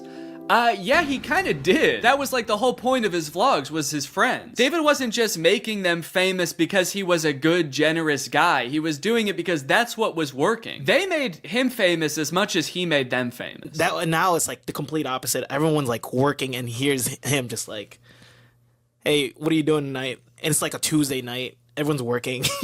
Yeah, man, that is kind of a crazy switch. Whereas before, David was working and everyone was helping him. Now everyone else is working, so naturally David is partying with Diplo. Naturally, a lot of the conversation around Jason's live streams has revolved around the confusion as to why he wouldn't just get like a normal job if he was strapped for cash, or if like the social media thing wasn't working out. Can someone make Jason Nash a fucking DoorDash account? People are wondering, why is he pursuing this career that is like universally seen as embarrassing or cringe, rather than just getting a 9-to-5? And I totally get that criticism, because I do love being a creator. I love getting to be my own boss. I love being creative on a daily basis, working with people that I'm really inspired by, entertaining people. But if this exact version of being a creator stopped being feasible, would I start doing gift streams on TikTok? Hell no. And not even necessarily because it's like embarrassing or cringe. It's just that like what I enjoy about being a creator, that does not accomplish. There's no being creative. There's no entertaining people. At a certain point, you like strip out all of the fun parts of the career and you just have only the most superficial parts of it left. Just money and fame. So no, if like this YouTube channel didn't work out anymore, there's a billion other things I would rather do that would be more enticing to me than like gift streaming on Twitch. But maybe Jason likes it. He doesn't look like he does, but maybe he does. On the other hand, I could say that Jason is also older. He's lived a lot more life, he's had a lot more experience, and his career in the entertainment industry has gone through a lot more ups and downs than mine has. From what I can tell, Jason has been a stand-up comedian, he's been in TV shows, he's been a podcaster, a Viner, and a Vlog Squad member, and now a TikTok live gift battler. Between all of those seasons of his life, I'm sure there was downtime where he could have thought, oh, maybe this isn't for me, I'm gonna get up and go get a normal job. And then, lo and behold, the next opportunity comes along. So in some sense, I do understand if Jason's mentality is like, maybe I'm just gonna do this for a little while until I get my next thing off the ground. And I know that when I started Vine, people said the same thing to me. They're like, what are you doing? Why are you doing Vine? You know? And I was like, okay, this is what I'm doing. And then I did YouTube, and people are like, why are you doing YouTube? And I feel like when you're first to something, that can really pan out. Yeah, I do get what you're saying, but also I don't know if this is the same as Vine and YouTube. Saying he's the first to this new thing like TikTok gift battling is gonna be the next big thing is very worrying to me. Please don't make that the next big thing, guys. On top of all that, there is this sort of like gamification in your head that happens when you're a content creator. Because so much of it is like numbers based, you're always looking at your analytics, hoping your numbers go up. It becomes kind of a game in your head to see if you can do better than you did last month or last year. Because of that, I feel like in a lot of content creators' heads, quitting or pursuing a different career path is seen as like losing the game, even if it's subconscious. That being said, I don't think that's a healthy way to look at it, and I would encourage people who are pursuing being a creator to find other passions that, you know, if this didn't work out, you could pursue that instead, because I think just clinging to relevancy for relevancy's sake is not a good thing. But why try to guess what Jason's thinking when someone literally asked him on his own podcast why he doesn't just get a job? This isn't me saying this as a negative thing. I'm just totally asking. Please. Yeah. Why don't I get a real job? No, I know why you do it. Yeah. But like... No, man, I know why you do it. It's pretty clear to me. But, could you tell everyone else why you do this? Someone said that the other day, why don't you get into real estate? I'm like, I hate it. I don't have a real estate license. Bo Granny? Oh yeah, I forgot. You have to be born with a real estate license to do real estate. But darn, Jason Nash was born with a TikTok account. So he has to do that instead. Right. Now look, would I be on TikTok Live if I wasn't in like a financial hole? I don't know. Probably not. But also like YouTube wasn't really working. And I needed to find something. OnlyFans. I can't do OnlyFans. This is such an unrelatable thought process to most people. YouTube is not working out for him, and his first thought is OnlyFans? TikTok begging people for money? It just comes off as being so set on being an influencer that nothing else matters to this guy. Listen, it is what it is. It's like, I was on Vine, I was on YouTube, I was on Snapchat, and now I'm doing this. Don't say it like that. Now I'm doing this. I mean, I do like it. No, man, I don't think you do. Not after that. We all saw that. So anyway, it is what it is, and I have to do it because I love it, and it's my favorite thing. Phew, that was close. Hey, we can hear you. What? You said that was close out loud. Oh no! Do you ever think about going To DoorDash? Or to like I just never thought it's it's entertainment or nothing. I don't care what it is. Like what would you suggest I do? No,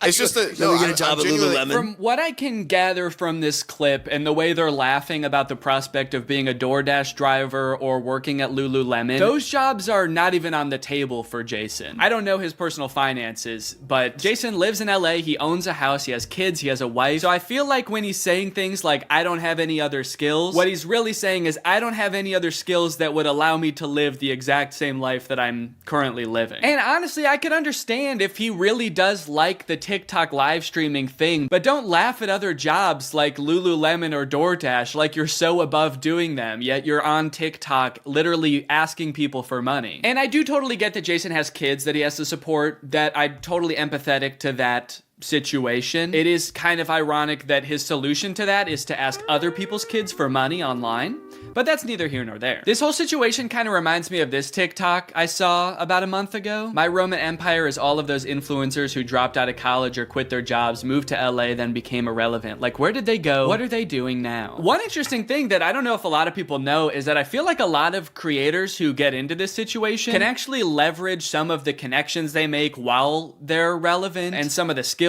that they've learned to get jobs at like marketing agencies, talent agencies, social media companies, or working for other creators behind the scenes. There's actually a lot of opportunities out there, which I would know because my first job out of college was working for a YouTube MCN. While I was still on Vine, I graduated college and I was worried that that wasn't going to be a stable career, so I actually got a job working at an MCN. And then I also worked at the YouTube channel Corridor for a while before my YouTube channel took off. So just throwing that out there, there are other career opportunities where you get to be involved in the creator space, even writing or acting, stuff like that. But it doesn't have to be your operation. You can just get a stable job. All right, it's time to talk about David again. While everyone was making fun of Jason for doing the TikTok live streaming thing, David paid him a visit on Snapchat. Dude, you're kind of becoming a legend on TikTok now. I know. Not in a good way. Yeah, but I think it's fun. No, man, this is a great look. This is awesome. Multi-millionaire visits former unpaid employee wearing a crown to make fun of his new job. David, do you know why, perchance, Jason has to do the TikTok live streaming? Have you thought about that at all? During your long nights of playing pool? Bye, guys. Thanks for having us over in your little hobbit home. And make fun of his house before you leave? Check. Great job. Now, with all of this talk about David and Jason, I just want to make it clear, do not go and send any hate to these people in real life, especially Jason. Jason actually got swatted mid-live during one of his streams a few weeks ago, which is obviously horrible. Anybody else inside? No. Okay, hold on. Let's get put together and then... This is obviously a horrible situation, actually terrifying. But I cannot help but break a little smile when I look over and the two people he's gift battling are the Dobre brothers. I don't think there's a single funnier sight than watching the two of these blankly stare into the camera and not understanding what's going on. Also, imagine your gift battle opponent getting swatted and he's still crushing you, dude. That's gotta hurt. My big takeaway from all of this is if you are pursuing being a content creator, I would heavily recommend being super careful about the way you go about it. I would highly recommend not letting your success be at all related to the success of another influencer. You don't want to be the guy from David's vlogs when David stops the vlogs. Also, save your money. This career that we have, we don't know how long it's gonna last. I mean, I sort of view it as being any other type of entertainer. You're only relevant for so long, or like an athlete or something. You can only be in your prime for a certain amount of time, so save as much as you can. It's really easy to get caught up in the lifestyle of an influencer and like partying all the time and flying on private jets, buying expensive cars. And if you can make this career last for like 20 to 30 years, that's awesome. That's insane, but it's definitely not guaranteed. So just be careful, all right? For me, for your old pal Dan. All right, guys, well, I hope you enjoyed this video. If you're new here and you're not subscribed yet, make sure you subscribe and turn on my notifications to join Greg. Greg is what I call my fans here on YouTube, and if you just watch this whole video, that means you kinda gotta be a Greg now. I don't make the rules, sorry. Except for that rule I actually did make, but all the other rules I don't make. All right, I'll see you guys next time. Bye-bye. The story of a Willy Wonka experience gone wrong in Glasgow, Scotland has taken the internet by storm, and I love it. I don't think I've ever in all my life seen such an impressive an inspiring dumpster fire of an event. It is just mwah.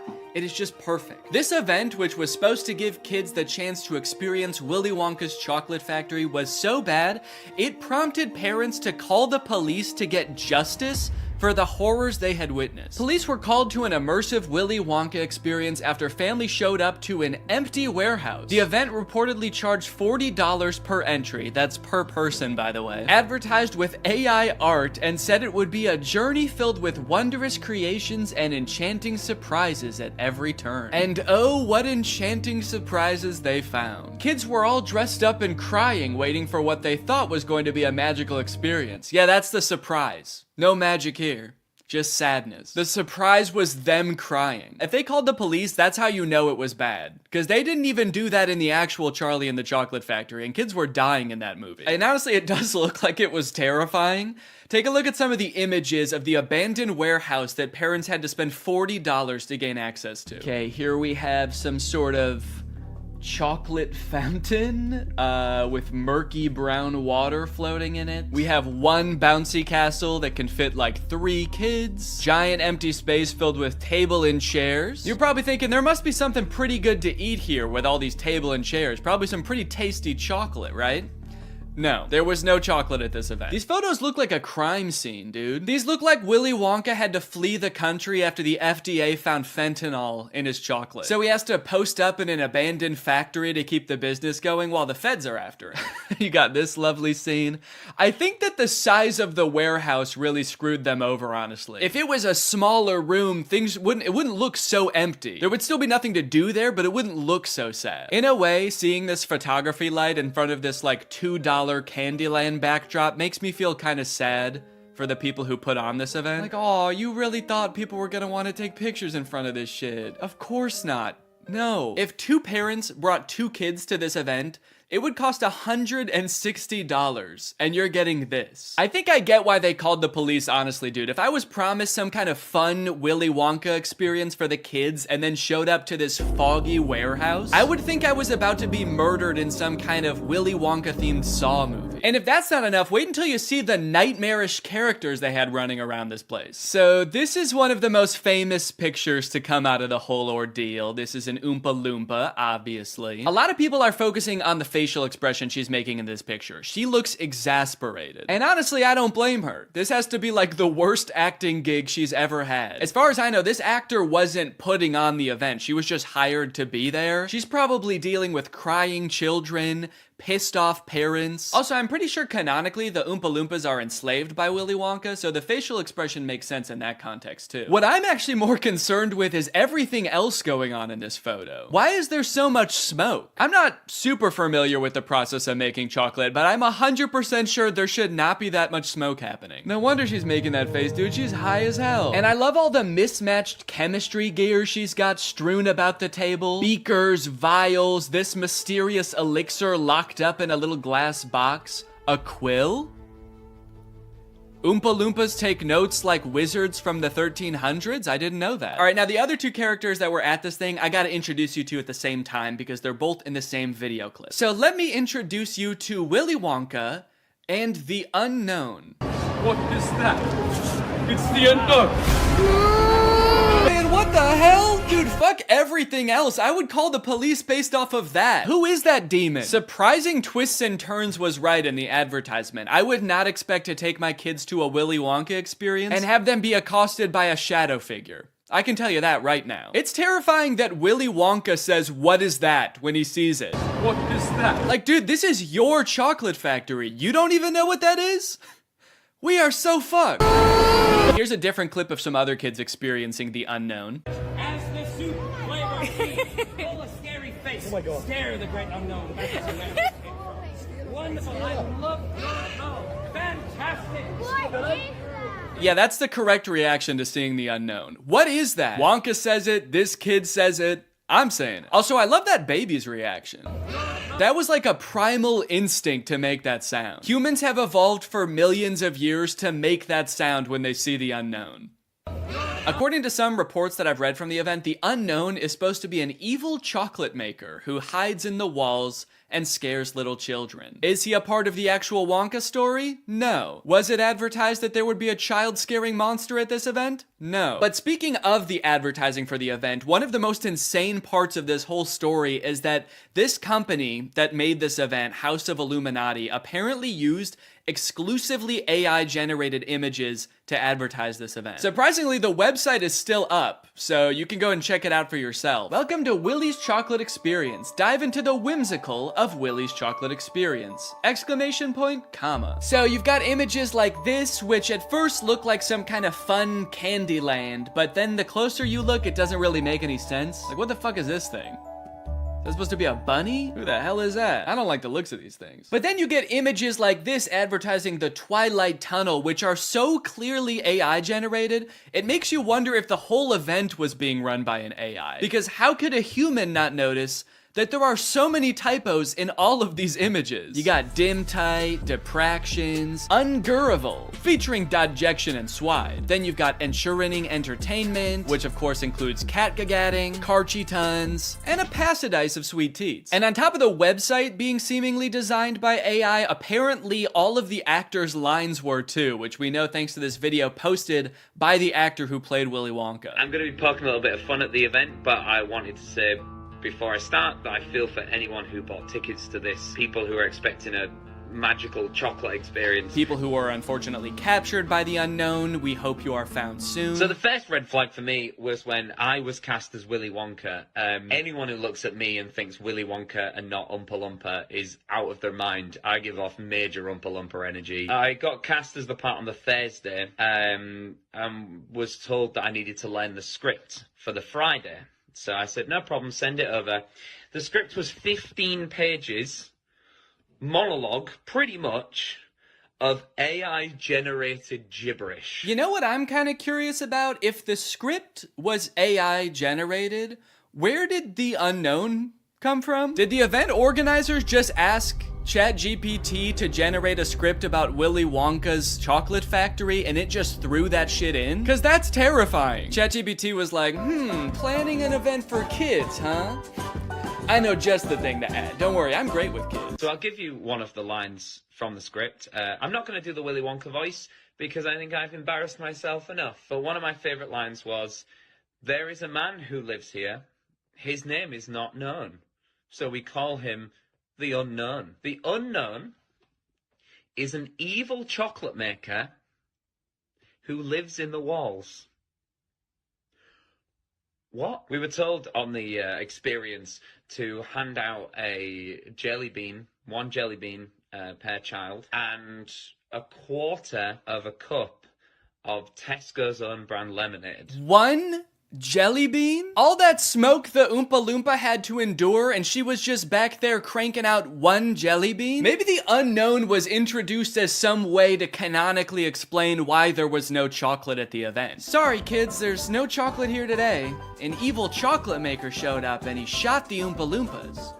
They're dead now. So one of the Oompa Loompas from the event also posted a TikTok kind of poking fun at the whole experience, but the one actor we haven't heard from yet is the one that we all obviously want to talk to. The unknown. Unknown, we need to know your story. What was your inspiration for your performance? How did you get into character? The unknown must have had the worst time of any of the actors because, like, you got hired to do a performance of Willy Wonka and you got cast as a character that's not in Willy Wonka? Just like an evil spirit that lives in mirrors? And then your job for an entire day is to scare and confuse unsuspecting children who have no clue what they're in for. Every time a kid came around that corner, you just know the unknown was like, God damn it, I gotta traumatize another kid. The Oompa Loompa from the famous photo ended up doing an interview with Vulture where she describes the moment that children saw her for the first time, and it is very sad. Tell me about the moment as the kids started coming in. Did you see the innocence leave their eyes? They were quite upset. I think they were confused, but it was more the parents. I just looked at them, and I think they must have known when they looked at me. An older couple said to me,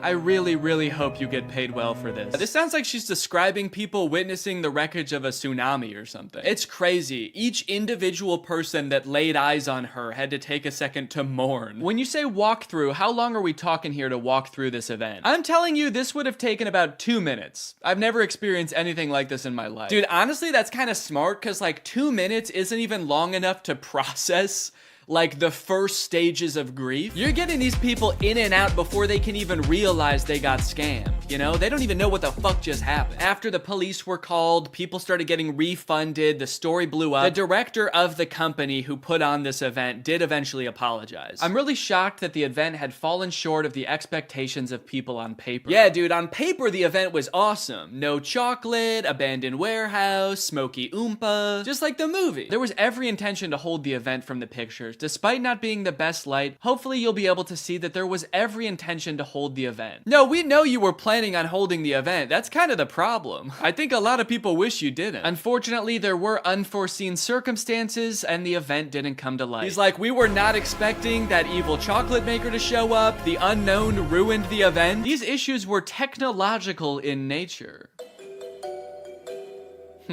We had ordered a holographic paper that didn't arrive on time. The holographic technology in itself is absolutely fabulous technology, and unfortunately, there was a delay in postage. Holographic paper? No, I don't think that was the problem with the event, actually. The lack of holographic paper. Look, I don't know what holographic paper is, but based on his reliance on ChatGPT and Midjourney, I do not trust his opinion of absolutely fabulous technology. So I'm just gonna go ahead and assume the holographic paper would not have helped. Well, gang, this is surely an event that will go down in the history books. I hope you enjoyed this video. If you're new here and you're not subscribed yet, make sure you subscribe and turn on my notifications to join Greg. I'll see you guys next time. Bye-bye. What's up, Greg? I hope you're having a very spooky October. So I mentioned this last year in a tweet and also in the description of Spooky Man, but I know not everybody saw it, so I wanted to make this video filling you guys in. There will be no new spooky song this year, or ever again. I'm sorry, I know a lot of people look forward to them. I made Spooky Boy in, gosh, 2017, and at the time I thought it was just gonna be kind of a fun one-off song to spread a little bit of holiday cheer for my favorite holiday, and people enjoyed it. And to my surprise, the next year I started getting requests to do a sequel, which I was not expecting, because I don't know if songs usually get sequels, and maybe that should be more of a thing. Imagine Super Bass 2, Epic Bass. But anyway, I made a sequel for Spooky Boy, and then I made another one, and before I knew it, it was kind of like a little spooky tradition that every year I would make a spooky song. But I don't know if you've ever tried writing more than 4 songs about the exact same thing, but it's hard. And don't get me wrong, I'm still a spooky person, okay? I haven't abandoned the spook. But at this point, I kind of feel like I've just written the same song 3 times and then another time, but sexy. And I just kind of feel like I'm out of spooky bars. I'm out of clever Halloween puns. I'm out of catchy Halloween melodies. And trust me, I've experimented with a ton of different spooky song ideas, but just none of them hit the same. In fact, as a little goodbye to this yearly spooky tradition and the spooky saga as a whole, why don't I show you a few of my rejected spooky songs? Man, look at all these spooky songs. There's a lot of memories in here. And I really did try everything. I mean, look at Spooky Lad. I'm actually a spooky lad. I've got a spooky mum, a spooky dad. I've got a spooky cup, a spooky tea. I'm dressed as a spooky queen for Halloween. Man, that was a trip. Some of these I don't even remember. Spooky goofball? What is that? I'm a spooky goofball, spooking through the night. I'm a spooky goofball boy. Fuck with me, I'll give you quite a fright. Yeah, I don't even know how that could have been a full song. Also, it didn't feel spooky, really. It just felt silly. Oh man, Spooky Girl? That was a special one. My spooky world just don't spin around without you. My spooky boo.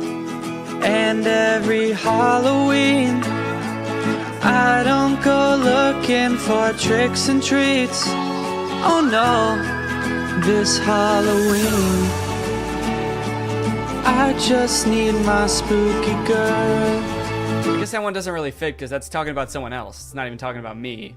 I'm not the spooky girl. Now Spooky DJ on the other hand, that shit slapped. It's a spooky party, yeah, and I'm a spooky DJ. I play the spookiest tracks. It's a spooky party, a spooky party. Nobody's having fun cause my songs are too spooky. Everybody's terrified.